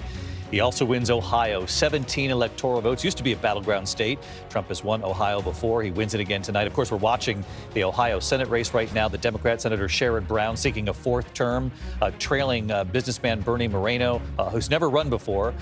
Colombian roots. He leads by almost 5 points here. It's going to be a difficult race to make up that kind of ground with 76% of the vote in. We're going to keep our eye on that. We do have another race to call, and a race that makes history tonight in Maryland. Voters have elected Democrat Angela Alsobrooks to serve in the Senate. Republican Larry Hogan, the popular governor there, had been challenging her for that open seat. Angela Alsobrooks becomes the next senator from the state of Maryland. And Lindsay Davis, she makes history, and a lot of history made tonight. She'll be the second black woman elected to the Senate on this election. We're talking about Carol Moseley Braun and Kamala Harris. Obviously, prior to this day, in our country's nearly 250-year history, you'd only had 2 black women ever elected to the U.S. Senate. And tonight, you have 2 more. What's really significant, I think, to put this into broader perspective, is we've still never had a black female govern a state in this country. And so tonight, the Democratic Party is asking American citizens to do something that they haven't even done on a state level. They're asking to vote for this woman to run and rule and reign over this entire country, which it just really puts in perspective that we're just now getting to this point of having 4 black women elected into the Senate. It was interesting when I had a chance to speak with Angela Alsobrooks just last week. She talked about how her family is from South Carolina, and it was because her great-grandfather had been shot by a white sheriff's deputy that they fled to Maryland, and that's what made her decide that she wanted to be a prosecutor and ultimately get into politics. And Donna Brazil, Angela Alsobrooks has talked about how, as a young prosecutor, she got advice from another prosecutor. That's right. Vice President Kamala Harris was elected prosecutor in 2004. She mentored Angela Alsobrooks, but I also have to take a moment of personal pride. She was my first intern on Capitol Hill. So I'm very excited about that, but she's been a terrific executive. In both her primary campaign, she was outraised almost 10-1, as well as in general election. Look, Larry Hogan is a great guy. People love him in Maryland, but they understood a vote for Mr. Hogan was a vote for Mitch McConnell, a vote for the Supreme Court. Angela had her message focused on the economy, the issue of abortion, because abortion was on the ballot in the great state of Maryland. But she also had a special appeal, I think, to young women across the state. That's going to be the hidden story tonight after my friend next to me finishes boogie-woogie around all of the counties. Let's get a long night ahead. And Rachel Scott, you're looking at the Senate. Not only is this a win for Angela Alsobrooks, she makes history, but I flashed up that Ohio Senate race. Sherrod Brown, it does not look like it's going to be a good night for him there. Yeah, this is going to be really hard to make up, David, as you already said. 78% of the vote that is already in, and you could see that Moreno is ahead right now by 239,000 votes, roughly, compared to Sherrod Brown. You know, I've been studying sort of how he won the last time around. Listen, that was 2018. Donald Trump was not running, and so this is the first time that Sherrod Brown, the last remaining statewide Democrat in this state, is really trying to outrun the top of the ticket. I want you to just pay attention to some of these counties, because these are areas, they're red now, but these were blue in 2018. These are 2 counties in which Sherrod Brown did really well in 2018. Now they're red. You could see just how well Moreno is doing here. He's ahead by 4,000 votes. Sherrod Brown underperforming where he was in 2018. And you could see Vice President Kamala Harris at 41%. This is obviously a red state here. Sherrod Brown, the last remaining Democrat, if he is able to carve this one out, it would be pretty remarkable here. We're still waiting for a good number of votes here in Franklin County, which is home to Columbus. What does it say, John, about the shifting nature of not only Ohio, but you're looking at Florida as well? And Sherrod Brown, very popular in that state, obviously not enough to win tonight, but the margin became smaller and smaller each time he ran. Yeah, and look, this shows really tough night it's shaping up to be for Democrats in the Senate. I mean, the Democrats talked about 2 seats that they thought they really had a chance to pick up. Florida, Texas, neither one of those looks good. Sherrod Brown, they thought they were going to keep. looks like he's in real trouble. Tough for Democrats in the Senate. All right, John, thanks. When we come back here, your local news is standing by, and we have new reporting from Donald Trump's campaign headquarters, who's with Donald Trump tonight, what they make of what they're seeing on the board so far. And then we'll focus right back on that blue wall, the Rust Belt states. A lot to get to. We'll be right back. ABC News live coverage of Election Night 2024 continues right after this.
Election night in America. Who will be the next president of the United States? From ABC News headquarters in New York, here again, David Muir. Welcome back to ABC News Live Election Night coverage. 10:30 now here in the East, 7:30 in the West. We're 30 minutes away from polls closing in California, Washington, Oregon, and Idaho. California, of course, with 54 electoral votes at stake.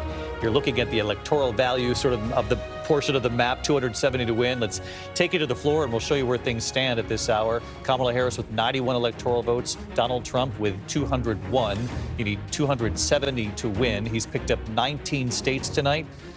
She's picked up 8 states in Washington, D.C. Let's get right to Trump headquarters, Palm Beach Convention Center. John Santucci, who's covered Donald Trump for us for quite some time. What's the mood there, John, and who's with Donald Trump? Well, David, you can hear the mood here at the convention center. They're going through results, and the crowd here supporting Donald Trump, very excited. Donald Trump is not here, David, at this convention center. He's over at Mar-a-Lago, where, David, I'm told he's been gathered with senior staff and family in a war room that's been set up at his club, going through results. And just in the last couple of minutes, David, he actually went into the grand ballroom at Mar-a-Lago, according to reporting from my colleague, Catherine Falders and I, where he actually went around and greeted supporters and donors that are there. Our sources tell us, David, that in addition to donors and club members, he's there with his new campaign surrogates, billionaire Elon Musk and RFK Jr. And in addition to the family, David, who's been advising and campaigning with Donald Trump, his eldest sons, Don Jr. and Eric, there with Dad tonight.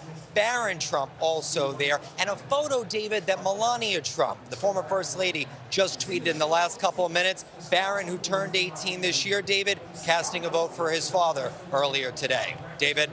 John Santucci with some color inside Trump headquarters there, Palm Beach Convention Center. John, thank you. Let's go right over to Eva Pilgrim.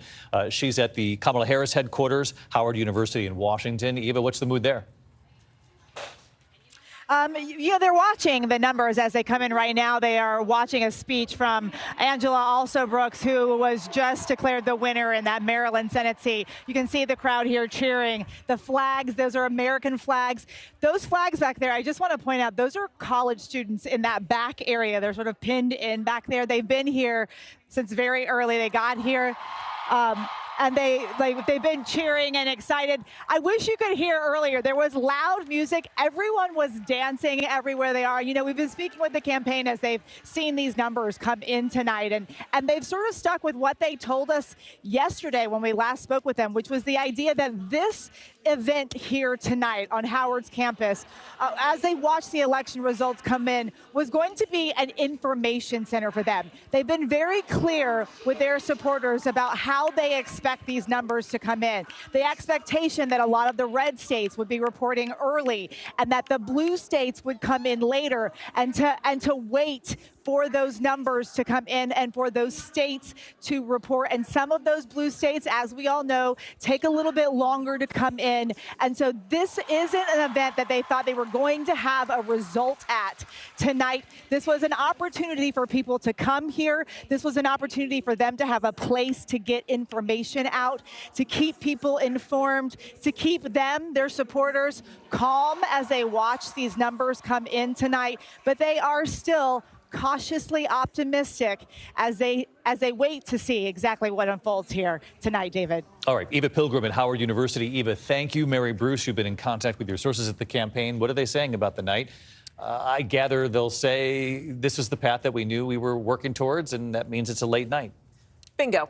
They knew that this was going to be tight. They knew this was going to take a long time. The message coming from the Harris campaign right now is just everybody wait.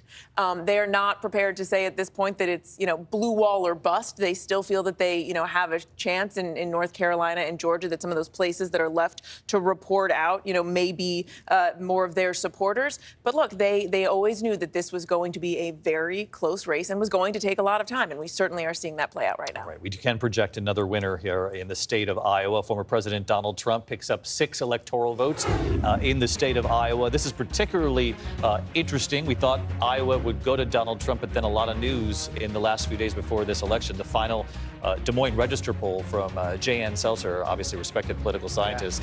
But there are going to be a lot of questions about what she missed in the poll. I mean, really, she was tracking a narrow a lead for Kamala Harris. It sent shockwaves throughout the political world. What it could mean for other states, not just Iowa. So to see Iowa coming in for Donald Trump and apparently by a very convincing margins looks like a serious swing and a miss from a usually reliable pollster. I'll head over to the big board here with Rick. Let's just dive into some of these Rust Belt states, the so-called blue wall. I'm curious, Wisconsin, we were looking at a moment ago, and you were showing me a number of the counties. Let's look at the WOW counties, which are conservative leaning, Republican leaning, what she would have to do in those counties around Milwaukee. Waukesha, for example. Yep, exactly. The Waukesha County is one of the classic suburban counties with a good history of being going Republican. You see how Kamala Harris did. We also see where she's doing vis-a-vis the 538 benchmark. So she's outperforming in Waukesha. That's right. That's right, which is the most Republican of the county. So she's got to like these numbers. You're losing by 45,000 votes. That's never good, but it's better than the opposite. But just look at this. This is a 1,000-vote race in Wisconsin. Wisconsin, you do this to us every time. You're doing it to us again tonight. Between these two candidates, a very close race. Let's look at some of the other counties surrounding Milwaukee. Yeah, Ozaki is another big one, and we're seeing her just a smidge beyond where she would need to be to make this a 50-50 race. Washington County, she's a little bit below that. Milwaukee, we know that there's a lot of the vote that probably isn't going to be accounted for a while. They had to rerun a bunch of the ballots, an 84,000 vote edge here, more than making up for it. We've also been looking at Madison. That's a liberal stronghold. But functionally speaking, she's not going to get as many votes here, in all likelihood, as even though she's getting close to the benchmark, she's not going to get as many votes here as Joe Biden did, both in terms of the margin as well as the total number of votes. You have to just kind of rack it up in Dane County and Madison and Milwaukee if you're going to win as a Democrat in Wisconsin. You're talking about the University of Wisconsin right here, obviously. That's right. I'm just curious because we haven't talked about this yet tonight. I mean, obviously, it's a blue county, right? Let's just look at the benchmark where Donald Trump needs to be. See, he's outperforming slightly, but that matters on both sides here as they rack up the vote. I'm curious, in university towns, I wonder when we look back, the young male vote from some of these university towns, that was a huge part of the Trump campaign. I don't know if that's going to bear out, but that might be part of the equation in some of these university centers on why she might be just underperforming slightly from where she would need to be having a winning night here. Obviously, she's ahead by 1,800 votes. Very close race in Wisconsin, but these are the tiny little margins we're going to be looking at. And we're seeing that in so many different places, David, too. We're just seeing places where Donald Trump is doing better than his 538 benchmark. Sometimes it's not as dramatic as this is. If you look at the final votes here, Harris isn't even close to where she was last time in Green Bay. A bunch of places where you're just not seeing the Harris numbers and you are seeing the Trump numbers. It's very striking. There's a similar storyline that's playing out throughout Pennsylvania tonight. Again, we're waiting on a lot of vote. We're waiting on all of these Democratic places. It's all there. But it isn't too early to say, look at a county like Schuylkill, where the 538 benchmark would have Harris needing to get 28, 29 points. Not there, not even close. In some of these counties, they're not that big, but they've got most of the vote in already. And you're seeing Donald Trump tick up a little bit from his margins last time around. And that adds up over time, even if these aren't big places. No question. Let's look at Allegheny County. Yeah, Allegheny County, Harris is hitting her number almost exactly. But again, it's not right now enough to kind of outweigh what's happening elsewhere in the state. The Erie County, which was obviously one of these boomerang counties. Yeah, she appears to be holding on. She appears to be holding it on. We have a lot of votes still outstanding. The benchmark is here. Yeah, she's doing well beyond it, but there's so much vote outstanding, and it's hard to say what it is. Scranton is another great one to look at. Kamala Harris is not quite where 538 would suggest she needs to be, not quite where Joe Biden was, a little bit better than Hillary Clinton. Meanwhile, Trump, look at the other side of that. Trump is doing better than he did either time that he ran in Lackawanna County. So 123,000 votes separates the two of them. Donald Trump in the lead in Pennsylvania right now. Michigan, what are we looking at? Yeah, in Michigan, we're seeing a lead right now for Harris of almost exactly the same, and we have a lot of the urban areas in the state still to go. I mean, start with Washtenaw County, Ann Arbor. You talk about your college towns. Here's an interesting one where Trump is doing a little bit better again than the benchmark. So that might play out that theory. Lansing, there isn't a lot of vote there, but so far we're seeing a little bit better than the benchmark would suggest in a place that will be pretty liberal at the end of the night. And of course, we're going to be really dialed into Wayne County. That is Detroit. It's also Dearborn, where there's a very large Arab American population that's been critical of Kamala Harris and the Joe Biden Israel policy. Not a lot of vote there to learn much about it yet. And what's the benchmark? How is she doing compared to where she needs to be? She's in doing Wayne far, County? far better, but there's Yeah. so little vote in there, Right, and right. we believe it's the early in-person vote, which happened for the first time in Michigan this time. We're looking at margins of 100,000 votes in Michigan, 100,000 votes in Pennsylvania separates them, and 1,500 votes in Wisconsin? That's right. That's 5,000 votes. Yeah. It's less than 5,000 votes in Wisconsin. And again, that is the only path she has left if North Carolina and Georgia don't go her way. And we've had some significant news in North Carolina. We were talking earlier about that big vote that was out in Charlotte. Well, we got a lot of that vote now. It's 90% reporting. Kamala Harris did very well. She picked up 170,000 votes out of Charlotte, but she's still losing by 130,000. And those big blue dots are getting smaller. Less and less of that outstanding vote there for her to make up significant margin. And that 135,000 is significant when you're already in a state that has got 84% reporting. Yeah. All right. Well, North Carolina, it's narrowing the chances in North Carolina, which really then looks like the Rust Belt would be the only path. Virginia's been interesting to me. How close is this race still? Yeah, we're seeing Harris begin to open up a little bit more of a lead, but again, this shouldn't be close. That's I think really going to be the story of Virginia, is that there really wasn't a world where this should have been close. And you look at some places where Kamala Harris is running significantly below Joe Biden, Loudoun County, which is the suburbs of Washington D.C., which makes it a bluer state. Trump's not getting to his benchmark, which means he's not going to win the state, but he's running significantly better than he did the other times that he ran. And that, to me, is just that is almost across the board storyline tonight, that places where, whether it's blue or red, Donald Trump has beaten his number by a little bit. Not only beating his number from last time, but beat his number when he ran against Hillary Clinton in 2016. He's outperforming in some of these counties. Let's head up to Rhode Island, New Hampshire, some of these other states that typically we would call earlier in the night. Yeah, Rhode Island is projected now, but it was closer than it should have been by all rights. And you see some more working class parts of the state tending to do a little bit redder. Even in the capital of Providence, Kamala Harris not quite Joe Biden's numbers. You start to see that kind of erosion, that slippage. It doesn't really matter where it is. Yeah, New Hampshire, we haven't had a projection yet. We're talking about a 20,000 vote margin in a state that gets a lot of political attention. A lot of the Democratic votes are here in the southern part. We have to wait to see if we get more, about half of it in so far. But the earlier point still holds, that places where Democrats should get a projection pretty early. Connecticut and New Jersey. New Jersey, she'll win New Jersey, but the fact that we'd even mention it on air in election night, Connecticut on air, a 24,000 vote margin, tells you that there's something that she hasn't really been able to bring out her base in places that don't get a lot of attention at the presidential level. The Democratic base, and it's a question of what kind of coalition, if she's able to pull this off, did she put together in order to pull it off? And if not, the questions will be why wasn't she able to pull it off? Show us in each one of these three blue wall states the map that shows us the outstanding vote, the percentage of the vote. Sure. Start here in Pennsylvania, again, down 120,000 votes. That's Philadelphia and the eastern suburbs. A little bit in Pittsburgh. Places like Harrisburg, State College, Erie, they're 50-50 splits or close to it, so you're not going to net as much either way. That's the path that's still there, and it's very much an existing path. I think Pennsylvania, very realistic.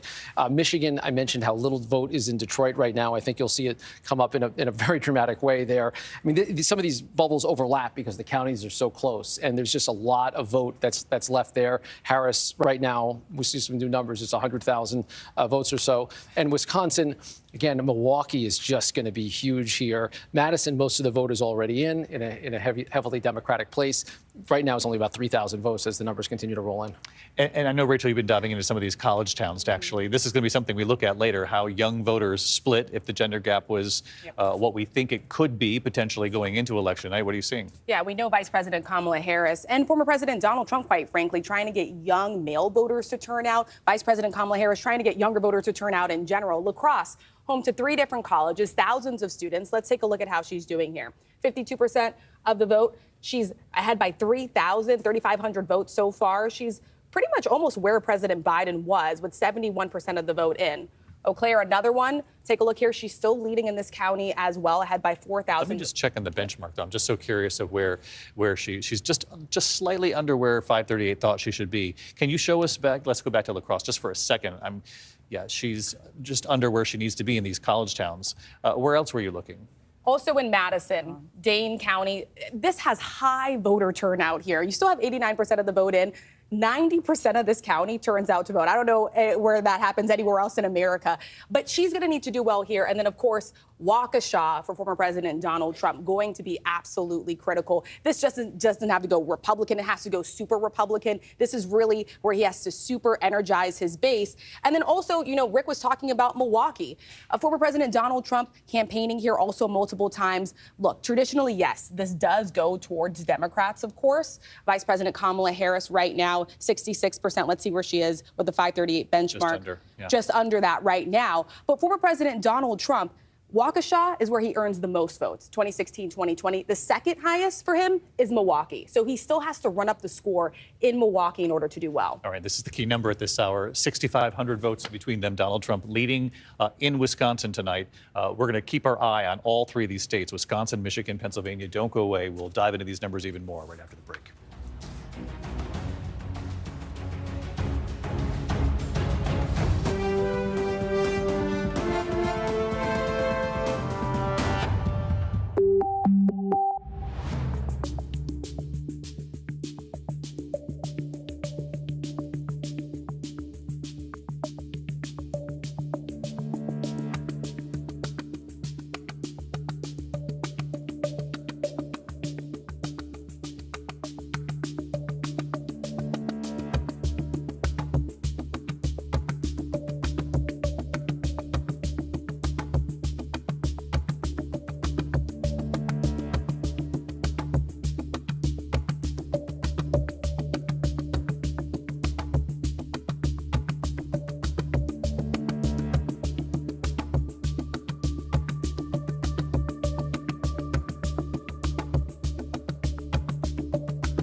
coverage of election night here. We do want to call another state, Kansas. The 6 electoral votes of Kansas will go to former President Donald Trump. In Nebraska tonight, Donald Trump picks up 3 electoral votes. And John Carl, explain to the audience how that works in Nebraska. They split these up. They split them up by congressional district and then overall winner. So there is a single electoral vote coming out of Nebraska. It's in Omaha. Sometimes they call it Obamaha because Obama won it, helped him win the presidency in 2008.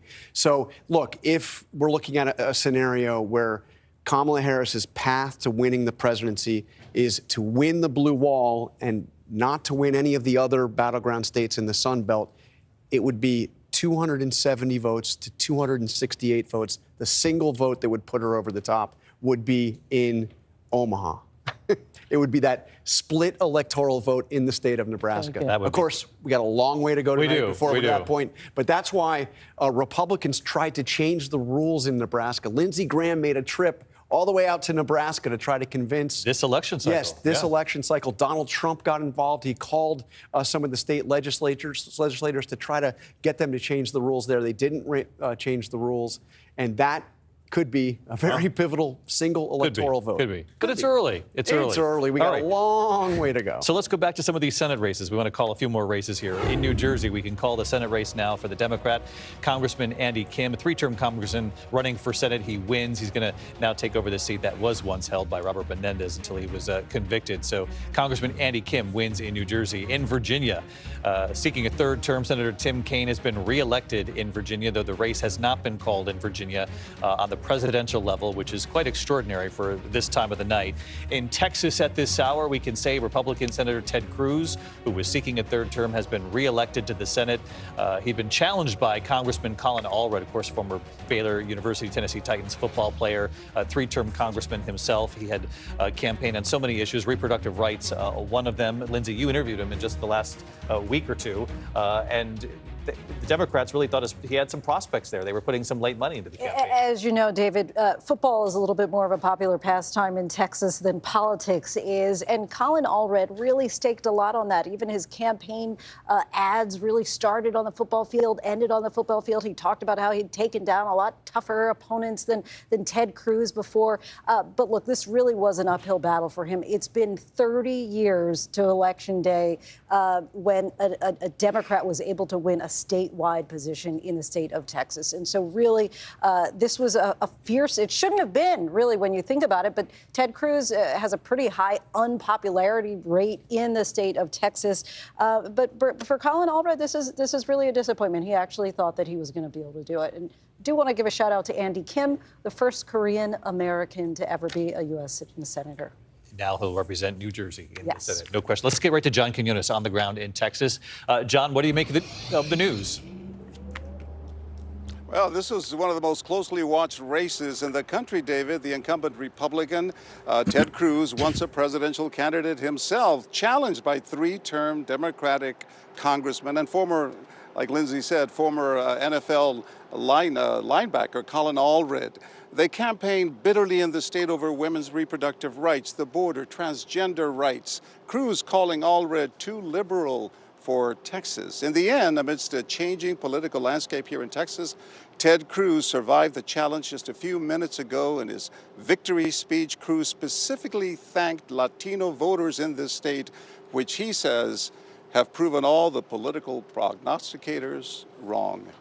John Quinones on the ground there in Texas. John, thank you. And look at the margin there. That's a much bigger margin than even Beto O'Rourke when he took on Ted Cruz. Came almost within 2 points of defeating Ted Cruz, Rachel. Yeah, within 2 points, much bigger margin this time. And that is because Colin Allred really underperformed in some of the big cities. So let's take Harris County. This is home to Houston. You can see the 538 benchmark that we have. It has him at 58. He got 53. Let's go over to Austin. This is Travis County. 74% is what he needed to meet. 71 is where he was. David, I will tell you, Lindsay already said it, but Ted Cruz, deeply unpopular, even in his own state. He's tried to rebrand his image to be more approachable, to be more bipartisan. I don't think there's anywhere else in this country where Cancun was talked about more than in this state. You remember those images of Ted Cruz at the airport after that deadly winter storm. Colin Allred read ad after ad on that, but ultimately Ted Cruz remained victorious in this state. Rick Klein, you're over at the big board as well. What are you seeing in some of these key battlegrounds? How's Pennsylvania looking at this ballot? Yeah, Pennsylvania right now is still a problem for Kamala Harris, an advantage Donald Trump, 100,000 vote margin, a lot left of the vote. And some of these bubbles will tell you the story about what's left. 175,000 votes left in Philadelphia is our estimate. Another 193,000 in Delaware County, Delco, a place where Harris is winning very big. Bucks County, still a lot of votes to be counted there, 240,000. So that's what's keeping this as a competitive state right now. But we've seen the numbers shift as more of the Republican parts of the state have fallen in line for Donald Trump. It's been almost consistent across the board. Again, not the biggest counties, but places where he's been able to build on his lead consistently. I think that's a good example. What you pulled up, Perry County. Just look at the threshold, the 538 threshold of where he needs to be. And this is the story of the night. He's outperforming slightly in all these rural counties. I think we're seeing this in a number of the swing states, which is helping him to build these margins against Kamala Harris. That's exactly right, and it adds up over time, and I think that's similar to what we've seen in Michigan, similar in Wisconsin. Michigan doesn't have a lot of vote in right now, but you're seeing some areas where Donald Trump in the past has not been that strong. This is more of a swingy type county. You can see where Joe Biden was. You see where Kamala Harris is. You see where Donald Trump was. You see where he is right now, and in many cases, it's that he's beating himself twice over. Right? This guy's been on the ballot a lot. Voters have had the opportunity to vote for him or vote against him several times now. So, again, it's not the big urban areas. That's going to go pretty Democratic. And it's still possible that Harris pulls out enough of the vote in Madison and Milwaukee where we're still waiting on vote. But it becomes difficult as time goes by. And that really is the story that's developing now in North Carolina. When we look at our remaining votes, these blue dots have been getting smaller throughout the night. And when you really get into it, you're talking about 115,000 votes. OK, that if you win that 2-1, you start to chip away at that 145,000 vote lead. But there may not be enough of those blue dots left in a Georgia or North Carolina based on what we're seeing tonight. All right, we're going to continue to drill down on these blue wall states with Rick Klein and Rachel Scott over at the board. We're closing in on 11 o'clock here in the east, 8 o'clock on the west. 4 more states set to close, including California with its 54 electoral votes. Your local news is next, and we'll see you just minutes from now with more numbers coming in, including the Sunbelt states. We'll be right back.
Heute Abend haben wir 48 Staaten, Kalifornien natürlich mit der größten Anzahl Stimme. Wir sehen auch in Georgia, wir sehen in den umstrittensten Staaten Kamala Harris etwa 2 Punkte in Georgia zurück. 16 Elektorenstimmen gibt es da zu gewinnen. Dann North Carolina, das ist auch noch nicht entschieden, sehr eng. 85% sind gezählt, 150.000 Abstand. Pennsylvania, der größte umstrittenste Staat heute Abend. 67% der Stimmen. Donald Trump ist leicht in Führung und in Philadelphia und anderen demokratischen Hochburgen ist es auch ganz knapp. Und wir wissen, Pennsylvania ist ganz knapp 19 Elektoren stimmen. Michigan momentan. Das sind die Zahlen. Kamala Harris leicht in Führung. 29% der Stimmen sind jetzt gezählt. Die Vizepräsidentin führt. Wisconsin, 4 der letzten Präsidentschaftswahlen wurde ganz knapp entschieden. 59% der Stimmen sind gezählt und es ist auch da sehr eng. Es geht etwa um 30.000 Stimmen zwischen den Kandidaten. Arizona 49,5 gegen 49,6. Natürlich immer noch nicht entschieden. Nevada, da sind noch keine Zahlen da. Es gibt Prognosen, die wir machen können. Kalifornien wird Vizepräsident Kamala Harris, sie mal die Staatsanwältin und Senatorin in diesem Staat war, die Siegerin. 54 Stimmen. Präsident Donald Trump gewinnt Idaho vermutlich. Washington State eng. Die Zahlen sind noch nicht da. Natürlich werden wir sie zeigen, sobald wir sie haben. Es ist aber zu früh. Und gerade sind die Wahllokale geschlossen worden, in Oregon auch noch zu früh. 270 sind natürlich zu erreichen als Stimmen. 9 Staaten plus Washington D.C., 145 bei Harris und 214 in 23 Staaten bei Trump. Und die umstrittensten Staaten, Georgia, North Carolina, Pennsylvania, Michigan, Wisconsin, da kommen alle die Stimmen rein in all diesen Staaten und es ist sehr knapp. Es könnte noch Wochen dauern, sagen wir. Ich weiß es nicht, aber wir machen jetzt gleich weiter. Es könnte Wochen dauern, bis wir es wissen. Election night in America. Who will be the next president of the United States? From ABC News headquarters in New York, here again, David Muir. Guten Abend, wir sind wieder da im Westen. Schön, dass Sie da sind. ABC News Wahlsendung. Es ist sehr knapp in allen umstrittenen Staaten zur Harris-Kampagne.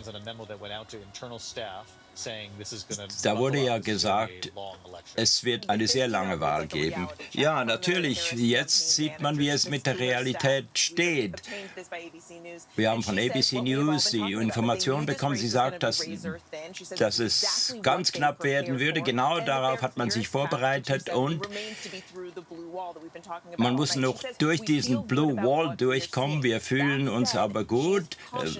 Also es zeigt aber, dass sie eben glauben, dass es noch ein bisschen Zeit dauert, bis man durch diese Blue Wall-Staaten durch ist, wo natürlich vor allem die Nicht-Weißen und die Studentenwahlen und Michigan und Wisconsin, da sagt sie, da wird immer noch, werden sehr viele Stimmen erwartet. Michigan, Detroit, andere Ergebnisse sind schwieriger zu prognostizieren. In Wisconsin, Dane, Milwaukee Counties geht es darum, dass auch noch die Stimmen reinkommen und erst in den frühen Morgenstunden wird da klar werden. Und sie sagt, bitte schlaft noch ein bisschen, und damit wir dann stark abschließen können. Das ist die Botschaft, die wir heute hören von der Kampagne Kamala Harris. Aber ich spreche hier auch von Demokraten, nicht gerade über die Kampagne, sondern da wurde auch sehr viel investiert und Aber Sie haben auch das Gefühl, dass es sehr schlecht für Sie jetzt aussieht. Sie machen sich große Sorgen um die Tendenzen in den Sunbelt-Staaten, auch in Wisconsin. Natürlich ist es noch nicht vorbei, aber es wird jetzt ganz schwierig für Kamala Harris. In diesen republikanischen Counties sieht es ja aus, als wäre Trump so ein bisschen über die Schwelle rausgekommen. Nicht unbedingt so, dass es die städtischen Zentren sind, wo man gedacht hat, Kamala Harris würde gut abschneiden. Es ist in den republikanischen Counties, wo man besser abgeschnitten hat, wo er besser abgeschnitten als 2016. Ja, das ist erstaunlich, denn er hat besser abgeschnitten, als das alle erwartet hätten in beiden Zyklen, in diesen tiefroten Gebieten. Trump scheint also hier wirklich seine Wählerinnen und Wähler motiviert zu haben, mobilisiert zu haben. Aber es gibt auch Teilgebiete, wo sie nicht so gut abschneiden. Madison-Dane in Counties in Wisconsin, da musste sie gut abschneiden, aber sie hat nicht so viele Stimmen bekommen wie Biden. Milwaukee auch, und also wie Biden bei der letzten Wahl. Auch in anderen Gebieten, man sieht es auch in Charlotte, zum Beispiel Mecklenburg County, North Carolina. Also da ist große Sorge da, was die Kampagne von Harris betrifft. Und Mary hat man das auch gehört. Die Harris-Kampagne, die sieht immer noch einen Weg, aber es wird hart werden, wird gesagt. Und wenn Sie hart sagen, dann meinen Sie natürlich jetzt nicht nur eine lange Nacht, sondern eine lange Woche noch. Also das ist ernüchternd. Aber vielen Dank für diese Analyse. Sie haben natürlich recht. Madison, Charlotte haben Sie angesprochen, in den Städten, wo sie gut abgeschnitten hat, aber nicht so gut wie erwartet. Wir kommen zu Ihnen. Sie sind schon lange dabei, und wenn Sie das hören, was Harris sagte in der Kampagne, oder das haben Sie schon gehört? Ja, ich habe ja auch Mary vorher gehört, und ich habe gedacht, gut, jetzt habe ich da so ein Memo wieder. Also ich habe an zu vielen demokratischen Kampagnen gearbeitet, um jetzt hier schon das Handtuch zu werfen. Man muss schon lange warten bis nach Mitternacht, wenn man gute Demokratin, guter Demokrat ist. Es gibt noch Stimmen zu gewinnen. Milwaukee, ich warte auch noch auf Detroit. Da ist man ja zum ersten Mal, hat man die Möglichkeit, am selben Tag zu arbeiten. Wir werden nicht alle 7 umstrittenen Battleground-Staaten gehen. Die Blue Wall ist natürlich wichtiger denn je zuvor. Es soll nicht wie 2016 sein, aber 11:20 Uhr nachts, da sagen wir Milwaukee, es ist nichts mehr da. Es gibt immer noch sehr viele Stimmen zu holen. Philadelphia, sehr viele Stimmen. Also geduldig, Demokraten, Demokraten, holt euch ein Bier aus dem Kühlschrank und seid geduldig. Es ist noch nicht vorüber. Also, es wird gebeten, geduldig zu sein. Es kommen neue Informationen rein. Georgias Brad Raffensperger hat jetzt gesagt bei einer Pressekonferenz, dass Donald Trump uneinholbar in Führung ist im Staate Georgia. Also, das ist eigentlich eingetütet. Raffensperger, ein Republikaner,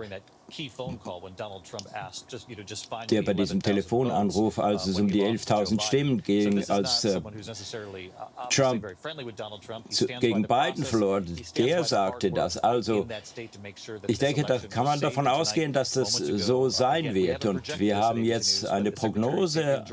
Der Staatssekretär in Georgia sagte, Donald Trump hat da gewonnen, uneinholbar. Raffensperger ist ein gewählter Republikaner, aber ich würde es sehr ernst nehmen, was er sagt. Wir kommen zu Georgia, Stephen. Sie haben mit dem Staatssekretär da gesprochen. Die Fakten sind die Fakten. Es sieht nach einer uneinholbaren Führung von Trump aus. Ja, also John ist immer sehr direkt, er ist ehrlich und er nennt die Fakten. Sein Ruf spricht für ihn zu diesem diesem Thema. Und ich würde sagen, wir haben natürlich hier alle unsere Arbeit geleistet. Wir haben auch nachgerechnet und versucht herauszufinden, ob es reicht für Harris, den Vorsprung noch einzuholen, etwa 150.000 Stimmen. Die Stimmen kommen rein aus den verschiedenen Counties, Bezirken, und es ist nicht klar, dass es reicht, selbst wenn sie jetzt noch alle Stimmen holen würde in den noch ausstehenden Bezirken. Es gibt ja noch ausstehende Stimmen, aber ob der Vorsprung noch eingeholt werden kann, ist eine andere Frage. Ich habe mit beiden Kampagnen gesprochen. Die Trump-Kampagne feiert schon heute Abend. Die freut sich darauf zu sagen, gut, das ist ein Staat, den wir gewonnen haben. Die sagen, dass sie sehr gut abgeschnitten haben in den ländlichen Bezirken. Also es geht städtisch gegen ländlich, und sie haben vor allem auf dem Land gut abgeschnitten. Bis 70% Wahlbeteiligung, da haben die einiges bewegt. Und wenn man die Zahlen hier anschaut und die Wahlbeteiligung, dann ist es nicht so, dass Harris so schlecht abgeschnitten hätte wie Biden vor 4 Jahren, sondern man sieht, dass die ländlichen Wählerinnen und Wähler eben zur Urne gegangen sind. Gut, auch die Frühwahlen, Kombination von Frühwahlen und Wahlen heute, das hat denen auch geholfen, den Republikanern in Georgia, wenn man das von Wahlbezirk zu Wahlbezirk betrachtet. Die haben die Margen hier erhöhen können. Donald Trump schneidet hier in vielen Fällen besser ab als im Jahr 2016. Ja, wir haben sehr viele Frühstimmen sehen, mehr als in der Vergangenheit, und viele erwarteten, dass wir das sehen würden, was wir heute sehen. Die Vorwahl würde eine Führung von Harris zeigen, aber das ist dann hat sich in Luft aufgelöst, weil sehr viele Republikaner sich angestellt haben in der Vorwahl, in der Frühwahl. Und interessant ist auch, was wir heute gesehen haben. Man sieht einige Bezirke, wo also viele dieser roten Wahlbezirke hatten auch eine gute Wahlbeteiligung heute, und wir sahen das nicht, als wir rumfuhren. Wir haben ja so mit den ein oder anderen Leuten gesprochen, und wir sahen nicht diesen Wahnsinn wie in der Vergangenheit. Also viel von dieser Wahl geschah eben schon in der Frühwahl. Gut, vielen Dank. Was halten Sie davon? Also auf dem Harris-Lager möchte man nicht da sein, wo man jetzt steht. Die Trump-Kampagne wollte ja immer Georgia in North Carolina gewinnen. Kamala Harris, das Team von Kamala Harris hat beschlossen, vielleicht können sie den einen oder anderen dieser beiden Staaten gewonnen. Das ist noch nicht unmöglich, aber sie haben so viel Zeit darauf verwendet, dass sie da vielleicht Glück haben. Und jetzt sieht es eher nicht danach aus. Also geht es nur noch um diese blaue Wand, die Blue Wall-Staaten. Und eine Gesetzesänderung, Abänderung 2024 hat dafür gesorgt, dass diese Bezirke heute früh, in Georgia zum Beispiel, North Carolina, sehr früh ausgezählt werden, 5 Uhr, 7 Uhr morgen, auch Pennsylvania. Und Rick hat das auch früher schon gesagt. Das ist wichtig zu Wisconsin. Ich habe gesehen, dass Donald Trump etwa 38.000 Stimmen in Führung ist, also vor ein paar Minuten. Aber 31.000 Stimmen müssen noch ausgezählt werden in Milwaukee. Die Republikaner in Wisconsin sagen also, Trump muss etwa 21.000 bis 24.000 Stimmen Vorsprung haben, bevor die 31.000 gezählt werden. Also wird es ganz eng werden. Und wenn man dann im Südosten die Wahlbezirke anschaut, dann sieht man 2 Wahlbezirke, also hier Racine und Milwaukee. Da sind erst 23% der Stimmen gezählt, aber das sind riesige Zahlen, ja. Also was sagen Ihre Quellen? Wo muss Trump stehen, bevor die letztlichen Stimmen eingehen? Also ich denke, ich habe ja mit Governor Walker gerade gesprochen oder geschrieben. Er sagt, Trump muss etwa einen Vorsprung von 21.000 Stimmen haben, bevor die 31.000 Stimmen noch ausgezählt werden oder ins System eingegeben werden in Milwaukee, die noch ausstehend sind. Also Trump hat 41.000 Stimmen Führung momentan. Da kommt noch mehr und es kommen auch mehr blaue Stimmen rein, also demokratische Stimmen rein. Aber es wird wohl eher Donald Trump hier werden in Wisconsin als Kamala Harris.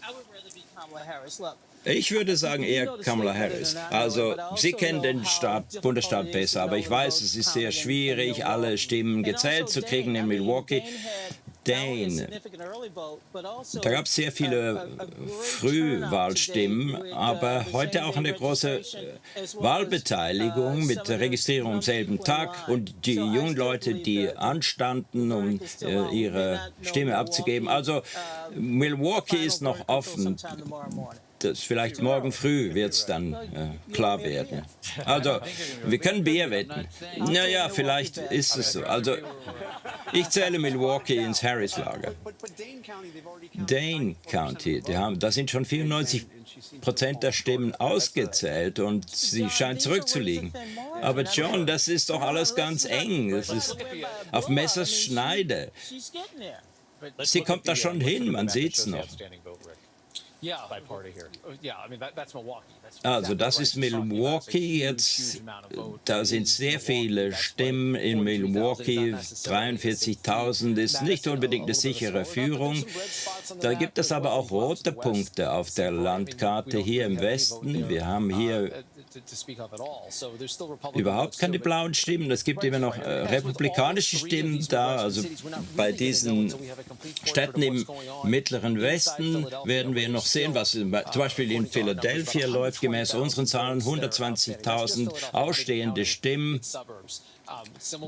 In den Vorstädten auch, dann Michigan.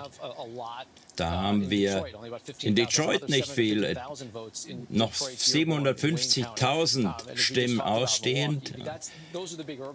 Das sind die großen städtischen Gebiete.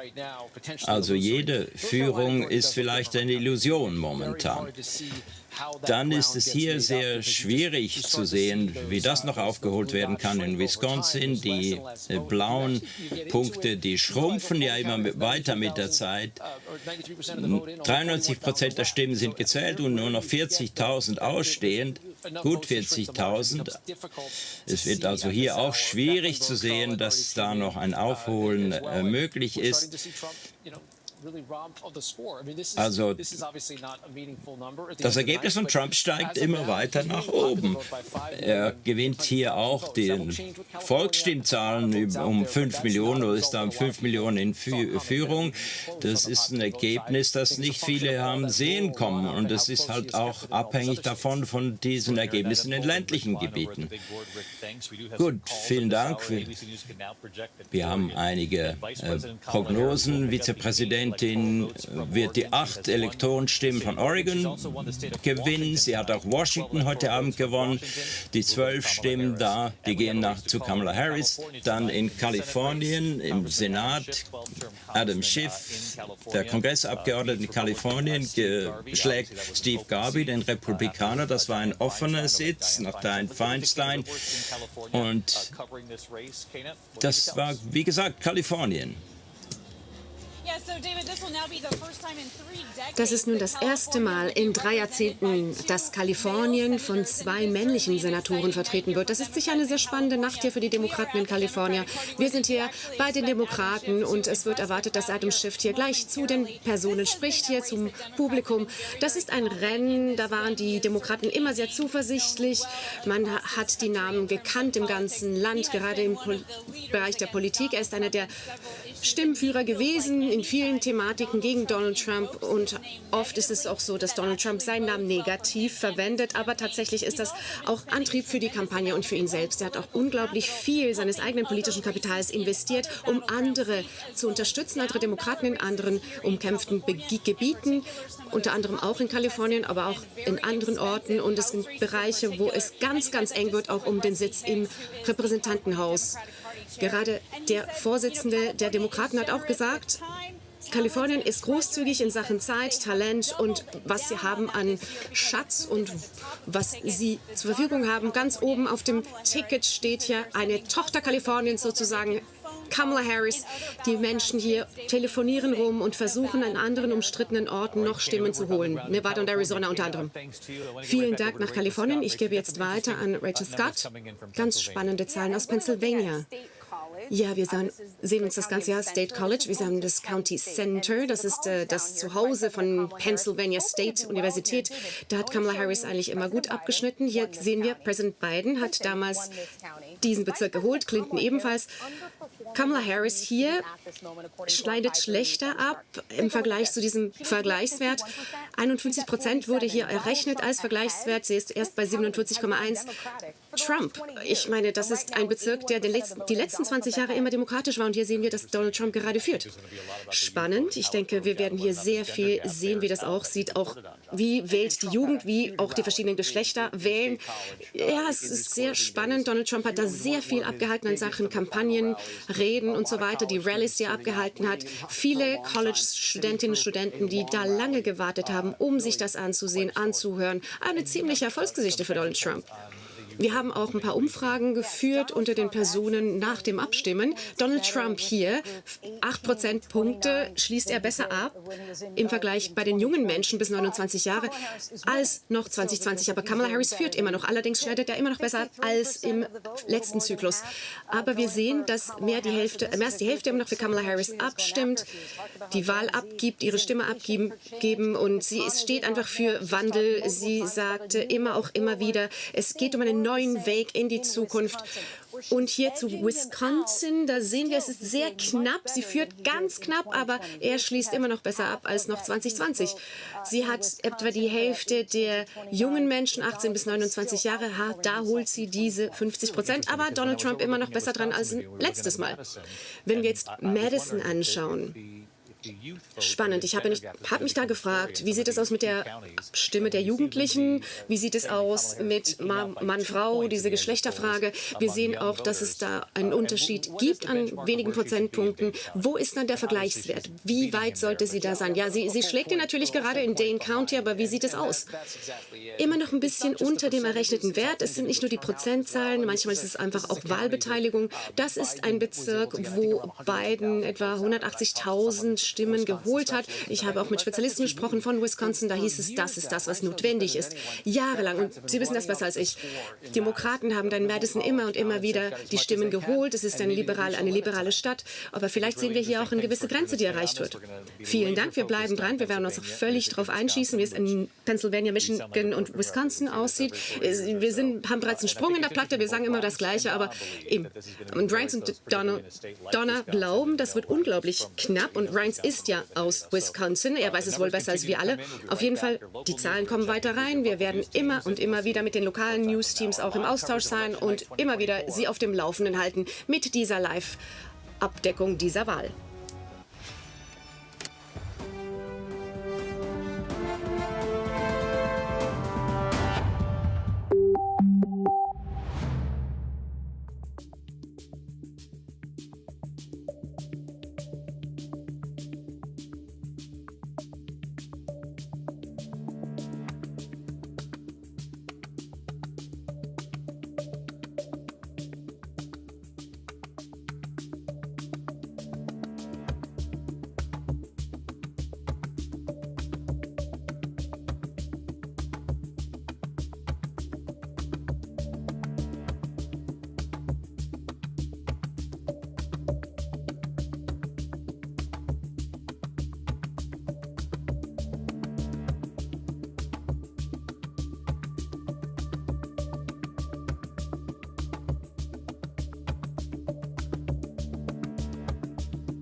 From New York City, here again, David Muir. Herzlich willkommen zurück zu ABC News. Hier sehen wir das Rennen bis zu den 270 Wahlleute stimmen. Wir sehen Kamala Harris gerade im Moment 172, Donald Trump 214 aktuell. Gehen wir rüber zu Rick, Arizona. Wie sieht es da aus? Die ersten Zahlen kommen hier rein. Wir sehen da, die haben später geschlossen, die Wahllokale geschlossen. Und das haben wir etwa erwartet. Es ist wirklich unglaublich knapp in diesem großen Datenpool, den wir gerade erhalten haben. 51% der Stimmen ausgezählt. Ich glaube, das ist auch noch das Frühwählen, das da drin ist. Es gibt Briefwahl, die damit eingerechnet wird. Was wir anschauen müssen, ist Maricopa, der größte Bezirk, vor allem der umstrittenste. Wir sehen die Zahlen, die jetzt reinkommen, die sind vorläufige Zahlen, aber wir schauen auch noch auf einen kleineren Bezirk, Santa Cruz. Da hat er auch gewisse Fortschritte gemacht, Trump, mit den Latino-Stimmberechtigten unten bei der mexikanischen Grenze. Wir sehen ja, er hat den Vergleichswert geschlagen, der errechnet wurde. Hillary Clinton hatte damals 72% geholt, Joe Biden 67%. Harris liegt immer noch darunter mit den etwa 60% der Stimmen, mit diesen ausgezählten Stimmen bei knapp 60%.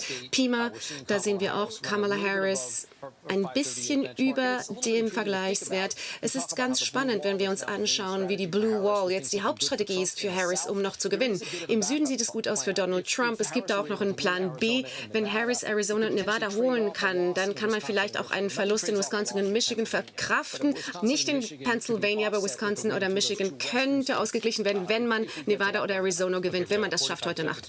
Wir haben noch 45 Sekunden, bevor wir die Pause machen müssen, aber erstmal Pennsylvania. Gut, da haben wir 200.000 Stimmen Differenz zwischen den beiden, 77% der Stimmen ausgezählt. Philadelphia immer noch zentral, hier haben wir immer noch, da ziehen wir immer noch weiter. 3:1 etwa das Verhältnis zwischen Harris und Trump. Wir sehen 228.000 Montgomery, Bucks County etwa gleichmäßiger, 200.000 zusätzliche Stimmen, die schon gezählt wurden. Chester ebenfalls, dann Allegheny ähnlich. Wir haben auch Bereiche, Regionen, wo die Demokraten immer noch mehr Stimmen holen, aber eben, es ist knapp. Es sind 3,5 Prozentpunkte. Knapp 200.000 Stimmen. Ja, es ist ein steiler Kampf, den wir hier sehen. Wir werden gleich wieder zurückkommen mit dieser Live-Abdeckung dieser Wahl 2024. Und dann kommen wir zurück zu den umkämpftesten Staaten.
Here again, David Muir.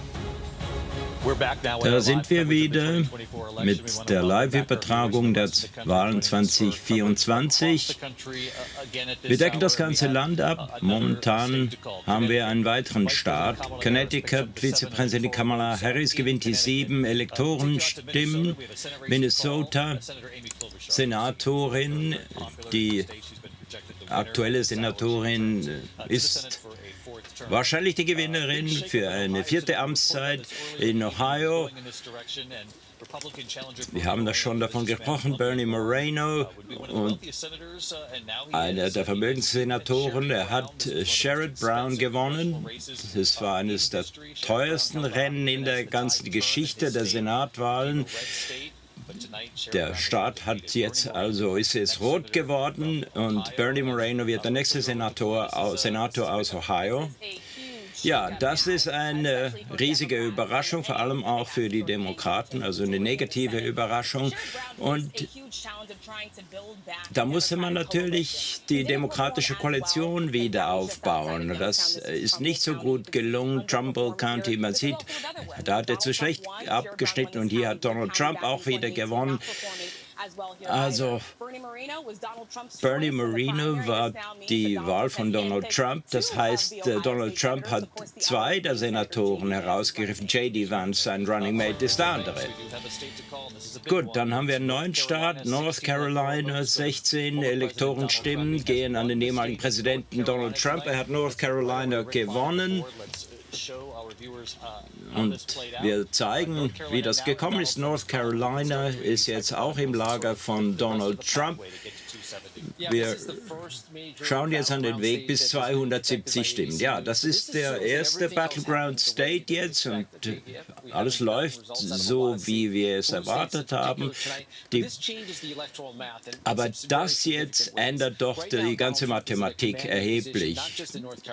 Trump ist jetzt klar in Führung, North Carolina, Georgia. Wenn er diese beiden Staaten gewinnt, dann ist er auf 251. Damit hat er die Möglichkeit, mit Pennsylvania allein die 270 Stimmen zu erreichen. Aber wenn das nicht geschieht, dann gibt es weitere Möglichkeiten. Wir sprechen auch von den anderen Blue Wall-Staaten, Michigan oder Wisconsin. Wenn er eine von denen gewinnt und noch einen zweiten, egal welchen, dann hat er wieder 270. Also mit Michigan, mit Wisconsin, ähnliche Situationen. Man braucht einen etwas größeren Staat wie Arizona. Und für Harris, da wird es immer schwieriger. Die größte Chance ist immer noch Pennsylvania, Wisconsin, Michigan. Spielt keine Rolle, dass sie North Carolina verloren hat, wenn sie all diese Staaten gewinnt. Und die andere Möglichkeit, die spannend sein könnte, ist, wenn sie was anderes zusammenbringt. Pennsylvania muss sie gewinnen, das ist klar. Keine Frage. Da könnte sie Wisconsin, Arizona und Nevada gewinnen und 272 Elektorenstimmen haben. Sie könnte auch Wisconsin und Michigan tauschen und dasselbe Ergebnis erzielen, aber das verändert dann eben vieles. Trump hat eine 70% Gewinnchance jetzt mit North Carolina. Und wir haben halt in diesem Gebiet sehr große Verlagerungen in das rote Lager gesehen. Schauen wir uns die Zahlen ein bisschen näher an hier in Pennsylvania. Ist das jetzt noch einzuholen für die Kampagne Harris? Ja, es sind immer noch Stimmen zu gewinnen, aber es wird immer schwieriger, je später es wird. Einige dieser Orte sind ja Orte, wo eben Republikaner die Stimmen holen. Trump hat Lancaster gewonnen und 13.000 Stimmen dann und Philadelphia und die Vorstädte, da sind sehr viele Stimmen zu gewinnen. Es geht immer noch fast 250.000 Stimmen in Philadelphia. Aber Kamala Harris muss alle gewinnen. Also vielleicht gewinnt sie nicht alle. Vielleicht gewinnt sie 3:1 da. Und die Vorstädte, die sind auch noch sehr wichtig. Da, wenn man das zusammenzählt, hat man 400, 750, 800, 900.000 Stimmen. Aber die müssen ganz klar ins Lager Harris gehen. Ist natürlich möglich, aber da ist noch nicht berücksichtigt, dass es immer noch republikanisch geführte Gemeinden gibt, die ausgezählt werden, wie Rachel auch vorher gesagt hatte. Vorher sah es da eher bläulich aus und jetzt sieht es eher rötlich aus. Und wenn man das zusammenzählt, dann schneidet Trump eben um 4, 5 Punkte besser ab. 2000 Stimmen da, 3000 da und das ist halt die ganze Geschichte von heute Abend. Pennsylvania. Ja, ich war ja als sehr lange Zeit da und diese Stimmen machen in Philly, die machen natürlich sehr viel aus, aber es wird immer schwieriger, da noch was zu ändern.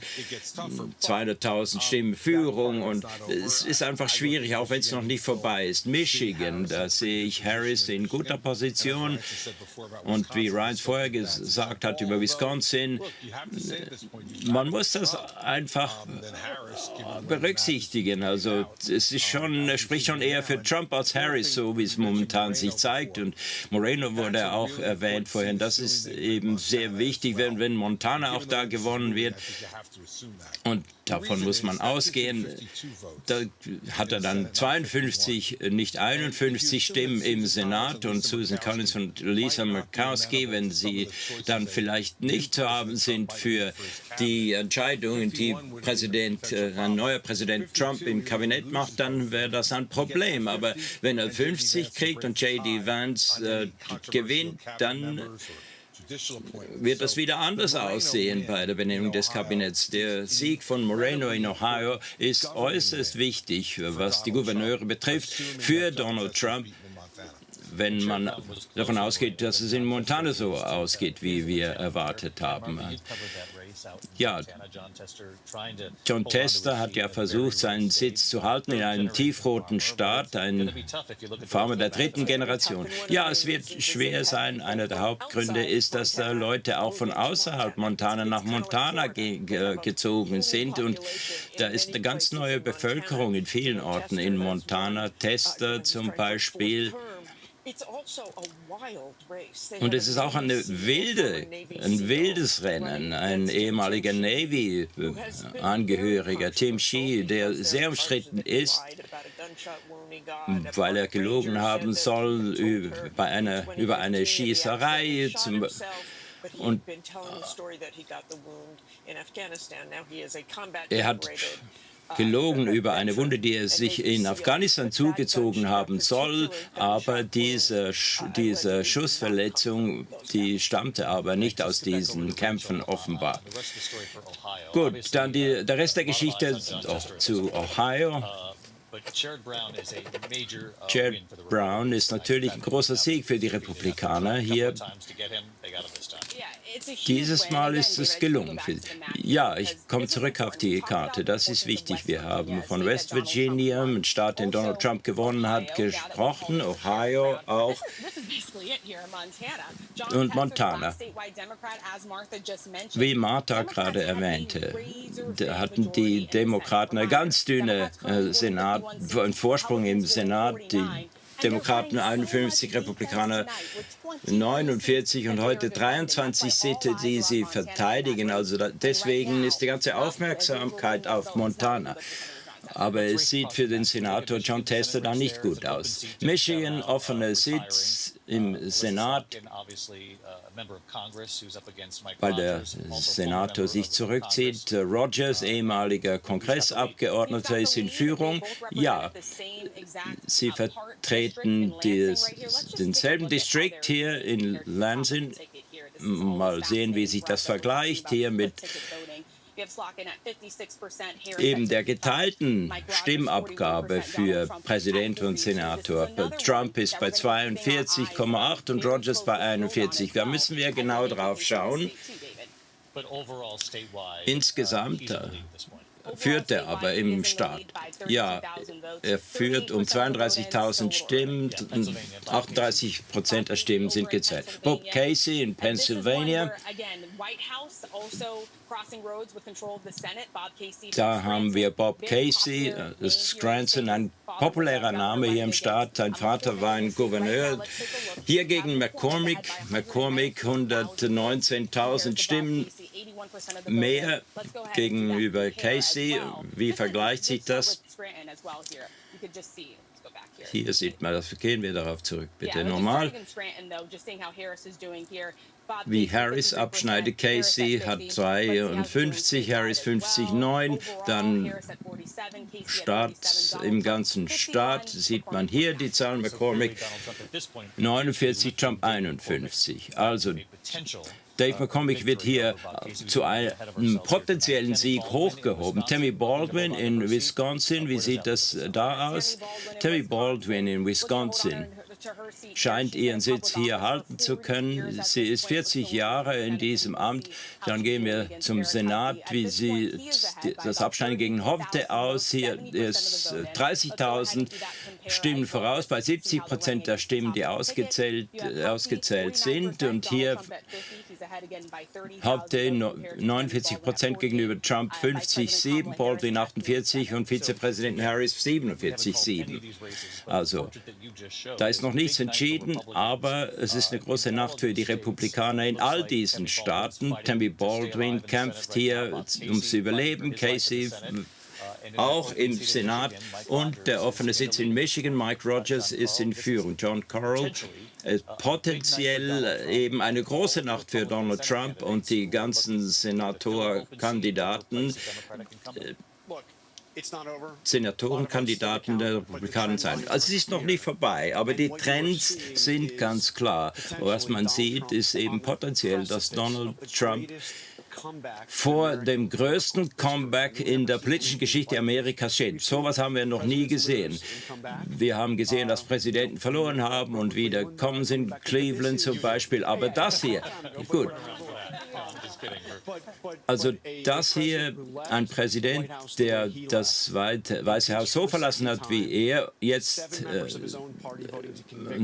7 Mitglieder sogar für seine Verurteilung im Senat gestimmt hat, verschiedene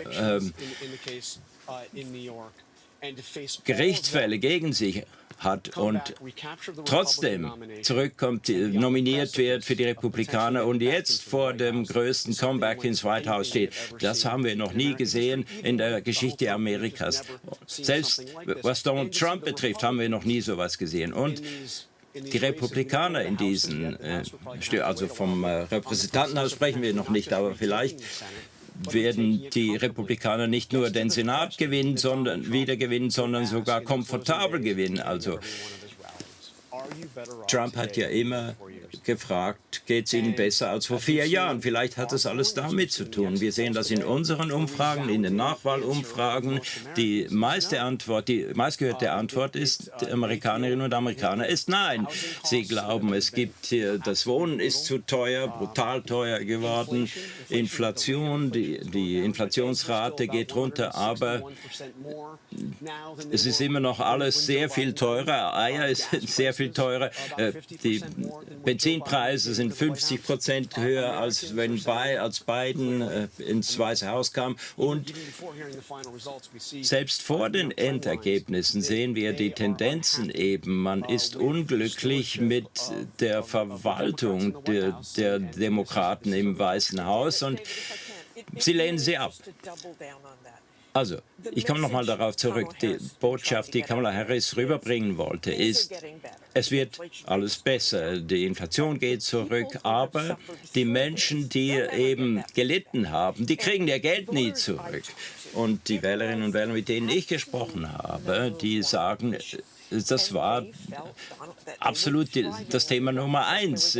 Es ging ihnen gut unter Donald Trump, ein junger Wähler in Texas, ein Veteran, der nicht für Trump gestimmt hatte 2020, der Trump überhaupt nicht mochte, aber ich habe mit ihm diese Woche einmal gesprochen und er sagte, mein Geschäft und das Geschäft meiner Frau ging den Bach runter und ich wähle jetzt Trump.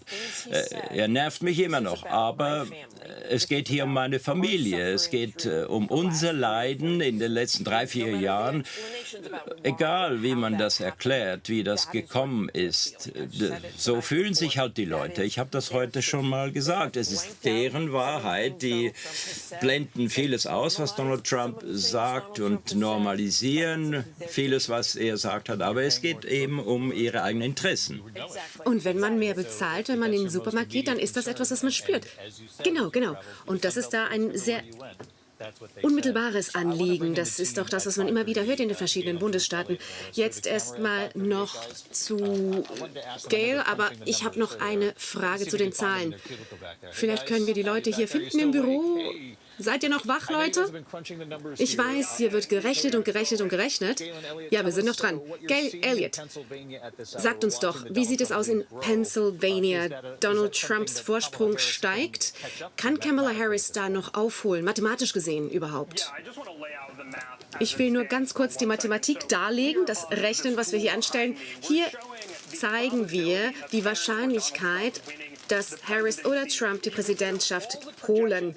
Hier sehen wir alle Hochrechnungen von ABC heute Nacht, außer für North Carolina, diesem ersten umstrittenen Bundesstaat. Aber wenn wir North Carolina hier an Trump abgeben sozusagen, dann sehen wir die Wahrscheinlichkeit von Trump, das geht zu 76 von 100 Mal, also 76%. Wir haben auch schon gehört von Georgia.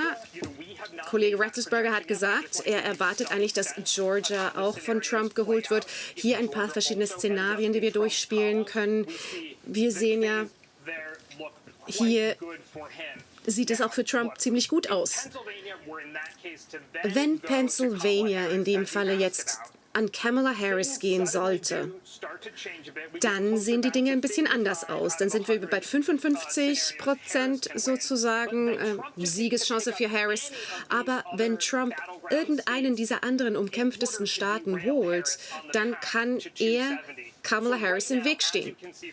Dann kann sie diese 270 Stimmen nicht holen. Das sind die verschiedenen Szenarien, die wir hier gerade durchspielen. Im Moment sieht es ziemlich gut aus für Donald Trump. Jetzt, zu diesem Zeitpunkt, heute Nacht. Mein Kollege Elliott sagt vielleicht noch etwas zu den Stimmen, die noch nicht ausgezählt wurden in Pennsylvania. Ja, das ist jetzt wohl das Best-Case-Szenario gewesen für Kamala Harris in diesem Fall. Das Modell hier weiß aber nicht, wie viele Stimmen in Philadelphia noch nicht ausgezählt wurden. Und Rick hat ja vorhin schon gesagt, was die Vergleichswerte sind und so weiter. Und die Demokraten, die haben einfach nicht die Wahlbeteiligung, die sie in Philadelphia bräuchten. Die verschiedenen Bezirke rund um die großen Städte, die gehen an Demokraten. Ja, das ist das, was sowieso notwendig ist für Kamala Harris, um zu gewinnen. Aber man hat die Wahlbeteiligung in Philadelphia noch nicht wirklich erreicht, die nötig wäre. Wir haben noch nicht alle Hochrechnungen durchgerechnet, aber es ist einfach eine Frage dieser verschiedenen Bezirke. Vielen Dank an euch beide. Es ist anscheinend immer noch ein sehr harter Kampf. Mathematisch gesehen sieht es schwierig aus für Kamala Harris, hier noch aufzuholen mit dieser Führung, die Donald Trump hat in Pennsylvania. Das ist schwierig. Die Kampagne von Harris hat aber das noch gar nicht so angenommen. Es hieß einfach, es ist noch eine sehr lange Wahlnacht. Wir haben noch jetzt gerade die Hochrechnungen für Virginia. Virginia, 13 Wahlleute Stimmen gehen laut Hochrechnung an Kamala Harris, 86% ausgerechnet, ausgezählt. So sieht es wahrscheinlich aus. Eben diese 13 Wahlleute Stimmen gehen wahrscheinlich an Kamala Harris. Aber das ist immer noch knapp. Wir sehen das ja immer wieder heute. Ja, wir sehen dann, was die abschließende Zahl ist, aber es hat schon lange gebraucht, das überhaupt zu errechnen. Das zeigt schon einiges. Donald Trump ist in allen 3 Staaten dieser Blue Wall in Führung. Michigan, Wisconsin, bei Michigan sind es etwa 100.000, Wisconsin etwa 80.000. In den letzten Jahren haben wir immer wieder gesagt und auch letztens und kürzlich, es gibt immer wieder diese Fata Morganas auf dieser Karte, bei diesen Hochrechnungen. Und das immer aus ähnlichen Gründen. Es gibt immer noch eine große Anzahl an Stimmen an eher städtischen Regionen, die eher blau sind meistens. In Pennsylvania ist es Philadelphia, in Michigan ist es dann Milwaukee. Ganz viel davon muss noch ausgezählt werden. Dann haben wir, genau, Wisconsin, Milwaukee, wie gesagt, dann Michigan, Detroit, da diese Stadt ausschlaggebend. Da ist noch einiges ausstehend, aber das müsste schon ganz extrem ausfallen, damit Kamala Harris das noch einholt. Gut, dann, wie sieht es mit Wayne County aus in Michigan? Wir müssen da auch mal schauen, ob das wirklich noch den Unterschied herbeiführen kann. Wir bleiben ganz klar dran bei diesen Staaten, insbesondere, denn Donald Trump führt im Moment in diesen Staaten der Blue Wall. Wir sind gleich wieder da.